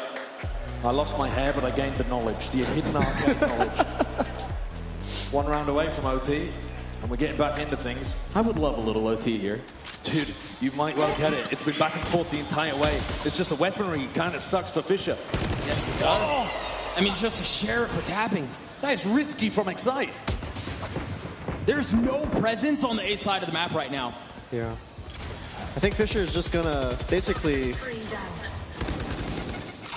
do a redo of last round, but actually commit to the site. I think they kind of cooked and unfortunately burnt the kitchen, but... Oh my gosh, they burned it all! A77 slams the door on OT! And West Virginia walks away with the dub. What an insane way to end! Man, that was fun. Turned up with some huge rounds towards the end of things there, A77. What a 4K spray down. Beautiful to watch. And went the full distance. Yeah. They did. I mean, the stars actually aligned for A77. Literally really did. To just spray transfer in a straight line and get 3. Oh, man. Again, West Virginia walking away with the dub 13-11. And boy, I mean, we were talking about it prior to the round. OT felt probable. Yeah. To be honest. Almost inevitable. Yeah. But yeah, all smart between these two as well. They've played together before, a rematch of the grand finals of Dorm Grounds. And plenty of players to keep attention, keep a look at if you're looking towards the future.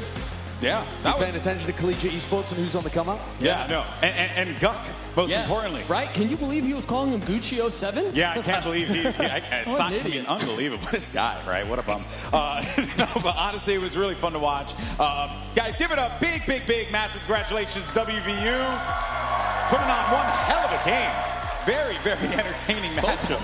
Yeah, both teams. And also Fisher University as well, guys. Give it up to them as well. Both of our squads here that participate in the dorm ground. This is the future of Valorant Esports, so we want to make sure we give them that love and that opportunity. So once again, thank you guys so much for that, to WVU as well as Fisher. And also, a little quick love to Red Bull for giving these universities and colleges an opportunity to do something like this, to showcase, to have insane moments. I mean, Ten's nicknamed a guy the closer. Like what? That's a peak like career moment. What are we talking about? Mariano Rivera or something like that? Yeah, but better. Yeah, I guess so. I'm a Mets fan, so I can say that. Okay, how could you? All right, get out of here. Just disgusting. No, but seriously, it really is something special, and it's cool to check out there. So congratulations to both of these teams. We'll be getting words with them in just a little bit to hear from the players. And then, of course, coming up in just a little bit, we're going to have our lower bracket finals. But Tens, my man, thank you so much for joining. How was the casting experience? Did these guys treat you well? Because they're a little mean. I think they treated me great. That's good. I think so. That's good. Except for him. Yeah. He's a jerk. Doug kept trying to fire shots towards that. Allegedly. I was having a body count. What do you mean allegedly? It was all on film. Allegedly. It was all on film, Doug. Yes. All right, guys, give it up one more time for Tens joining us on the desk. And of course, don't forget about Tens' Community Awards happening December 15th. But for now, let's send it down over to the one and only Liz, who's standing by with one of our winners. Thank you so much. And congrats, Tens, for an amazing casting debut. I'm pretty sure. Give it up for Tens' casting debut. Wonderful work. But we have to talk to one of our winners from West Virginia University. So I did a little investigating before I say your name. You just don't correct people. It is not Guck. It is Gucci. Yeah, it is technically Gucci 07, but everybody just says Guck, so I kind of just let it happen. I think we should call you your name, Gucci. Oh, or like Channing Guck. I guess I'm Guck now. He's Guck! He's Guck! I mean, when I interviewed you, I think you said a 13-6 scoreline, but you managed to have the closest match we've had thus far all day. Talk to me about kind of that match and what made it so close. Honestly, we were shooting for the 13-6, but we wanted to make it interesting and entertaining for the crowd. We wanted to give Tens more material to cast with. Yeah. So, we had to make it closer, 13-11, make it more interesting. It's just how we do it. Yeah, I think for us broadcaster, we really needed that. And that's very kind of you, very benevolent of you. I talked to you about the program. I want you to talk about your boys there, the ones you lead. Go down the line, talk to me about what makes them so special in your team, what makes you guys the Red Bull dorm ground champions. He's my roommate, so we got a lot of chemistry inside and outside the server. He's also the GOAT. GOAT IGL. He's picked up IGLing pretty recently, so he's been improving a lot over the past few weeks. He's been doing great. Dino, silent GOAT, silent assassin. This guy doesn't say a word, but every time he's in the server, he's getting those entries, dropping 30 every game. He's the GOAT. Aiden, he's like our sentinel. He's stoic. He always sits there. He locks down his sight every time. Doesn't let anybody through his Viper wall. And then Theo's the GOAT. You guys saw that on Reyna, bro. This guy went nuclear. Literally insane. Awesome person, awesome teammate. And And what makes you so great? Talk about you. I don't know. I'm like I can be the GOAT sometimes. I can not be the GOAT sometimes. It kind of really depends. But I do like playing around Smokes a lot. I've always, I've been in Smokes jail for 5 years. So, it's fun though. I love Smokes. Never giving it up. But yeah, I'm just like, I don't know. I'm always a Smokes player. It's just how I am. So that's what makes me. I'm going to talk to you kind of more like collegiate at whole. We have a sign back there that says support collegiate esports. I think a lot of people, guys, who was his first collegiate game they've ever watched? Right? Look, all these hands are being raised. So this is their first collegiate game they've ever watched. You're on that debut. What does it mean for you to be that kind of representative of collegiate esports? Collegiate esports is honestly just an amazing opportunity. Anybody that competes in Valorant, first of all, if you're already a student, check your program. See if your school has an esports program. Join. It's always fun. You meet new people. There's also programs that give out scholarships. I played, I guess, professionally for a little bit. Being able to transition there into Winthrop, they gave me an opportunity, I want to say 2 years ago at this point. So I played with them. We were the first university team to qualify for Challenger. It was really cool. And then I left there, came to West Virginia, and we've been trying to grind as well. But honestly, there's so much competition in collegiate. If you guys are not watching collegiate, you guys are missing out. It's extremely entertaining. There's a lot of really close games and a lot of really good teams in there as well. So. Very good for Guck one more time. And thank you to Red Bull for making this possible. Friends, we are going to take a break, so stay right there. We'll be right back.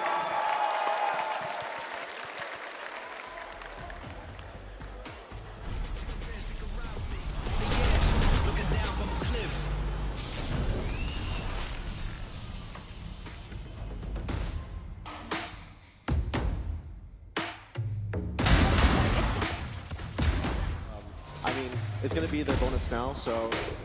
One enemy remaining. We're cooking.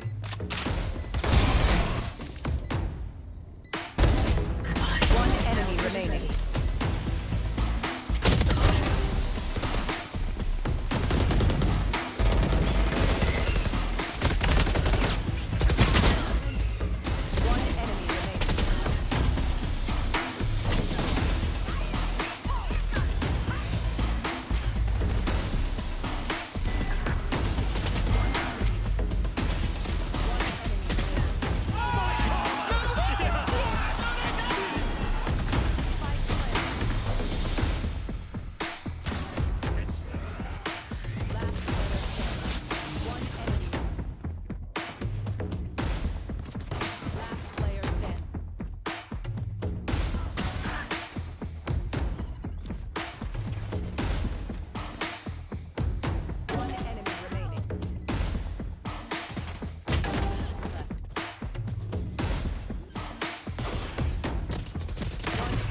Rocket shit, boys. Let's go.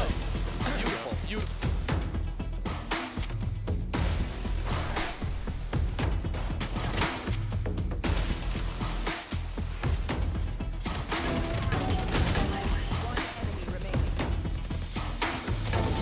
Let's go!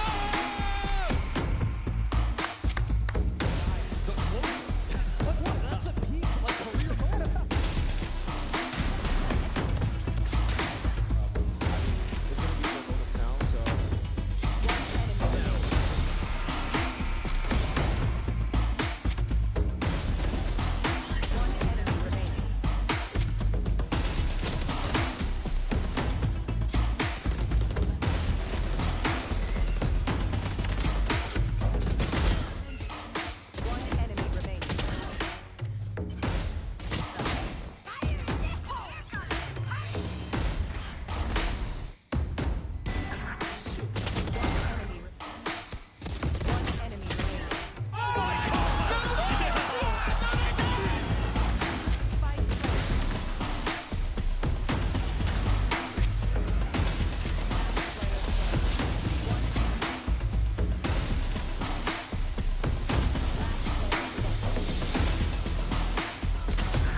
MVP of the tournament?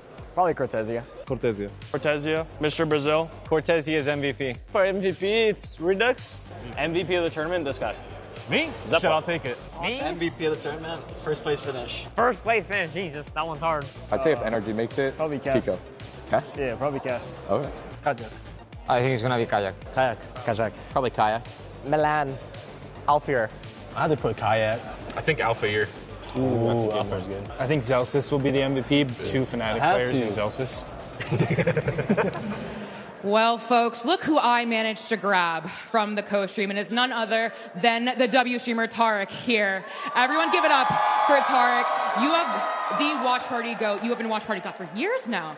It's been a long time. What makes this being at Red Bull Homeground special as a co-streamer?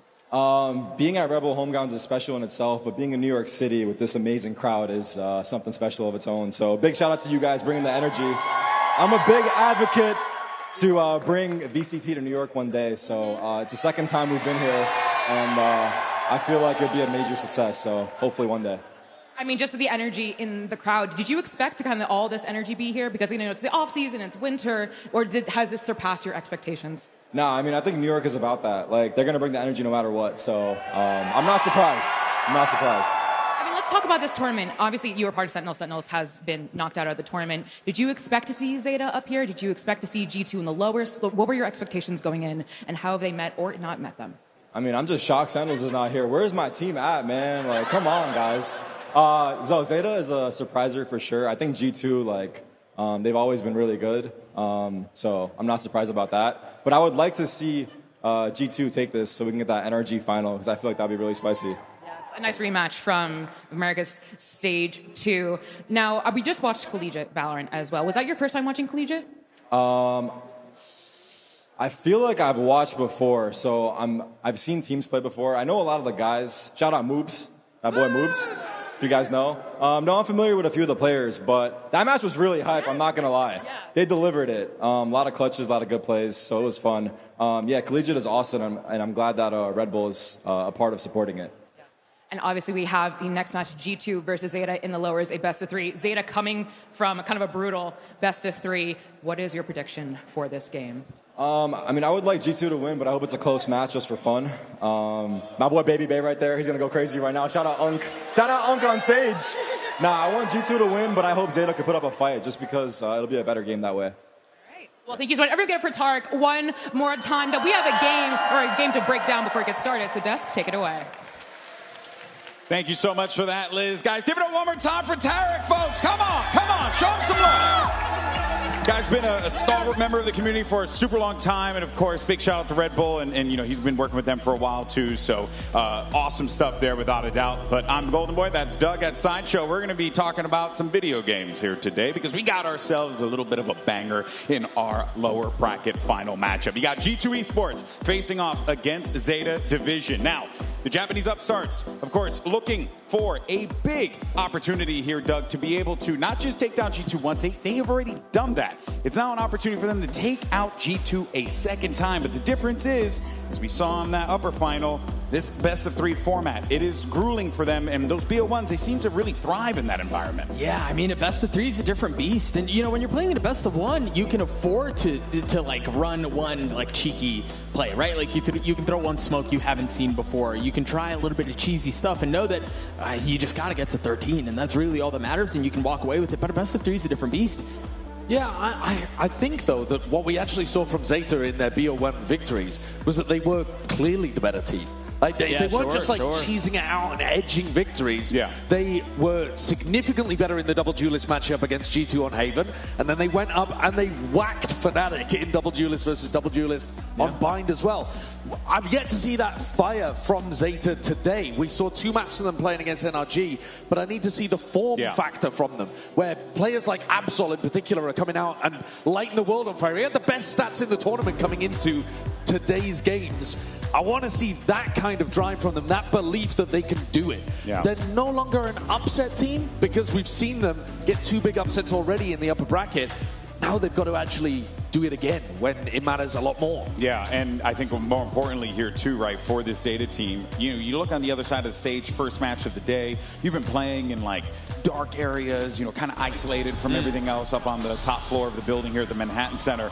And this definitely was a different kind of experience, I would imagine, for those members of the Zeta Division. Because I know Sugar Zero, he's competed internationally in the past, right. But for a lot of those other members there, this was a new experience, Doug. And then on top of that, you're going up against the world champions, right? Odin Go, you got all the stuff you possibly need. So it was a tall task. Yeah, and I mean, we talked about this a little bit earlier in the tournament, and they have gotten up until this point in the face of what I'm about to say, but they're playing with 3 kind of stand-ins. It's really odd, yeah. Right, like the roster's not fully secure, but they might be. I've gotten so many different messages from everyone. Everyone's told me a different thing. I've heard is like everyone's on the team except for one. Dog, nobody's messaging you. Stop. People are. People hit me up. Okay, no, but the streets are talking. But people, it's unclear right now what Zeta Division's full roster is going to be for next year. We're assuming it's going to look either exactly like this or a lot like this. Yeah. But at the moment, it's not set in stone. And so, you're watching these players play and you're thinking, well, it looks good, generally speaking. And of course, you got Sugar Zero leading the charge there as well. We just saw him on your screen. So, he's a player who's a veteran. He's been here for a while now, right? This is a great opportunity Sideshow for him to really show like the work that they've put toward. They've had some time now in between that energy game into now, courtesy of the dorm ground, so they can work through some things. I don't remember the map that they played. Was it Sunset or was it Bind when they went against G2? Against G2. That was Haven. That was Haven. So they won on Haven against G2. They won on Bind against FNATIC. That's what it was. Okay, I was thinking about, because I'm thinking like, where do you go for the maps here if you are Zeta, right? I'm thinking any map where you play double duelist. I don't want to see. So Corrode, for example, they didn't play the double duelist there. I don't think it looked explosive enough. I want to see them play fast. I want to see them play explosive. I think that's when they can be at their best. When they're the ones putting pressure on their opponents, when they're the ones that are able to get big results out of players like Eco, players like Absol, and they're kind of just running you down. Like, that's what I want them to be playing. We don't know what their comps look like across every map, but I can tell you that their Haven and their Bind looked pretty impressive, so I want to see more of that. Yeah, I think that's got to be the key. It's always interesting to see a team play with house money for the first couple of rounds and go, we're going to play a little loose. We can go double duelist. We're going to go in your face. And, I mean, if we lose, nobody's expecting anything from us anyway. We can kind of play a little bit more to the wind. But now they find themselves in a best-of-3, and it does seem like they diverted from that approach at least a little bit. And so you're right. They do need to go back to their roots. Let it fly. Yeah, for sure. But problem is, you're going up against G2 on the other side of the stage. And they've made a change, controversial quite a bit for a lot of people online. But the fan love it here in New York City, still very much for G2 Esports. Baby Bay joining the roster here, and while we talked about this squad having some hardship against Zeta Division in the in what we call it, playoffs, pool group stage, however we've referenced it at this event. The thing that I think sticks out for me is that I highly doubt, Sideshow, you're going to catch G2 twice like this, because you can't just do it once. You got to do it 2 times against a team that has been a multi-time regional champion. And earlier in the tournament, it was Jorgamo keeping them afloat when the rest of the team was having those slow starts. Yeah. And I agree with you. I think it's unlikely we're going to see G2 with another slow start today.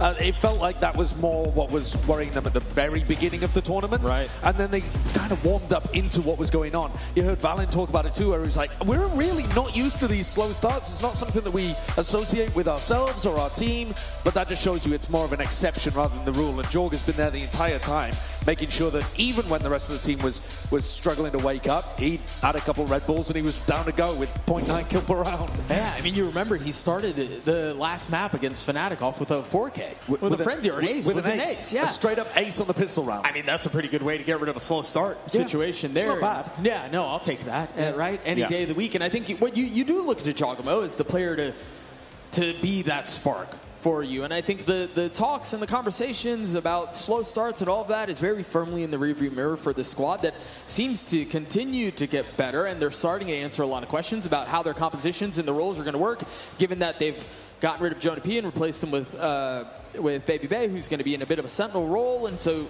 I think a lot of it has kind of gone on to Leaf to fill those shoes. And if I am going to look at a player to do that and to fill those shoes the way that he has, I mean, it would be Leaf. I'd call him. Leaf's insane. Leaf's a phenomenal player. Right. He's so smart, extremely mechanically talented as well. The only question about whether he can play one role or another is whether he's getting more impact or less impact. Not less impact. Sure. But I mean, he's always going to be incredible, but would he be more incredible if he was taking, on a duelist role where he could take more fights? Right. Or on a Senti role where he can push out? Like, those are the kind of questions we're asking. Not is he going to be good, but are you maximizing his impact? Yeah, his value on the roster. Yeah. And I am really surprised that G2 have been playing as much double initiator as they have across this tournament. Seems like they're sticking to their roots, their style, rather than trying to lean into a different idea with Baby Bay in the lineup. Yeah. We still haven't seen even them across the whole of their map pool, but of the maps we've seen, I was surprised at how much Breach we were seeing from Leaf. He was playing it on Split, and then he was also playing it on Abyss. Yeah. Both actually quite unusual picks in this meta. Yeah. Does feel like they're trying to, find what is going to be working for this team. Off-season's a great opportunity for them to do that. Sure. Now, of course, so you saw Baby Bay on screen for a little bit. Fun fact, right? The guy was a part of our talent team, and he misses us. He used to be your co-commentator, Doug. Do you remember? Yes. No. No, you don't remember that I had no idea. era in your life? No, shut the front door. But the thing is, though, he still misses the job. And it turns out yesterday he really wanted to get back to his roots of working as a broadcast interviewer. Let's go ahead and check this out.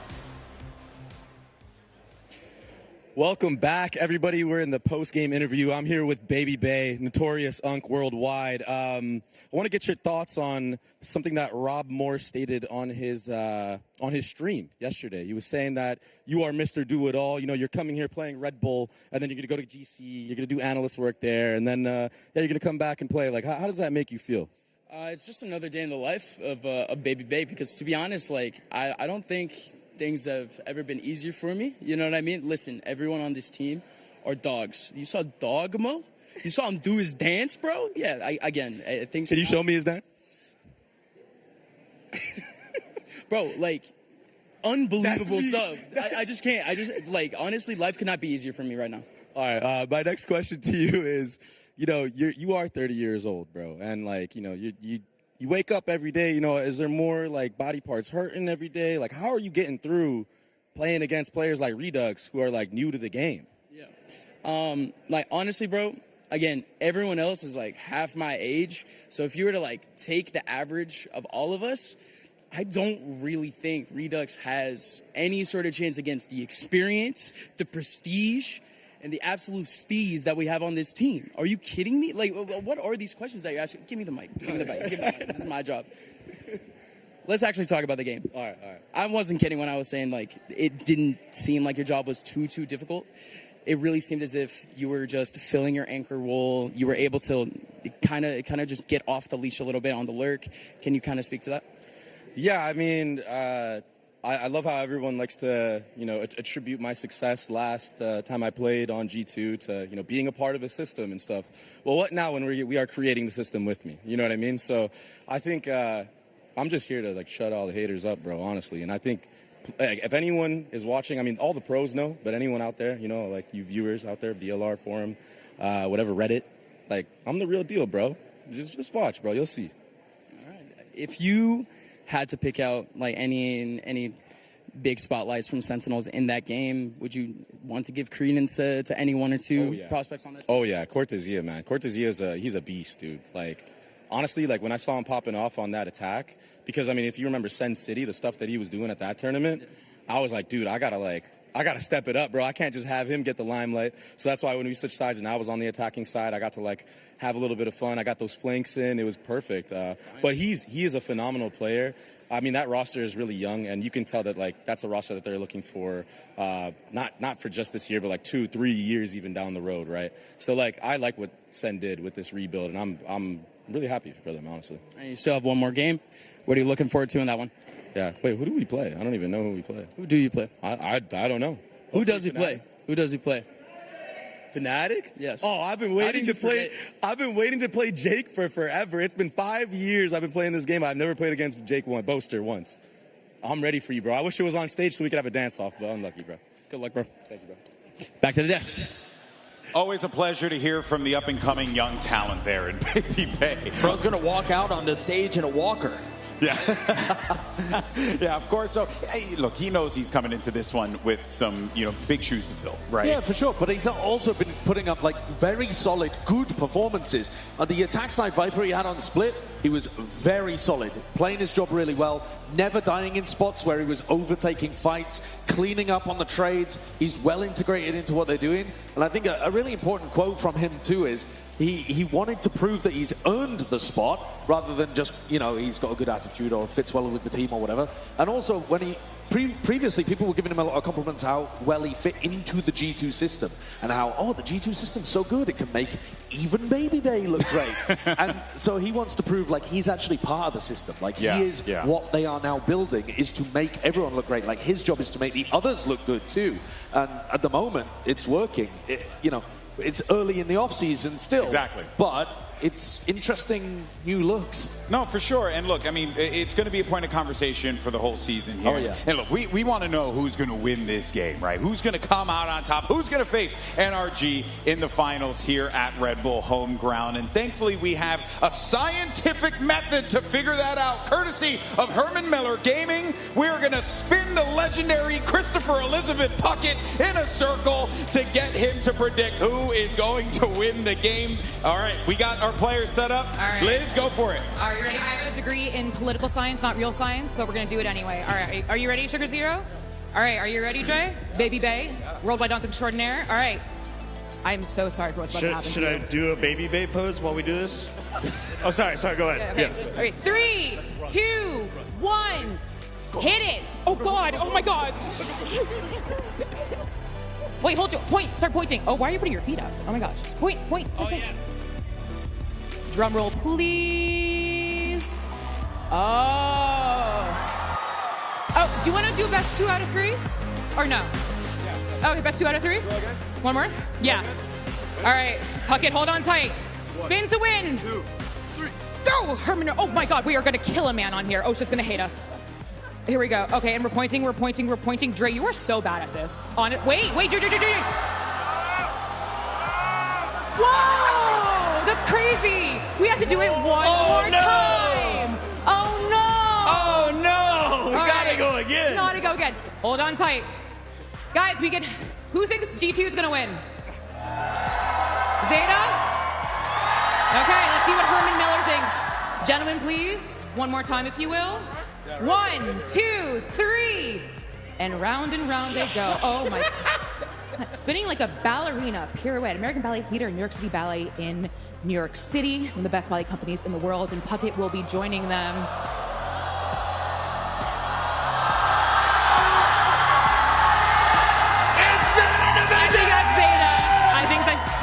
Well, Drake, you're bad at that, but best of luck, boys. And Alex, take it away. Oh, man. That was exactly what the doctor ordered. Of course, today's players are competing in Embody Gaming chairs, the highest level of performance and comfort. All Herman Miller gaming products, 25% off right now. 25? 25. 25. 25, baby. Through December 2nd. Make sure you check out the latest colorways of the Embody Gaming chair at hermanmiller.com/gaming. There you go. Elizabeth really pulling off the Vanna White there. Good job there. I feel like we just limit tested. I feel like we just stress test that chair. Yeah, we really did. Again, they were solid bearings. Very stable. Yeah.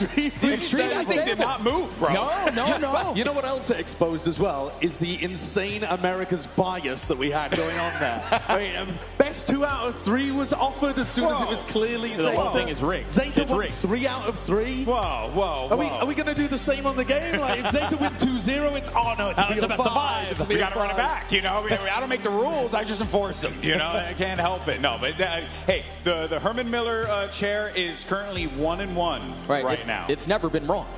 It's been 1-1, except for that one time. Well, yeah. Apart from that time. Other than that time. This guy, I'm going to punch him in the neck. All right, so let's go ahead and see the map. What do we got here, folks? We got Bind being banned. What is Zeta looking to get rid of? It's Abyss. That makes a lot of sense. Yeah, let's see what these choices are here. Sunset, everyone's favorite map. I haven't seen that this tournament. Really excited to see that one again. But we haven't seen that, I think, from either of these teams, actually. No, I think you're right. And so Zeta going towards Split, choosing not to go Haven, despite the fact that they just won on Haven, though they lost to NRG. But they do go double duelist. You can run the double duelist on Split, and so maybe they are leaning back into some of the stuff you were talking about before, and then Corrode is the decider. Whoa. That's an interesting one. Yeah, Zeta choosing to go towards Corrode there instead of towards Pearl.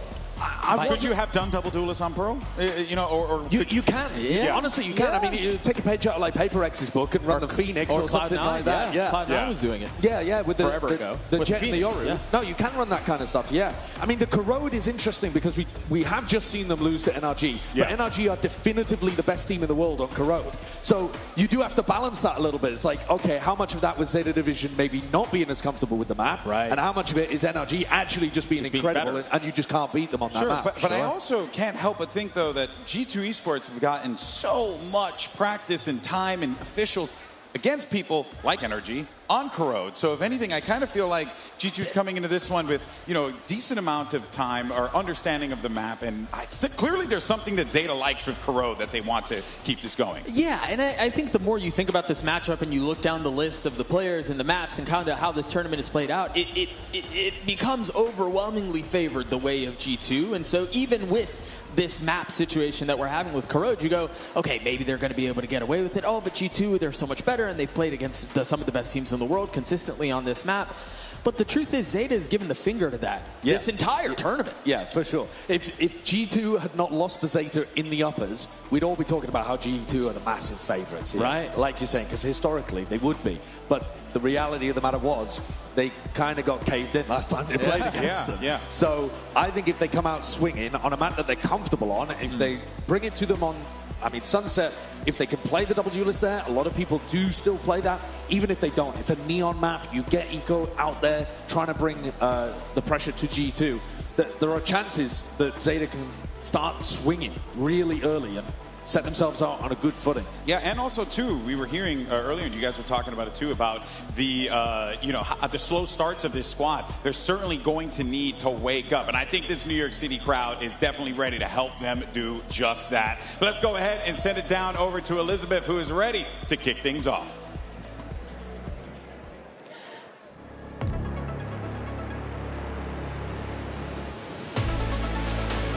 Going into the losers final, we've been in this position many times before. G2, Garb, we've always been lower bracket king, so this ain't nothing new to us. We're feeling confident, we're gonna beat your favorite team, so just watch out. When our backs are against the wall, I think the biggest motivator is just proving the haters wrong. And I think that's gonna be a big theme for not only this tournament, but the rest of the year. Gotta be pure confidence, man. Like we've been training, we've been good players for a long time. And with me in the roster now, I got that LAN energy that we all need, and I think that'll bring us over the edge. 連携と自信と爆発力かなって思ってます。そうですね。毎年出てるレッドブルなんですけど、やっぱりこの新しいメンバーでここの世界大会で入国まで来たので、まずは1勝を目標に頑張っていこうかなと思ってます。そのなんか、1ラウンド取るとか1試合勝つ1マップ取るとか、そういったなんか成功体験がどんどん増えれば。New York City, let me hear you make some noise, because we're going to bring in our first team. Give it up for G2! Feeling amazing. Confession, the message is left on the station.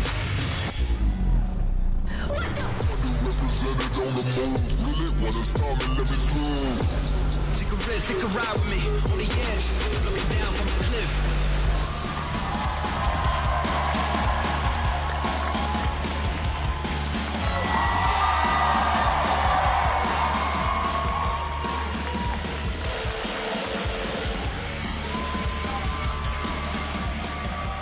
And now it's time to bring out their opponents. Make some noise for Zeta Division!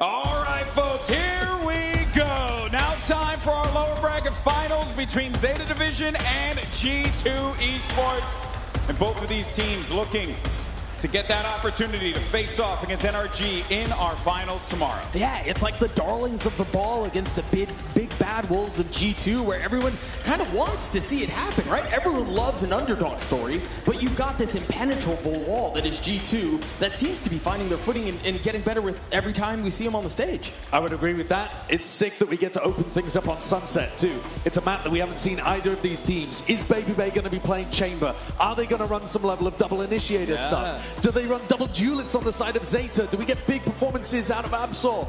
There's so many questions here that could be answered. I think it's a great way to kick things off, and the energy seems good in the Zeta camp after they've just come off a pretty brutal loss to NRG.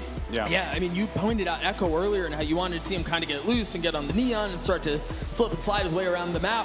My eyes go towards Absol as another one who, if you are going to have Zeta play with their hair down, so to speak, it does lean a bit towards him and through him. And so Absol's a star for me that if Zeta is going to pull this off, if Zeta is going to shock the world again, I look at Absol as being one of the sparks to that. Oh, for sure. And they're certainly going to be enabled by the likes of, Sugar Zero, who has that experience up on this stage to try and guide this team in these intense moments. But the good news for Zeta Division is that they've already beaten G2. They know that they can do it. The problem is that we're entering into a different format. Right. But I think that for Zeta Division, they're able to kind of just like, hey, we got that first match jitters off, right? We're done. Like, it did not go the way that we wanted. And I'm hoping that them coming into this one, guys, it's more, Doug, of them feeling like they have what it takes to do it, because we've seen them do it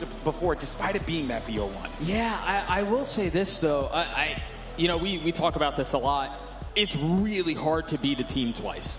Really hard to beat a team twice in a row. Especially a team like G2. Yeah, especially a team like G2, and especially knowing that Valorant's a caller on the opposite side of the stage. And so it's much easier said than done, but again, everybody loves a Cinderella story, right? Like, everybody loves seeing this play out, and so you kind of heard it when the walkouts, you've kind of heard it a couple of times that we've called the crowd. This is Zeta heavy behind us. It is. It really is. But when Liz was talking about the predictions, doing the Homer Miller predictions, she asked the crowd too. I was surprised at how many Zeta fans we have in here, because you'd expect it to be, again, like home of the Americas, New York crowd, thinking like G2 were going to win. Either way, it sets up for a sick grand finals too. You either get that rematch of the Americas VCT finals for stage 2 with G2 playing against NRG, or a rematch Zeta NRG with Zeta looking for revenge. It's going to be sick either way. Yeah, it's going to be awesome regardless how the cards play out here. The Zeta Division know that they are in a great spot and they should be feeling quite proud of what they've been able to accomplish in the season, and hopefully we continue to see this success for them march on forward as VCT begins anew in 2026. It's been such a long time since the Japanese scene had a dub. For real. It's been so long. They have such a passionate fan base, huge One of fan the best base. fan bases in the world. Anytime we're in Tokyo for anything, there's 30,000 people packing arenas out. But the teams have not found success like this in such a long time. Yeah, we're in Manhattan, and it sounds like there are 30,000 people here rolling deep for Zeta. And so you're right. I mean, they're hungry for it. The fan base is like chomping at the bit. Yeah, they're a little starved. It's been so many years since Sugar Zero, right? Was up at the top, in a top 3 of a tournament. That was way back in 2021 in Reykjavik. And then since then, they've had flashes this year, beating Paper X in a game that, they looked incredible in, but different roster, obviously. All right, well, let's take a look here at the Agent Select and see what we get. And, I see a Baby Bay floating over the chamber. And we did get the double duelist locked in for Zeta. So very similar comp to the one that they play on Bind, going for Waylay Rays. I don't know any other team that's playing a ton of that. And then Baby Bay's Chamber on the other side of things, great. Just so fun to see from both teams. Yeah, I think the problem that Zeta are going to have to solve in this first half is how do you get Chamber off of these lines, and then how do you punish? Right? There are a couple of pretty safe TPs that you can set up on Sunset, but if you're Zeta, you're looking to try to punish on that as best as you can, and so you don't have a breach, you don't have a Yoru, you don't really have a ton of investigative recon tools to get that done. It's going to have to be through the Waylay, diving in, TPing out, finding a spot, and then hoping that you can fill in behind and get that kill. Does the Sage kind of have an issue here with the Rays and the Waylay who can easily get over that wall? I think it does, actually. So normally the Sage is going to be amazing at the defense side, locking off market control, putting walls up, slows up, stopping a neon that you would expect the attackers to be running. Right. But here, you're so right. The Waylay and the Rays are going to be up and over a lot of the time. So they're going to have to worry about gaps, but they're also just going to have to worry about being dived on. I think Baby Bay is the key player in this defense. I agree. I think if he succeeds, if he's able to hold the lines that they've put him in and he's able to find value off of it, not even necessarily in just getting a ton of frags, but in map control, G2 are sitting really pretty here. If Zeta can punish that, brother, hands in the air. I mean, they would have 100% earned that victory if they're able to do so here. This is going to be a bit of a grueling matchup here, and it's a lot on the line here for G2 Esports. You don't want, after you had such a controversial change, community very much not feeling what's going on here. This is an opportunity for them to prove to themselves, prove to the community that they can do it, and then for Zeta Division, what a chance it would be to say that you beat the regional America's champions not once, not twice, but 3 times would be absolutely amazing. Take those maps off of them to get that victory, march your way over to that final. Would be unbelievable. As it seems, though, our teams should be getting ready for the action. You see those fist bumps starting to go through. Let's dive into the action. Manhattan Center, make some noise as we get ready for our lower bracket finals. Thank you so much, Golden Boy. This is the moment that really we've all been waiting for. Today, we get to see if the Cinderella run will continue, or if, again, the big bad wolves of G2 are going to be able to hold the line and blow the house down and then kind of just rain all over the party. Well, starting out in the pistol round, I'm taking a look at Baby Bear. Said he was the important player to watch on the defense. He's got 2 players running him down to start with. Sticks around, does a little damage, eats a prowler. But Zeta are going exploring through mid.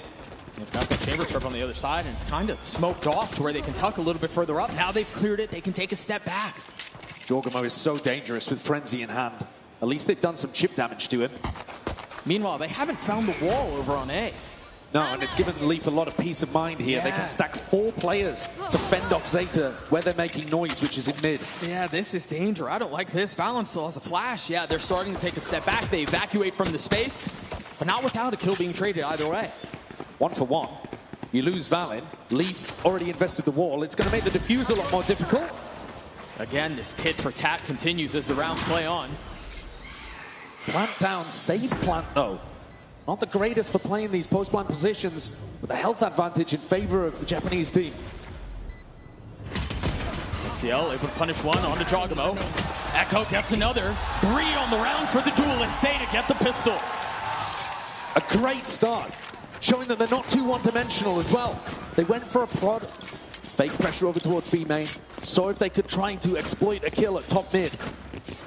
And then as G2 fended them off, Zeta were able to go back through Leaf's wall in A main. Good calling. Sign of a team that's willing to be flexible and not just go based off the plan at barrier drop.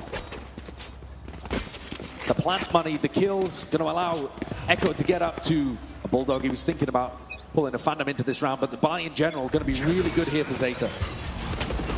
Trying to disrespect that one way. Honey Bunny, nice shot. Bullet between the eyes of Jogamo. And now Zeta can play this very relaxed. Brother, we were talking about how we really felt like Zeta needed to play a little bit off the cuff. It's only a round and a half in, but it does seem like they're doing that. Well, they also need to be sharp in terms of their individual skill, and Honey Bunny there with two very important ones.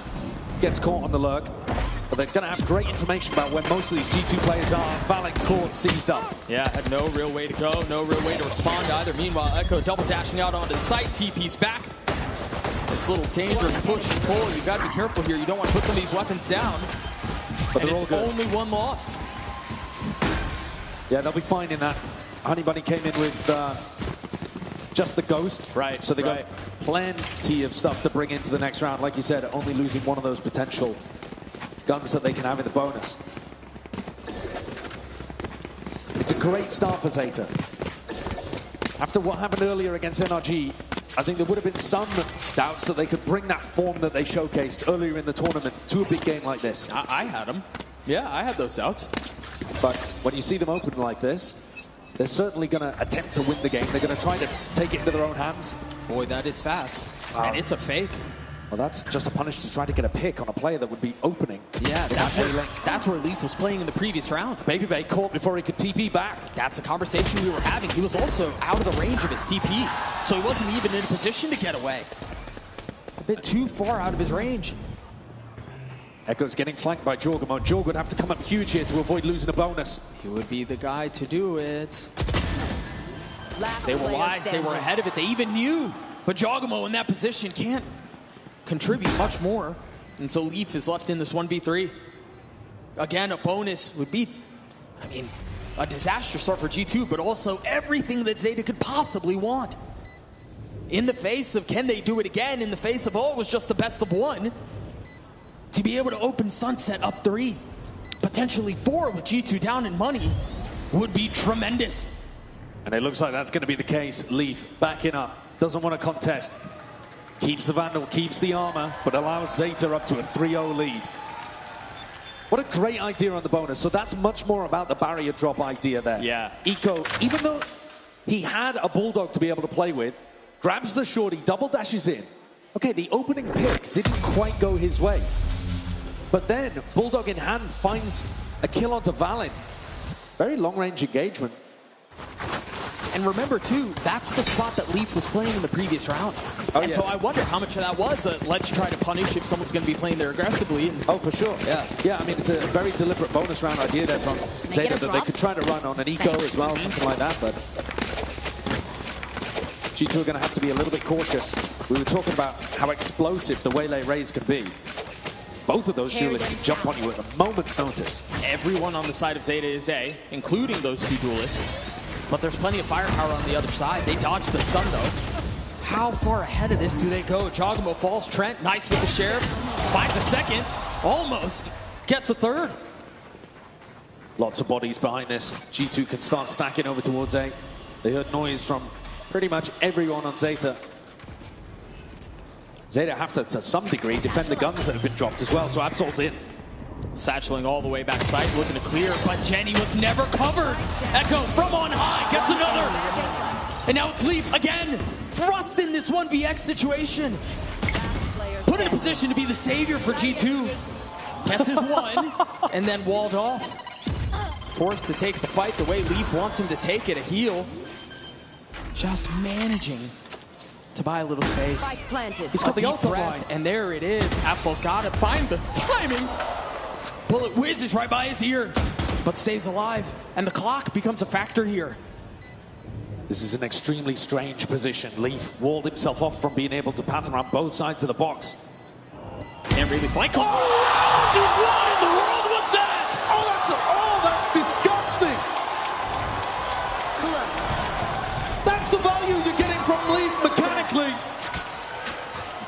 That's a vile flick shot.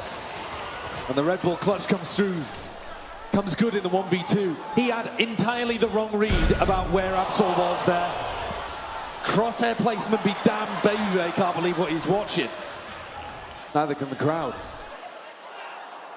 But that, all of that, just to get G2 there first. Yeah, momentum, man. That's a big one. You saw everyone pop off on the side of G2. That might be exactly what they needed. Baby Bay with an op. Hasn't really had a ton of value yet, but early days. Echo once again going aggressively, double dashing out onto that box, but it's actually a chamber triplet sitting there. Oh, you spotted a foot. That's an elbow. Wow. Very fast reaction times, almost a pre-fire. Yeah. From Baby Bay. He hasn't been trying to get posted up on an aggressive A angle. One of the interesting things about the way that Echo's starting these rounds with that double dash is that it stops Leaf from really ever throwing slows or walls early A main. But is that the value you want? Fully expending the refract and the light speed. Zeta defaulting, their calling has been good. Yeah, I really like this. On the pistol round, they were really good at finding that weakness, finding the gap in what G2 were running. The problem with this, though, is that smoke going up mid suggests that they're leaving out B, and you start to see either attention towards the middle of the map or Baby Bay rotating back A. Whaley ultimate, always available here. They haven't fully committed. Oh, he's ahead of the smoke. Sugar Zero falls. The op doesn't connect, and you see Zeta start to go into disarray. Here, Absol tries to Goomba stop him and can't. And so now it's just one remaining. He blew the ult. He gets two. So much more to do, though, in the face of a dog. He's the one who's put in a kennel. Valen is the hero of that round, playing bodyguard for the operator that Baby Bay was playing. If Baby Bay's on his own there, I don't think there's any shot that he's going to be able to defend against Absol flying over the top of him. No shot. But when Valen's got his back with a rifle in hand, suddenly that becomes a bit of a feed play from Absol instead of a punish onto the chamber. Good team play from G2. Good work backing each other up, filling those gaps, and making sure they get value out of Baby Bay's op. Busted by for Zeta here. A Bucky. A couple of stingers. Oh my god, he's done so much damage there just by spamming through the box. And it's a bit of a bait as well. As Leaf falls off, they're not going to think about Baby Bay on this angle. Nope, and he's got the line. He was good on the first, good on the second. And they wall off contact. So annoying to deal with. Just barely missing that one, too. Off the paranoia, they're going to try to flood him behind, but Absol's not even able to find the space, not allotted the advantage. And now Leaf tucking behind the smoke. Sugar Zero never saw him. Leaf gets a second. No Thrifty this time. G2 have tied us up. That's a lovely defensive setup. All of the game plan working well there for G2. They dismiss the eco from Zeta, but that means rifles back. And ults online, huge ultimates online for both sides. But I'm particularly looking at Zeta Division on the attack because they're the ones going to be crafting a strategy here. And if they can escort Honey Bunny into a position to get value from the Steel Garden, that could be a win condition. G2 look like they want to go walkabouts in mid though to open this one. I don't think they've done that yet, really. Meanwhile, the op is on the other side. Echo gets the first. Leaf is on the trade, and Absol joins the party. Steady with it. Echo gets a second. Valen ulted all the way into spawn. There was someone waiting with open arms. This a mix-up in the tempo from G2. They decided to do something really aggressive off the rip, disrupting Zeta's plans with the ultimates before it could begin, but it backfires, blows up in their face.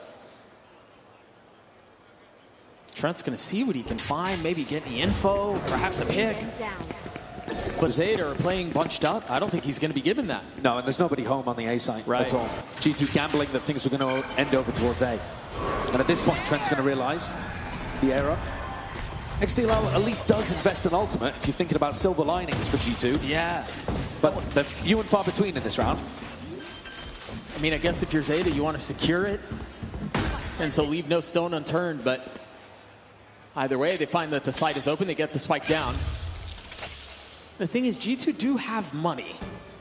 They do. They can make a play. Yeah, they can certainly attempt something, but their positioning is suggests otherwise, yeah. Well, their positioning's also just not good enough to really take a fight. They're not close enough to apply any pressure. Echo's also one off of his ult, and so you certainly don't want to donate that ult over, sure. So G2, I think the actual opener that really failed this fast aggro attempt on defense is Jorgamo dying instantly to Echo in A main. Yeah. Because if Jorg either wins that fight or continues to pull aggression in his direction, the teleport play from Valorant may have actually seen some value. Yeah. But when Echo is able to instantly refract, no way, get around, it's not too much damage in either direction, to be honest. No. But it's the first time, actually, in the whole tournament that I can remember Jorg having a slower start. He's certainly not non-existent, but he's not taking over the game for G2 like he has done earlier on. Like we saw him do yesterday. The attack side might be where he truly comes online, though. Yeah. The Neon's going to be in its element there. Yeah. And I mean, that said, I wouldn't say G2 have a slow start by any means, but it's not Jorgamo who's lighting the world on fire. You're right. Yeah. Look how fast Echo is taking all of this space, though. He just pops the refract at the beginning of the round, and if he meets the chamber, he can disappear. If he meets a stack, he can disappear. Right. But it does mean that he's burning that very critical piece of utility early on. Right. Got to imagine this is an ult round for Zeta, though. They've heard the op. They popped both ults and a flash. It Just caught secure Baby Bay. Did it. Yeah. He's hindered. What does that do when he's got an ult, though? Not much. No, not a whole lot. Roomba's cleared for him. But Zeta get the spike down. Note here, Jorgamo has his ult, Trent had his ult, and we're just on cue. The Nightfall rolls out. A stun behind it, Jorgamo gets out the pew-pew fingers, but not going to find a target. They're crunching the A-Link players that don't exist. Honey Bunny falling. Valen getting another. Just a couple of members left on the side of Zeta now. They're not going to find the openers, but Echo getting two. It's just not enough. They completely misread where that retake was coming from. Yeah. They all dodged the Fade ultimate coming through Zeta Division. And even Omen ulted deep to try to crunch, thinking that the split retake was coming through from both sides. And it wasn't. G2 sent everyone from spawn. And so they're able to get the site, get onto the defuse really quickly. No one from Zeta able to adapt. And so the ult round favored towards G2. I mean, look at it. They've completely flipped positions in this replay. Even the wall coming out to block off any elbow players, if indeed there was one. It's a phenomenal start from Echo on the Waylay, 13-4. Yeah. But Zeta forced to take a tactical timeout because the ideas, they're starting to slow down in terms of the efficiency. They're getting to the site, but then not generating the picks, not jumping on the players. I think they're expecting, to be honest with you, G2 to be playing much further forwards. Right, more scrappy up on the front end, yeah, take those fights. Even when we were discussing it, we were expecting Baby Bay to be on aggressive lines with the op, right? You're thinking about chamber value, you're thinking about him fighting B main, fighting A main, getting posted. He's actually been playing really passive. Yeah, I think we saw him take the B main line once, maybe? Yeah, and then, you know, he's been opping from the back of B, opping from the back of A elbow, and that's because he doesn't want to get jumped on by the Waylay Rays and lose all of that value early. So he's adapted before ever being punished, and I think it's thrown Zeta a little for a loop. They could make an adaptation to take this space for free early on, but it's risky just in case he does move a little more aggro. Op not finding its mark there. But he was on a slightly more aggressive line. Yes, he was. Roomba also sniffing out a little bit of the G2 defense. If you give Absol the plant, he will have the showstopper. He does not have the spike, though. It's currently in the hands of Sugar Zero. Maybe a bit of missed value there from Zeta Division, but he goes down anyway. Snappy out from Baby Bay. He'll have the ult, but it's going to be in the next round. The ult, the op, looking for a second. We'll find it. Headhunter not able to contribute the same way. As Valen now tries to fill in on the space and succeeds. 2 kills found. Another just around the corner. And Echo falls. Similar round to the previous. Zeta take A, have the site, can't win a post plant. G2 put the squeeze on them. And the op, it's dangerous. Yeah, well, shutting down anything that Zeta tried to do with that extra layer of aggression. So what's the adjustment here for Zeta? Well, like I said, I think you want to be contacting at the start of the rounds a little more so that you can take some space, save some utility, and jump on them into deeper positions. Yeah. But the problem with making that adjustment is that at any point, Baby Bay can be on a more aggressive angle and you just die. It's a gamble, isn't it? It's a big gamble. Right. And so, depends how bold they're feeling. Depends how good their read is. Still has the op. Still a problem as G2 have put together 5 of the last 6. A little bit more aggression. They drew out a flash. They drew out an eye. But this time, Echo knows that there's a stack over on the A side. Right. Got hit by a paranoia, sees that the Neon is playing over there, so they can start to accelerate into market, push the Opera off the line. They've smoked the right side of mid. Do they dare push into that? Just trying to clear the trip, I believe. Will succeed. Valorant tried to punish. Yeah, Jogamo might try to do the same, too.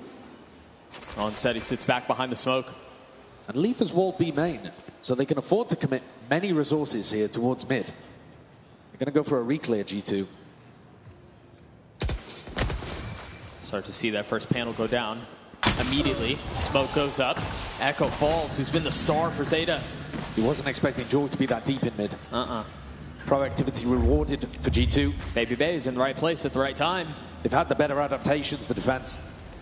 Can you pluck him out of the sky? Yes, he does. Snappy with it as Baby Bay gets another. Strike down B.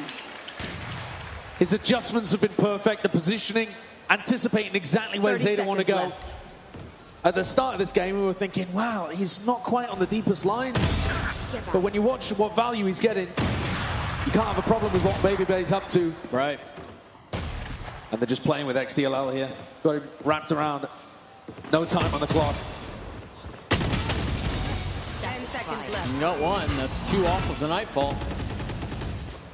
Presuming he dies, he will be knocking on the door of that ult. But no guns to work with either. Zeta Division, a red-hot start. The pistol, the bonus, all looked really nice. But G2, not so much warming up on an individual level, but getting a read of how Zeta want to play. And now all of these rounds, they look in control. Absol just floated straight into Baby Bay's lap. Yeah, round 11, they don't really have any money.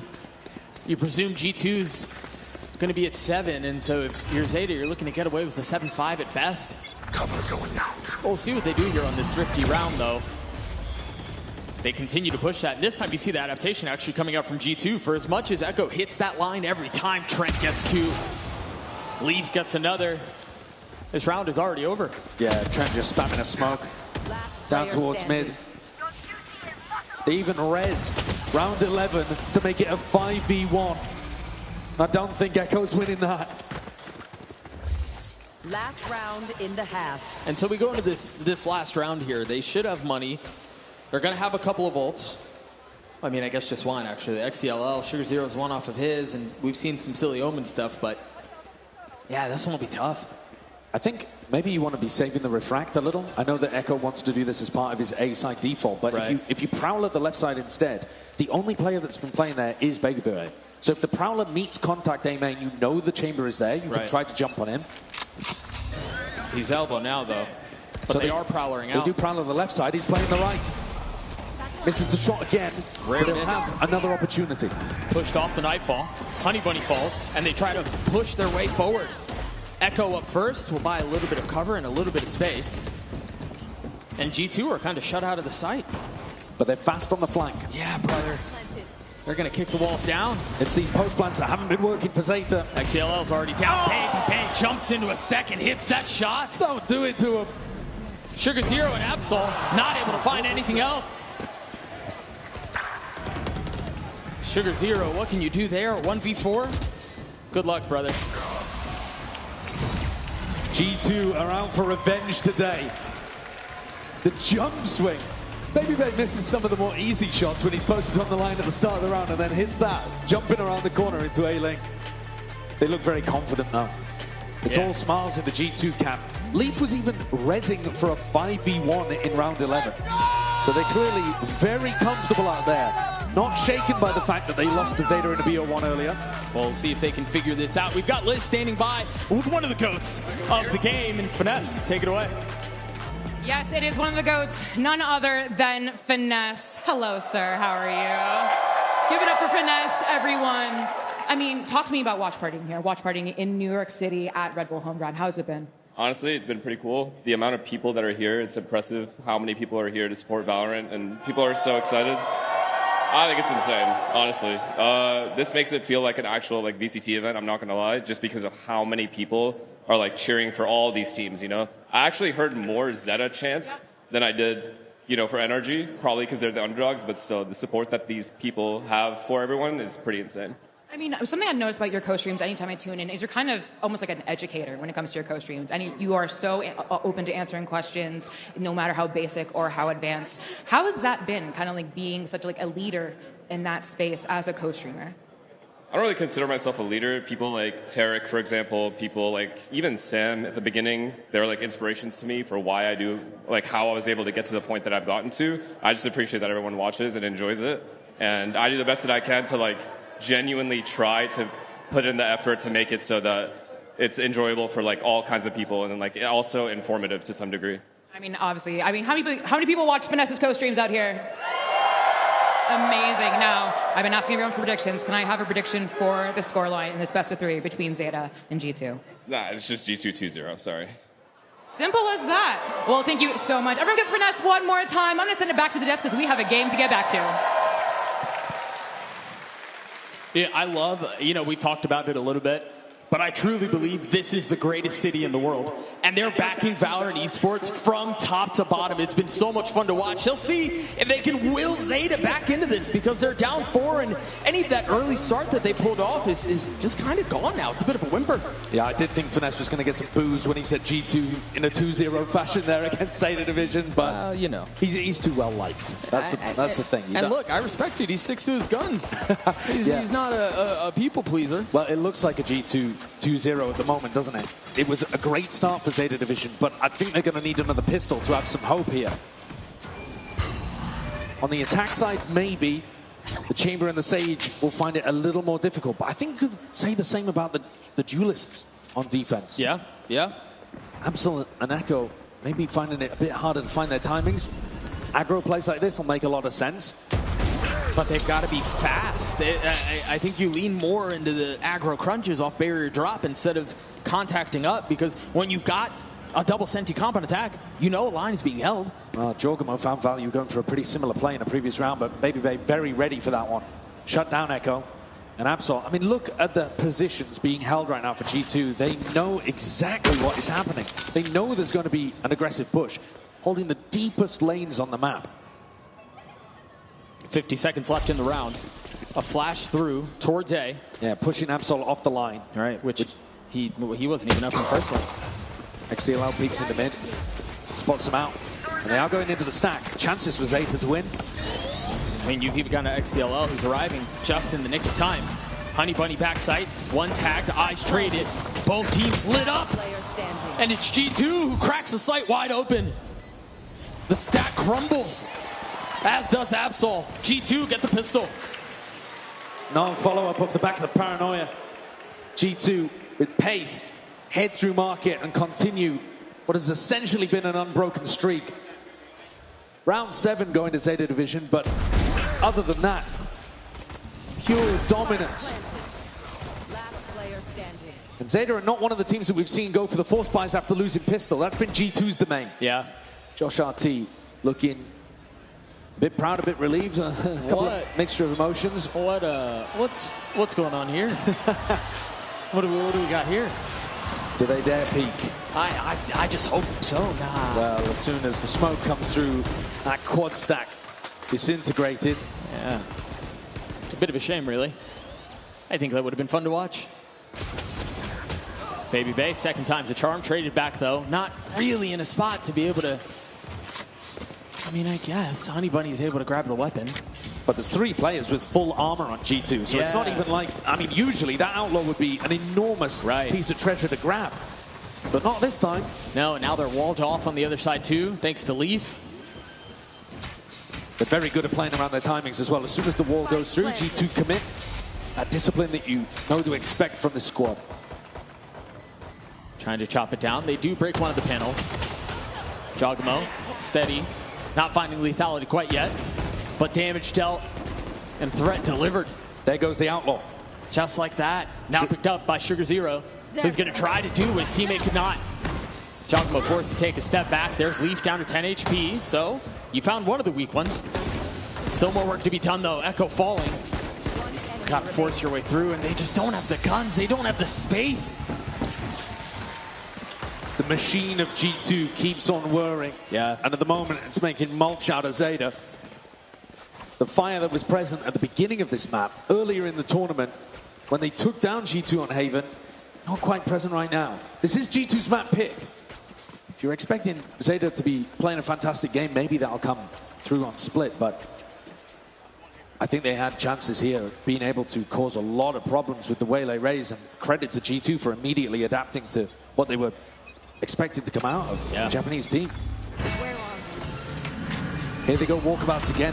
More of that aggression, but this time off the barrier drop. Not necessarily going for crunches, more of a contact play, but just trying to see if they can find an early pick.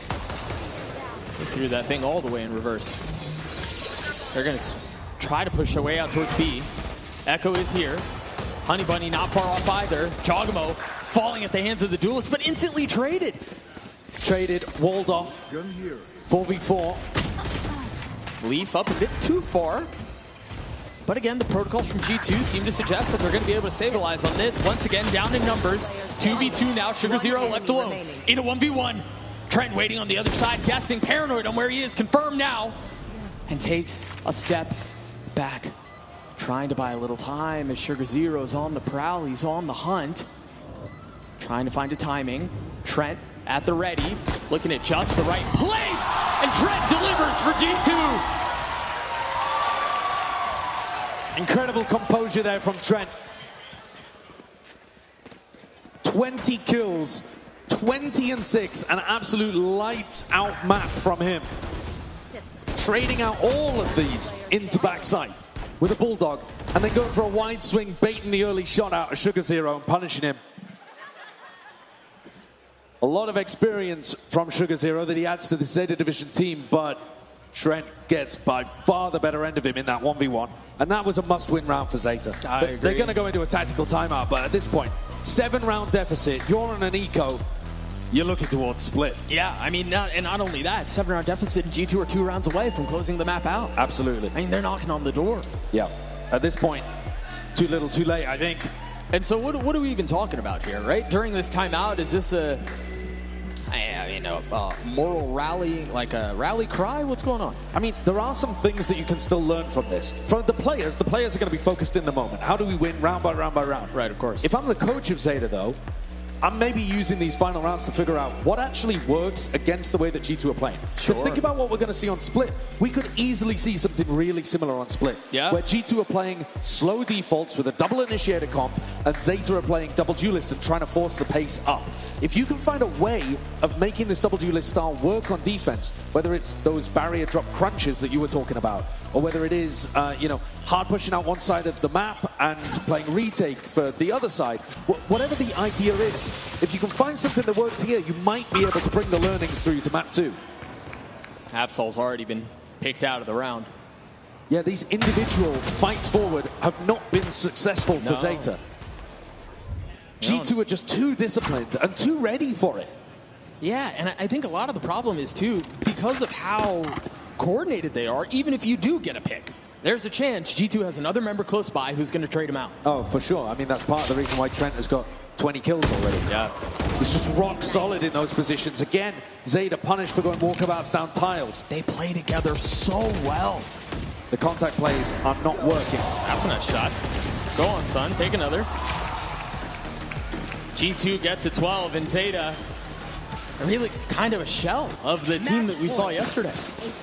Yeah, I think it's tough to replicate what they did in the upper bracket.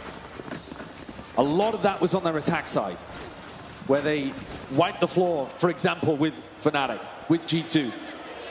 It was by hammering these aggressive rounds on their attack with double duelist comps again and again and again. And I think what we saw in the first half is G2 already had a good game plan and then adapted to polish up the details.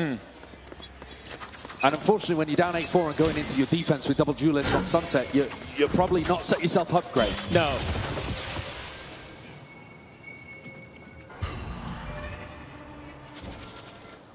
So G2 will go quiet and slow on this one. Again, expecting those contact push-ups that Zeta have been doing really the entire half. Absol's got a good line here on A. It can allow the rest of the team to overstack towards mid, towards B. If he does get pressured, it's going to be by a Prowler. No, not even. Contact, but Baby Bay wins it. I mean, you have to be favored there. Yeah, you would think. And Jogmo slides his way into another. Zeta came into this as darlings. They came into this as underdogs, and we thought for just a moment that maybe Goliath falls. Planted. But they come into Sunset, and they leave in a whimper. 3 out of the 4 rounds they got were off the back of the pistol, the follow-up, and a bonus. That is utterly brutal. Yeah. And G2 are all over them right now. Sugar Zero left to wonder what has gone so wrong today. And he hits the floor for a 13-4. Absolute dominance from G2. What a recovery compared to the last time they played against Zeta.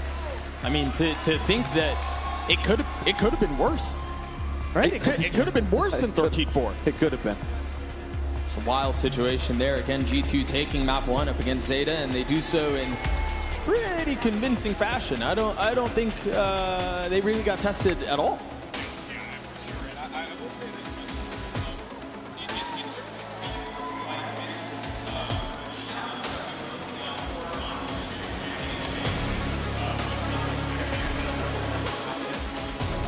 Pushes, those aggressive pushes. How many times do we see poor Absol just go for the setup only to just get plucked right in the sky sideshow? It really felt like he was on point, especially in that first half. An absolutely dominating performance we received from the chamber. I think credit to Baby Bay for how he adjusted his setups, but also Josh RT, the coach, in terms of the prep, because Baby Bay wasn't even set up to make the mistakes at the beginning of the game. He was always sat back that one step deeper, even at the very beginning of the map. So he knew that he was going to get pounced upon. He's been prepped for how Zeta want to approach their attack sides, and they had the perfect game plan to neutralize what they were doing. It does feel at the moment like Zeta had a spark of something niche that caught teams off guard, and now that they've shown it, they're getting punished for it. Yeah, I think a lot of it goes down to the fact that Zeta felt very one-dimensional. Right? It felt like they came into this map in particular. They had one idea, and it was cool, and it was working a little bit at the beginning. I think they were up, what, 4-1? Yeah. 3-1, maybe? 3-0 at the beginning, Yeah, and it really, from that point forward, there was just no success found. Yeah, it did feel like Zeta Division very much so got just completely trounced. Right. And that was not what they wanted to see. I'm sure it's not what a lot of folks here at the Manhattan Center wanted to see. But, hey, that is just how the cookie crumbles, right? And, you know, it was a tough game without a doubt. You're going up against the regional champions in G2, right? You just faced off against the world freaking champions as well. It's a tough day. I mean, it's a gauntlet, 100% gauntlet here. But, of course, folks, we're going to take a quick break. When we return, we're going to break down what we saw in Map 1, talk about some of those highlight moments, and then get you all ready for Map 2.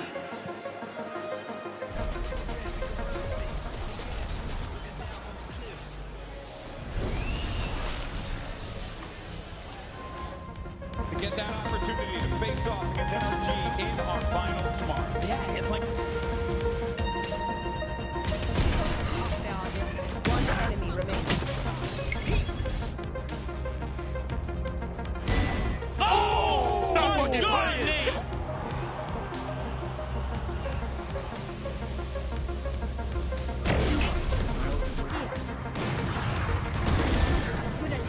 One enemy remaining.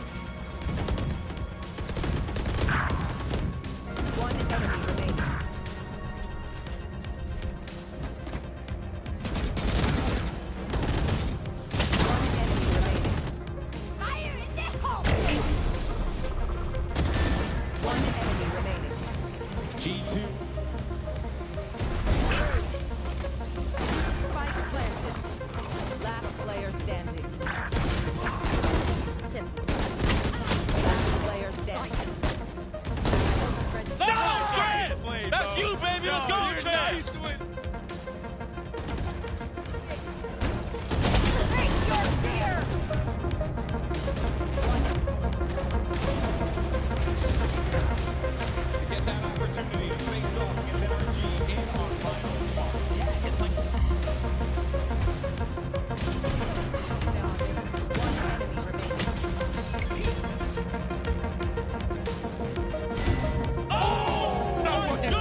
G2.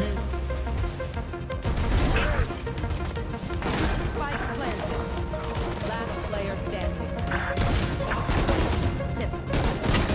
Last player standing. That's you, baby. Let's go, Chase. Face your fear.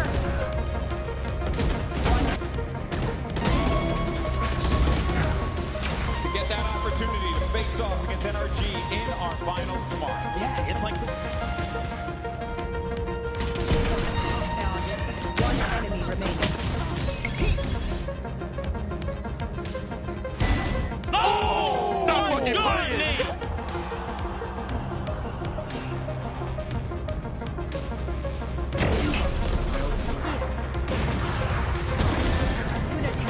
One enemy remaining.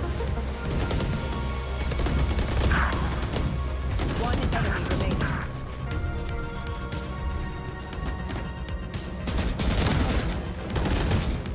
One enemy remaining. Fire in the hole! One enemy remaining. G2. Spike planted. Last player standing. Last player standing. That's you, baby. Let's go, Chase. Face your fear!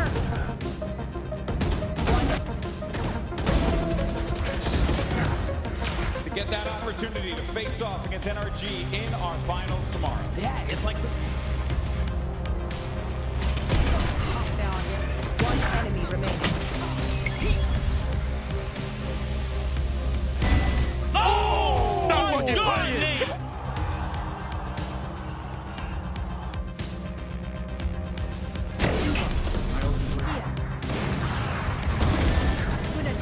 One enemy remaining. One enemy remaining.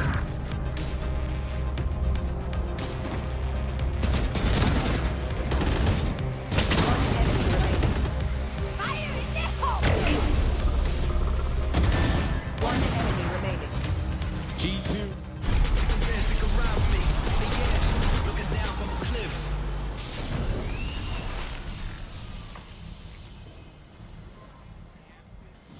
Welcome back, everyone, at Red Bull Home Ground. We're having a lot of fun out here, and we actually just played one of the most intense games of musical chairs I've ever seen in my life. Oh, man. Shout out to Herman Miller. A great way to compete in musical chairs, for sure.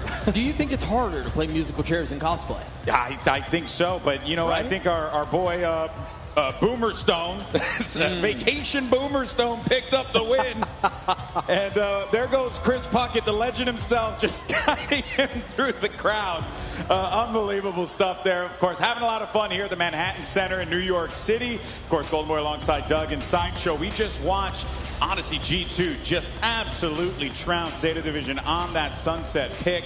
And really, we were unsure what we were going to get from Zeta, but we were, Doug, talking about what we were going to be seeing from the composition. We wanted to see some chamber from Baby Bay. We got exactly that, and he really did put up one hell of a show. Yeah, I think he looked really good. I think he did what he was asked to do. You mentioned it prior to going to the break. I think the team had a really good protocol around making sure he wasn't in positions to get punished anyway. Yeah. We talked about it prior to the map starting. They're going to be running a double duelist. The main formula that has to be solved is, can you get to Baby Bay on this double duelist comp?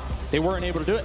Two things that these stats show you very clearly is that the first kills were not going the way of Zeta Division, especially on the defense side. They kept walking into G2. And when they got to the post plants, they couldn't win them.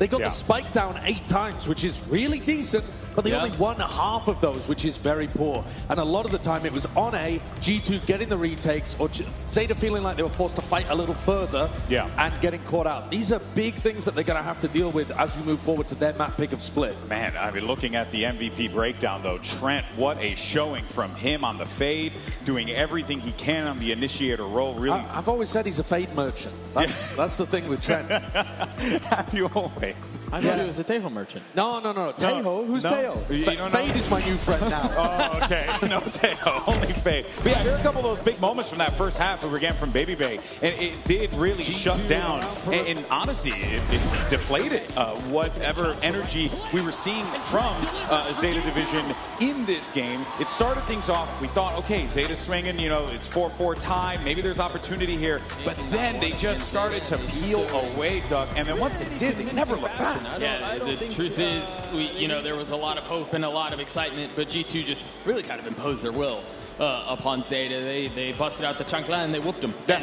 And the truth is, I have a hard time thinking that may change moving forward with the way that they were shooting. I know they're headed to split, and I know that's Zeta's pick, but the truth is, there wasn't a ton to walk away inspired from on that double duelist comp that we saw on Sunset. No, I think they have some serious issues that are going to continue to plague them as they head forward into split. And namely, it's the same kind of stuff.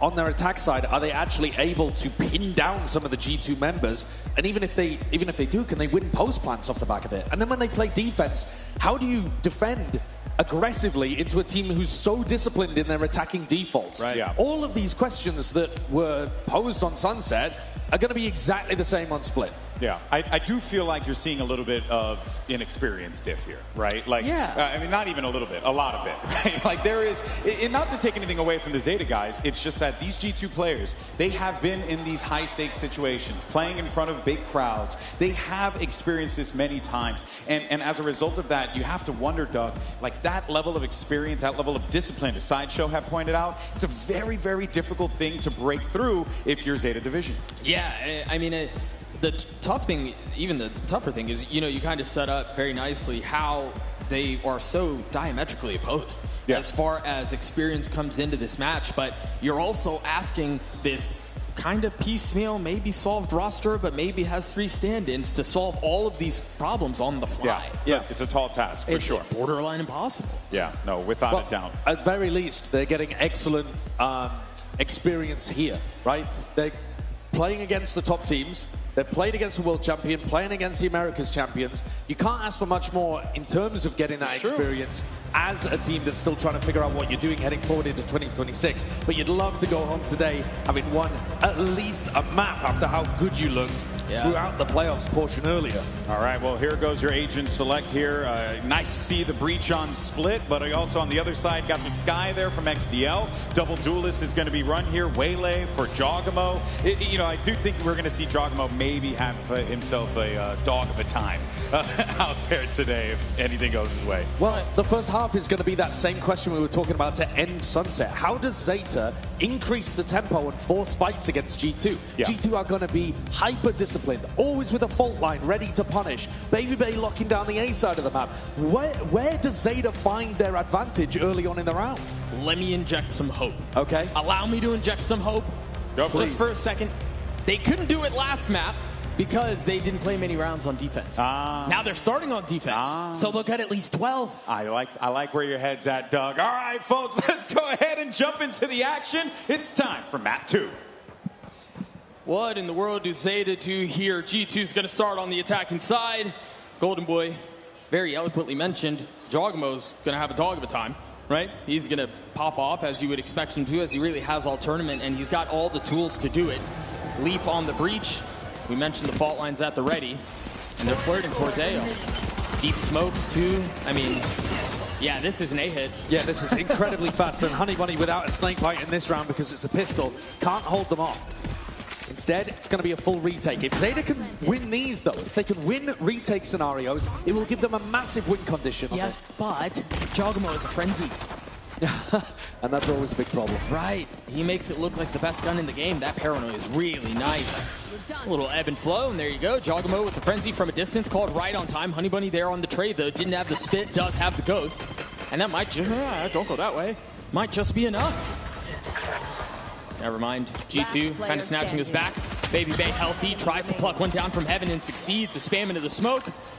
Sugar Zero with 7 HP. You just gonna hold this the whole way? No shot. Oh my gosh, he double tapped it. He stole it! What a play! It's highway robbery!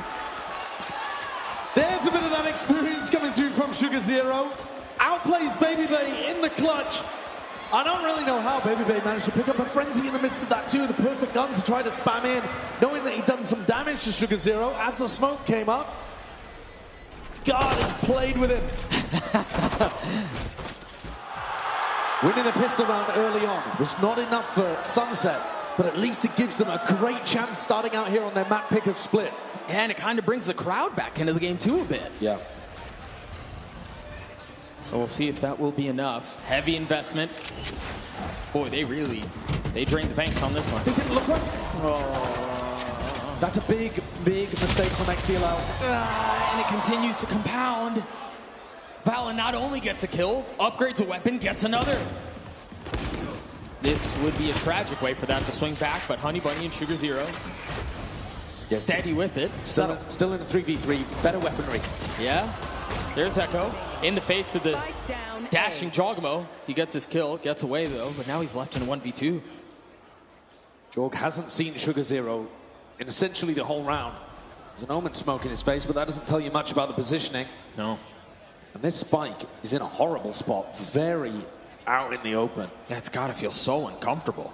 He's just going to go for it. I guess you don't really have a choice. I have the spike. Shoots, position given away. And he's going to slip the net. Yeah, it's a lot of respect being given here from Zeta. Maybe a bit too much. 30 They're seconds doubling left. up to try to deny if it does go A. They can play the retake on B, but they're offering Jorg an opportunity to find a timing on them in the post plan and split this 1v2 up into a series of ones. Oh, you keep talking about this ember, this flame that is Zeta.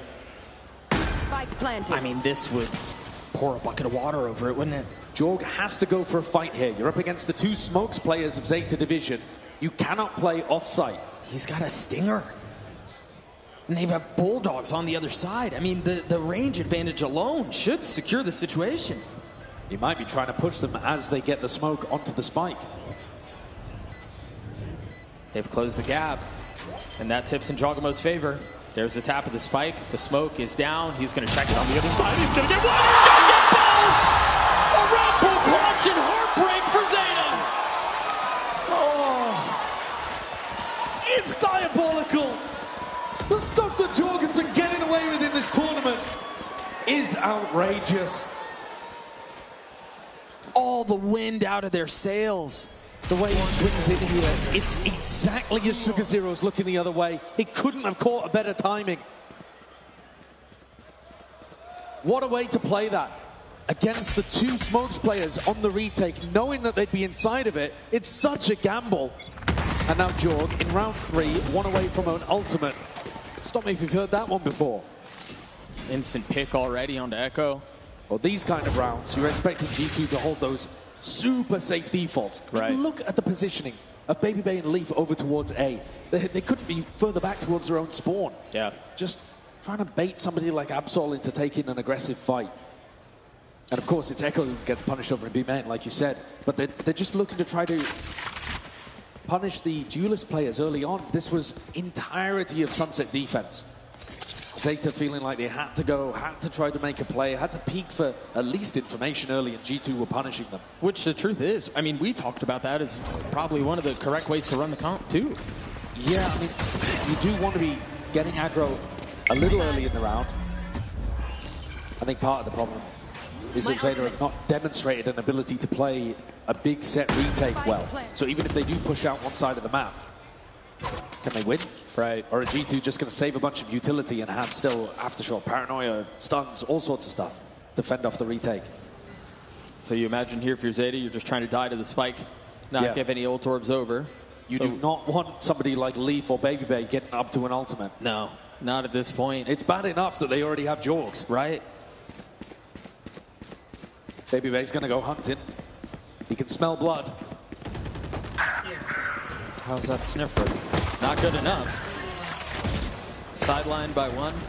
Valent's gone for it. He's got his ult online. Right. The Omen ult, actually not that deadly. You're not too worried about that if you're Zeta Division. Oh, brother, with the way that G2 have been playing, I hear that ult go, and I'm looking back sight. I'm looking back in the map, and so I think that alone can apply a lot of pressure. Yeah, there's creative things you can do with it, for sure. Yeah. mean, you could even use it for information. For example, Valorant could ult towards the back of B, and if you see somebody, you hit the waylay ult. Use it almost as a piece of scouting util. Yeah. But we have yet to see the adaptation from Zeta that works with this comp on their defense. Ooh, what a juxtaposition as you look at both of these teams on your screen. The ever-verbose captain of Valen commanding the troops, just going off, and then you take a look at Zeta and it looks flat. But they've got to find a way to rally. They've got to find a way to spark back. Well, it's not as aggressive this time for Zeta. They're holding back. On a mid-round timing, Absol goes for a peek towards A ramp. Baby Bear yet to commit his orb. Looking for a pick. Will not find one yet. The dog suggesting a little bit of pace. You've spotted the Viper, so you're pretty sure here, if you're Zeta, if you're G2, the Vents is going to be clear. Are they ready for this paranoia play from Sugar Zero off Honey Bunny's contact? Playing a lot more passive, looking to try to play crossfires and trap setups now. This is the adjustment for Zeta. They just invested a flash into B main, doesn't find anyone. He's baited the refract. Yeah, they're going to end B. And it's just off of the rotations. Remember, there was a flash that was put towards B main. Nothing was found, so they decided to try to get out. Sugar Zero has nowhere to go, but somehow Houdini's his way around the bullet, stays alive, but it's just delaying the inevitable. And it's Leaf. That's inevitable. Baby Bay, fully flashed, gets one anyway. And now Absol's left in a 1v4. Brother. Some crazy scenarios there. Leaf and Baby Bay going above and beyond in those spots. All smiles on Leaf's face. Playing the breach towards the back of the pack. And instead of pathing with the rest of his team towards the site, tucks up into an orb and is able to play for two. I don't think he had any clue that the second player was there, but they lined up perfectly for it. I mean, sometimes better to be lucky than good, I guess. Zeta would love a little bit of it. Yeah, I mean, just a shred. They're begging for scraps. Things really haven't gone their way at all since the second round. And that was a very different look from them. And even the slower pace didn't provide any value. Right. Echo tries to force it. Was playing around the Bucky a lot on Haven versus NRG. Here finds nothing on the eco. G2 looking comfortable getting up to 4. Echo continues to play the role they're asking him to play. I mean, in ecos and otherwise, he is the first one out. He's just not finding anything. This is going to allow another opportunity for G2 to get up to massive ults. Yeah, Trent knocking on the door of his ult. Leaf more than halfway there, and there it is, the Nightfall in Mine. It's got to be so frustrating if you're Zeta. Especially because in the back of your head, you're thinking, well, we beat these guys before. We were good enough then, what happened? I think that logic is long gone at this point. It's very possible. 3 players, 1 off an ultimate for Zeta Division, but it's much harder to construct a game plan to play around orbs on defense. Yeah. You really can't do it. No. But G2 with a massive ultimate advantage to work with to keep the snowball, the avalanche continuing. Zeta have barely won a round in the last, 20 that these two teams have played. Oh, yeah. Gosh, when you say it like that, it sounds worse. Well, it's almost like the false hope of the pistol because they couldn't even convert the follow-up afterwards. Right. It must be mentally brutal to deal with right now. Again, a more passive approach from Zeta Division. They don't want to give away their kills too early on in the round. But it does allow G2 all of the space to set up for a big ult play. Echo uses the refract, prodding into mid. A little bit of a re-clear. They have good information. Nobody B main. And nobody mid, so they know this is going to end A. Can Zeta do anything with that info? They're starting to rotate over. Honey Bunny arriving with XCLL close by. I like this angle. He's got to get more done, though. Oh, he tried TPing back and he had nowhere to go. Oh, and then he made himself. He's got to satchel out. He can't. Plucked out of the sky. But these 3 players still defending, all set up. Valen calls for them to cancel. Looking to continue making noise here. Disguising the fact he's sending the troops backwards and over towards B. Yeah, the paranoia is just eye candy here. Look at Zeta, getting aggro, getting this information. They're taking it hook, line, and sinker. Oh, but Valen punishes. Beautifully played from the captain. The misdirection, and then still finding value on the kill. You can't ask for much more. No, you really can't. Sugar Zero's going to have to be a hero. Last player standing. Not delivering this time around. Echo, what do you got? Often the first to fall, this time the last. But it's a bit of the same story, isn't it? It is. This round, I really liked what they had set up. I think Absol's angle that he was playing on over towards A-Ram made a lot of sense. What a Giacomo mess. refracting just for the iframes. And then he gets traded out. The aftershock. There's just so much utility that G2 have to punish anybody who's playing either in a tucked off angle like that or who tries to get aggressive at the start of the round. It is a puzzle that at the moment Zeta have no answer for, so they go to the coaches. Of course, the coaches would have come into Split with a very clear game plan as well. They know the same questions that we're asking. Right. They'll have come up with an initial answer for something they thought would work. You would think. But at this point, 5-1, Zeta need an adjustment. They need something that is going to find them value. They need a prayer, is what they need. I'd like to see them go for some more quick refighting. So when G2 make a little bit of noise over towards ramp, right, or making a little bit of noise over towards B main, trying to get your Sky, your Saturate, and try to refight into them. It's tough. I mean, none of these are good answers, but it's at least something they haven't tried already. Yeah, I mean, it is wild to think that we have full visibility of everything that's happening on the map, and we don't really know how to beat this either. But it's very tough. This is not a comp that's great on the defense side. It doesn't have the versatility of the Yoru to be able to ping from side to side. Right. It does rely on catching your opponents off guard, but you've got to lean into the aggression of the comp. And this is a trap in B main. Opportunity to do what I just said, a refight, but two players stunned. Immediately, and Giacomo goes in. XCLL, I think, flashed himself. Don't really have a choice otherwise. They both got hit by the fault line. Yeah. Insane value from Leaf. The breach man. He might be now. So Zeta reacts by triple pushing through mid. This is an eco, remember? But now that they know that mid is clear, back to reinforce B. Yeah, go on, get a little curious. Absol would have to hit a lovely shot here. Pick up a rifle, try to snowball an advantage. Trent, though, I don't think is going to give him an opportunity. It would be a bit too risky to just walk out on your own into mid here. Yeah, I also think they've got memories of Baby Bay dying in that exact same spot a couple of rounds ago. The dog clears it out. Trent wise to it. And now all attention towards A. Whoa! Great What kill. was that? 2 big kills found. Make that 3. Sugar Zero looking to inject life into the round. They pit, but they don't have the spike. 35 seconds and Leaf is booking it towards A. Just when it seems like they have an advantage, G2 win the push and pull 30 game. seconds left. They're going to try to go through mid, but they want to be quiet, not to give the game away. This slows them down to a crawl. Right. 20 seconds. Zeta are getting the read. They're going to beat them to the A site. It's just Sugar Zero here. But Sugar Zero is one of the only ones with a rifle, so that might just be enough. 13 seconds, he's making noise. They've got to know he's there. Off the stun, position given away, and that takes them off the line. They should be able to get the plant down. For sure, plant. They missed it. Wait a second, no. He missed it. Did he? No, no, he did. He missed it. What's going on there? Trust me.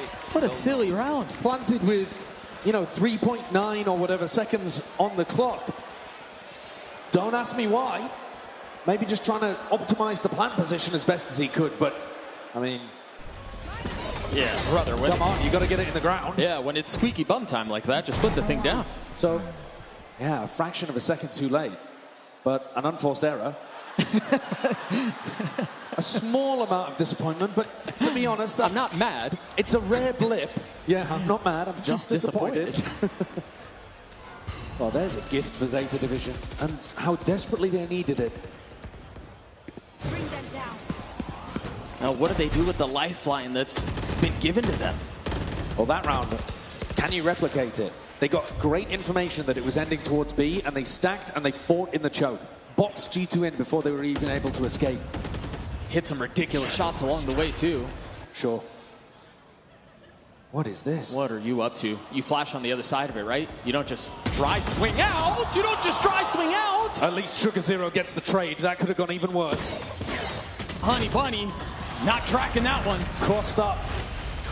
Ankles broken. Sugar Zero able to respond. Has to TP away right into the lap of Trent. And somehow gets a third. What do Baby Bay and Leaf do here? No spike. No real position on the map.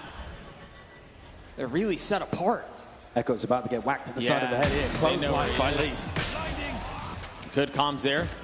Slowing down the situation. No real way to clear out main, though. They're worried about Sugar Zero still being there. They should be.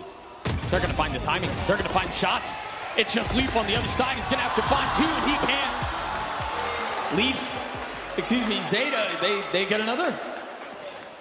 These last 2 rounds have been quite ridiculous. Sugar Zero trading out Valin and then getting stuck with an aftershock. TP's into B main. He should be dead every single day of the week and twice on Sundays. And Trent's like, what on earth are you doing here, bro? Well, it's Saturday, I guess. He's able to get away with it. Oh, that guy was going through it, wasn't he? Yeah, that's a wild round. These are the kind of ones that Zeta desperately need. What is the magic number here? I don't know. 4, 5? And a pistol and an amazing attack side. And maybe, just maybe, Zeta could be back in this game. Their adjustment has been to play much slower on defense. Echo goes for a peek. You know, when things start to fall your way, with every kill that passes, there's a little, hang on, what if? Well, they've got some nice lucky moments, actually. Yeah, that's what I'm saying. More spout through the smoke. Jogamo forward, buys some cover. Doesn't get the kill. Bit of information. Really stopping this flood from coming back in. Yeah, but the Seekers should double down on the gas pedal. They stopped the plan. They're forced to sit back on the other side of the wall. But G2 erupts. Echo on the swing. Can't get much more. Sugar Zero and now Honey Bunny in a 1v2. Turning the flash. Waiting for the challenge that doesn't come yet. Still gets tagged by the stun. These stuns are magnetic. Dude, he's in the walls. But Honey Bunny still has to find a way to navigate it. How proactive from Leaf. Already re-pushing screens here. What can you do here? There's been a little spark. There's been a little bit of hope. But you've got to keep that ball rolling. And so Honey Bunny has to provide a miracle, and he can't this time. Trent and Leaf absolutely rock solid for G2. Going for a double swing towards the end. Recognizing where Honey Bunny would be playing from. And Trent getting that value by just trading people out on site once Zeta's flood came through. They committed so many resources there to stuffing Zeta back into screens. Yeah. And so swing makes it impossible to win that. I mean, you're hitting lifetime shots to win that out. Yeah. A short run of rounds halted in its tracks. Zeta Division with 4 players in mid. Really fast play. Yeah. This is the kind of stuff we haven't seen too much of on here. There might be enough in the Steam engine to keep it going. TP's out. They were ready for it. They were waiting. Yeah, but they saw 2. Yeah. This might be terrible information, however, because the spike could be headed on A. It's a full fake on B. And they're biting. He's going to TP out. Absol's holding the retreat. Gets one, pops the rocket, looks for the second and finds it. Zeta again. Somehow find themselves in these rounds. Yeah, this one was a really nice round from Zeta Division. Completely crushing that fake, making sure that they got all of the kills, the space controlled by Absol. And now Valen becomes the playmaker. Down in 3v5, he's got to make something happen. Tucked in the smoke at top heaven. Baby Bay investing the pit too. Doubling down on their attempt to secure this round. There's Valen, the playmaker, answers the call, but just for one. And those numbers don't add up when you're down. Even with Leaf getting another, there's still so much you need to do. The pit might be the cover that they need. Baby Bay waiting on the other side of it. A bullet in his ear, and that might be enough. Leaf's left in the 1v1. Tries to control it and does. He's done him again. Running and gunning with the Phantom to be able to secure a kill on a weaker player. G2 take the lead 7-3. And if the last round didn't feel like it, this one kind of confirms it. I mean, they're stomping all over. Well, little heat was left in this fire. Yeah, this one was a full 3v5. Absol able to get 2 kills, crush a fake. And yeah, gotta feel devastating. That one's just, that's a tough one, man. You shouldn't be losing that one. Absolutely. And it's knocked Zeta Division's money completely down. And so they're busted again. Then again, it's another lucky kill from XDLL, spamming the exact right spots and answered back immediately. What is going on? In kind. XDLL not around for long. Just these sheriffs. Not the weapon you want if you're spamming through smokes, but somehow still making it work a little. Leaf about to get threatened here. Double swing, kill found. He upgraded a weapon. Yeah. He sure did. That's a Phantom now. Well, puts it right back down. Goes up, must follow. Honey Bunny getting another one with the Sheriff. They've invested the Nightfall on the other side of the Sugar Zero once again. Getting him down to a 1v1. Where Honey Bunny has the Phantom light armor. But it's Trent on the other side. And that clock is ticking. Honey Bunny looking to stick it, now forced to swing out. And Trent stands tall. He's done that to them in rounds before. Peeks over the top of his monitor to taunt. Reminds me of a clutchy one on Sunset. Again, just wide swinging out, putting the pressure on, knowing that Zeta are going to be a little bit nervous in spots like that and probably try to take the fight too early. Relying on the fact that Honey Bunny's going to miss the first couple of bullets and give him an easier shot to hit. Yeah, I mean, he played that about as well as he could have. Yeah. Leaf and Jorg with massive ultimates to close out the half here for G2, and nobody playing on the B side. Look at Zeta, 3 in spawn, just playing off noise. Looking to try to stack, playing a pretty desperate idea. Yeah, maybe it'll work. I think they're just trying to flood off of the noise. Reactionary. Jorg did not want to commit over the top of that snake bite. Baby Bay, though, finding his timing. Hang on, that's both lots invested. Baby Bay's getting a little bit of value on the other side, but Valen single-handedly gets them close, but not close enough. Baby Bay left in a 1v2. The reposition from Echo and Sugar Zero deep into B main. They're looking for him on the flank. They think he's rotated back through the attacker's spawn. Note that Sugar Zero has his ult.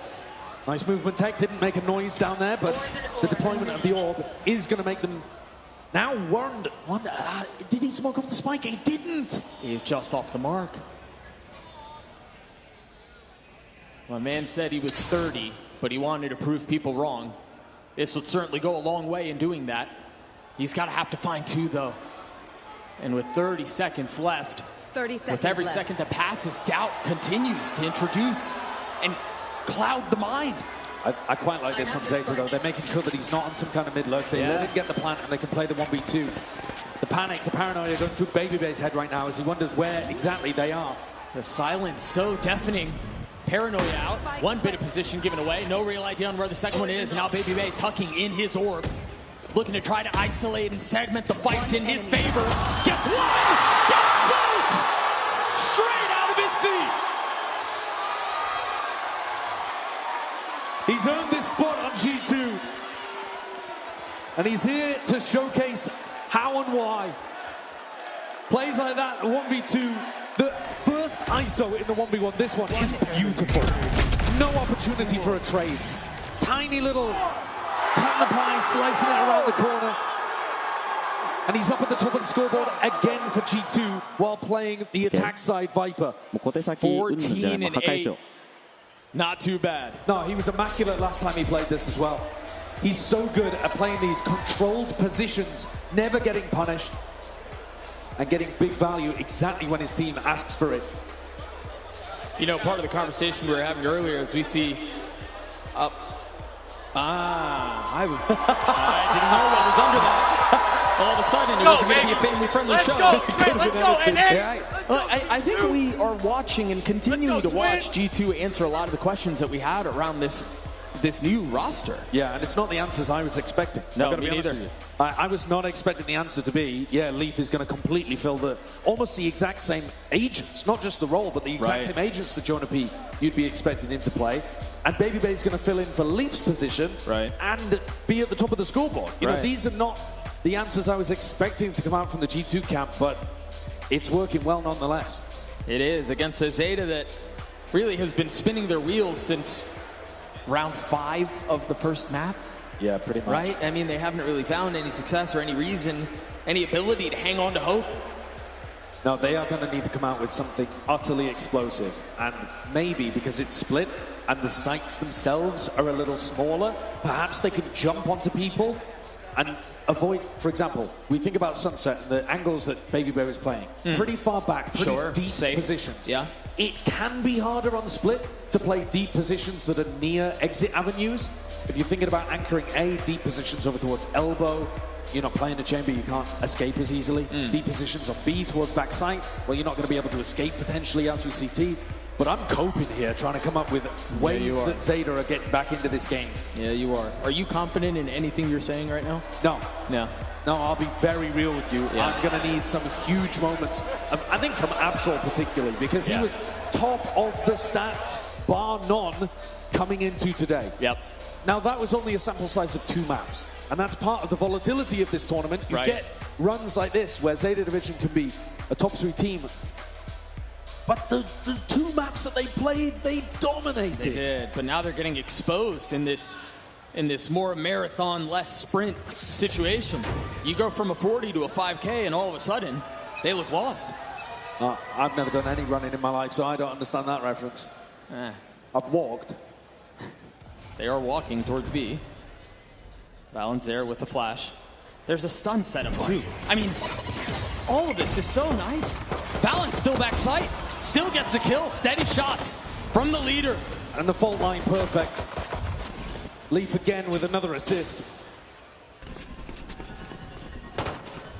Again, with every kill that passes, it seems like the hopes and dreams of a miracle run are closing.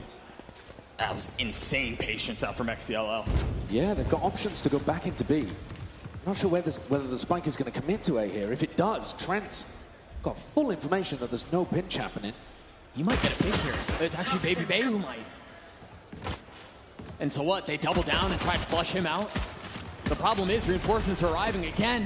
G2 always have one other player close by. It's never as safe as it seems. But XDLL able to respond a little, deal some damage. But with 8 HP, 30 seconds left. Leaf from that distance, that frenzy works like an op.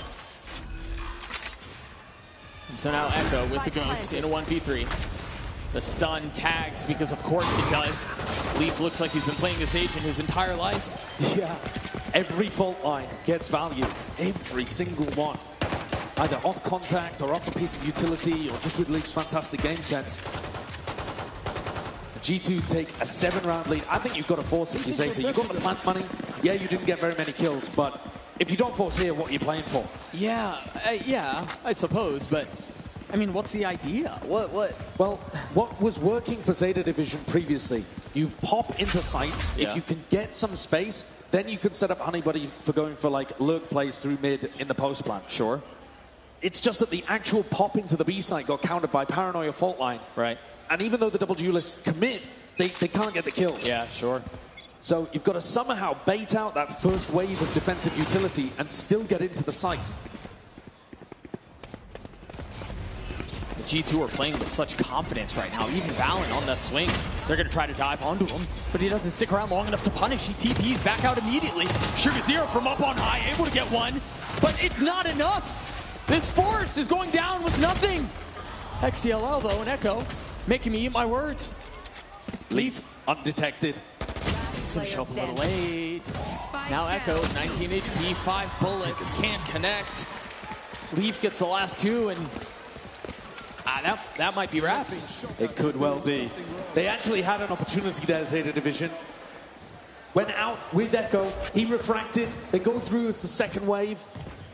I really like what Sugar Zero did as well. TP's on top of New Box and then through the rafters, but Leaf just looks indomitable on Breach. Yeah. He's playing so well with it. 12-5. And he's got himself in the right position again to support Jorgamo. A game where Jorg has not been required this so far. Yeah. They hear him. They know he's there. Leaf has the stun, ready to go. Jorgamo calls for it. Pops his TP, watches Satchel through. He's going to get a pick. Spotted by the dog, but it doesn't matter.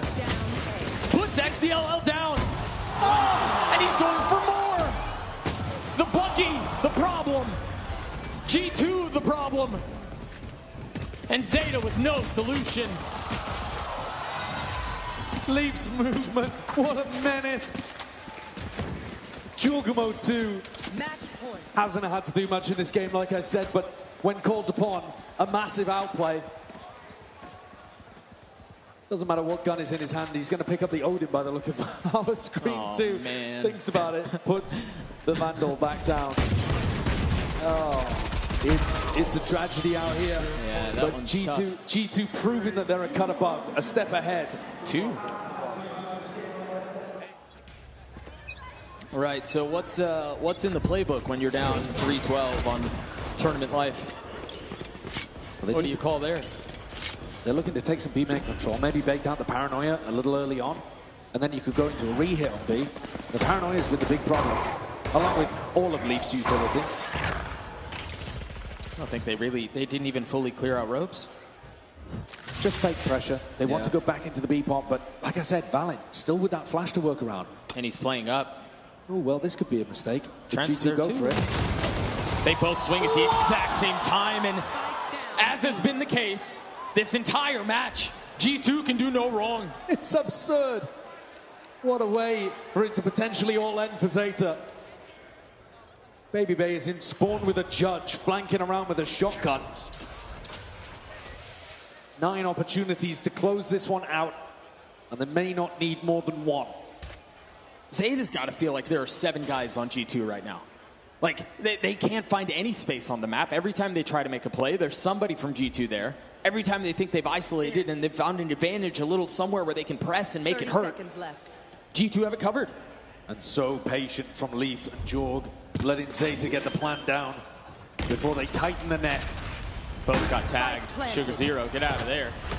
TPs and stays alive. That's the paranoia, and it's just buying time for Baby Bay to get out. Now Jogamo TPing in, TPing out. The pendulum swings, and it keeps going the way of G2. Leaf gets 2, as Zeta are sent home in about as dominant of a series as you could possibly ask for. Only 7 rounds total for Zeta Division in this BO3.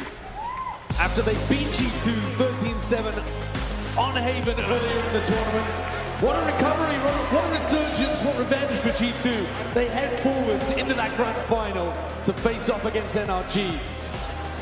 America's rivals who they fought at the end of stage 2, right before going to champs. We're set up for a great finish to this tournament. Yeah. Both teams, roster changes, both teams looking insanely strong. I mean, tomorrow's gonna be nuts. And there you have it, folks. Congratulations to G2 as they move on to the finals to face off against NRG. It's going to be an exciting one without a doubt, as you guys were just talking about here. And, you know, commiserations for Zeta Division. One hell of a run that this team put together. And I'm looking forward to seeing what they do going into the regular season. But we do know that that talent is there. We saw it in display. Yes, it was BO1, sure, but there is that spark. They're going to have to find that as they get ready for it. But today, the day belongs to G2 Esports. They will get that opportunity to be able to stop NRG from winning a title in the Americas yet again. I'm going to put you on the spot, Josh. I need like a gross overreaction of G2. Oh, gross right now. overreaction. Yeah, I mean, give it to me. Like, They're not just going to win every domestic title this year, they're going to win every international title as well. Baby Bay is going to be the most goated player of all time in Valorant. Okay, you asked for it and you got it. You asked for it and you got it. I did. Once again, though, we do want to thank Zeta Division for being a part of this one here. Shout out to the fans. You guys were cheering on Zeta. It's awesome stuff. You know, and we had the opportunity to go to Tokyo and get to experience Valorant in Japan. It was an incredible experience. That community is so passionate about this game, and to see their very own squad march to the top 3 here against some of the best teams in the world was truly something special. So once again, congratulations, Zeta Division. We look forward to seeing what you do in Pacific as we get ready for the season in 2026. But guys, I mean, we're down to the wire. This is it, man. NRG, G2, Did you feel like it would always end this way, or? No, honestly, I think there were a couple of other hitters that we thought may be able to be in this conversation. I think FNATIC was an obvious one that very well could and maybe should have been in this conversation. Yeah, maybe they should have been the fourth team. G2. Yeah. It was on a very nice edge between those two squads as to which was going to go and take on my Zeta division today. Right. So absolutely up in the air. But I do think NRG has just been so consistent throughout the whole tournament. Yeah. No one's really pushed them to the break-in point. Nope. Whereas G2 have. It was Zeta that ended up getting there, and even FNATIC into deep into OT.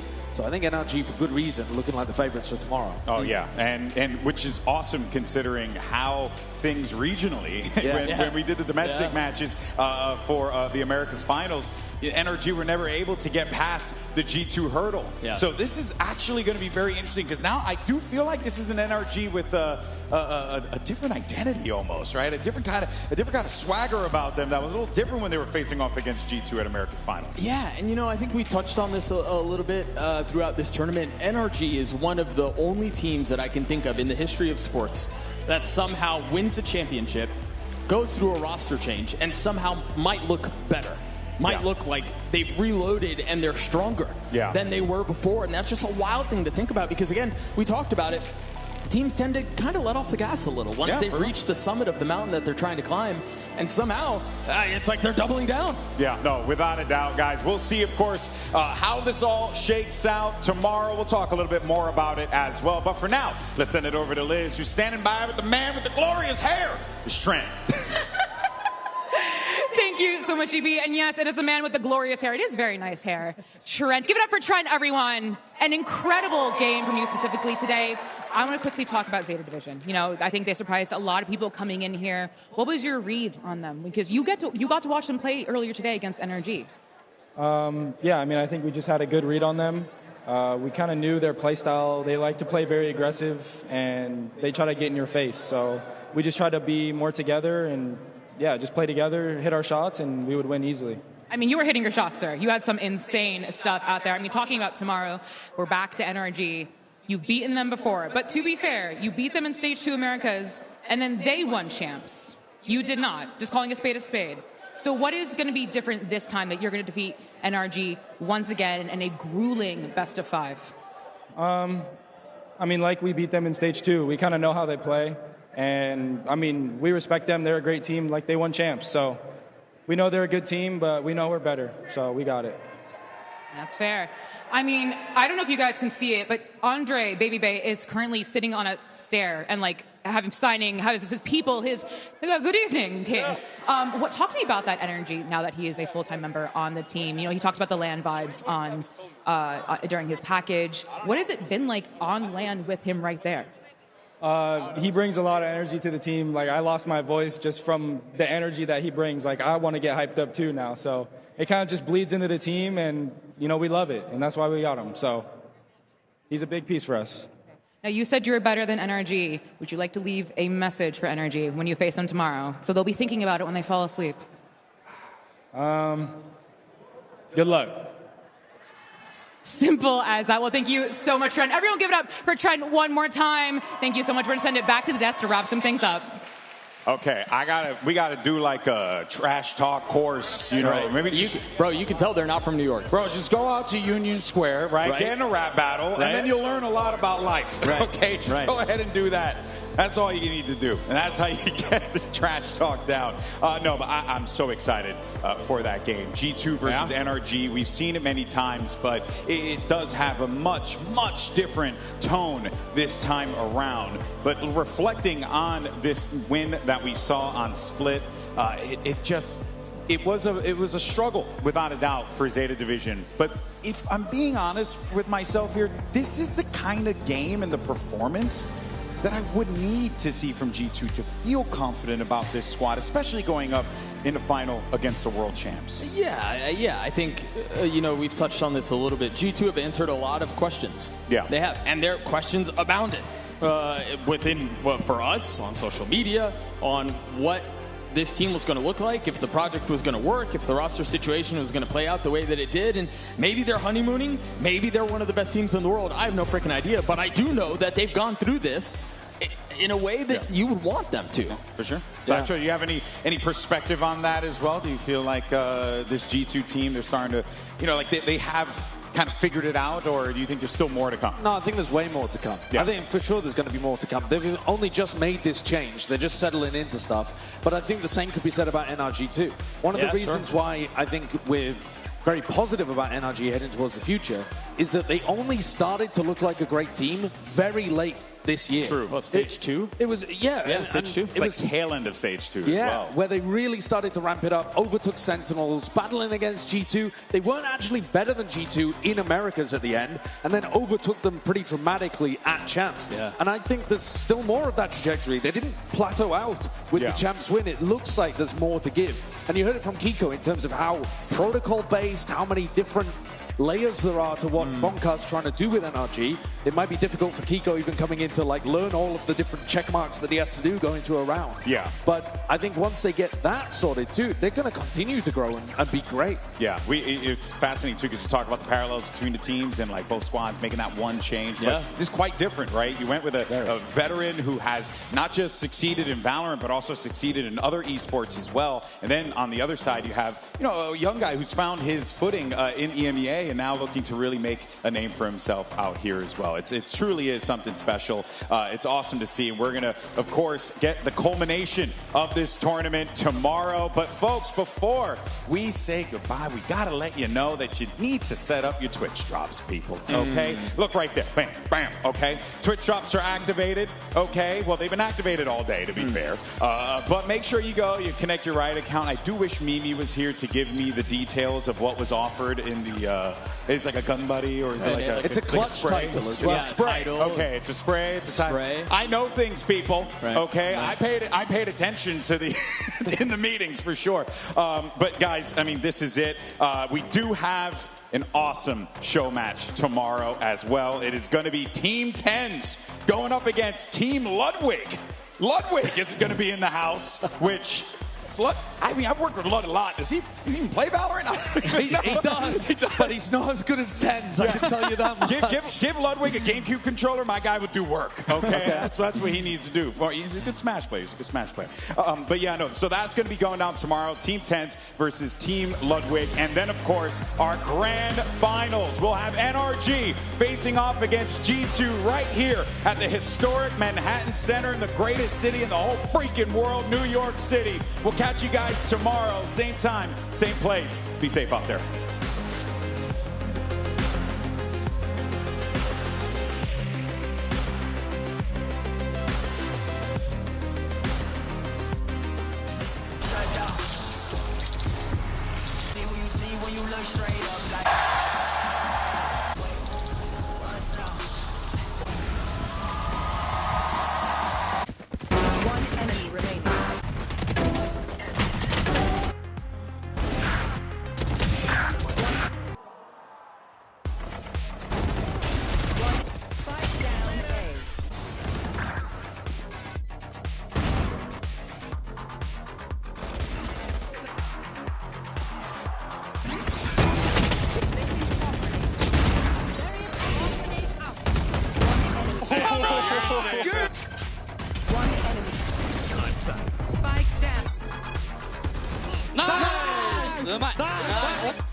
Right where they left off.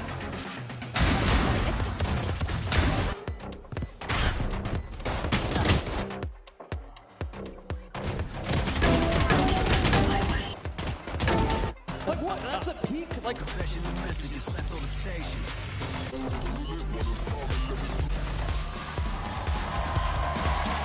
Opportunity to face off against NRG in our final.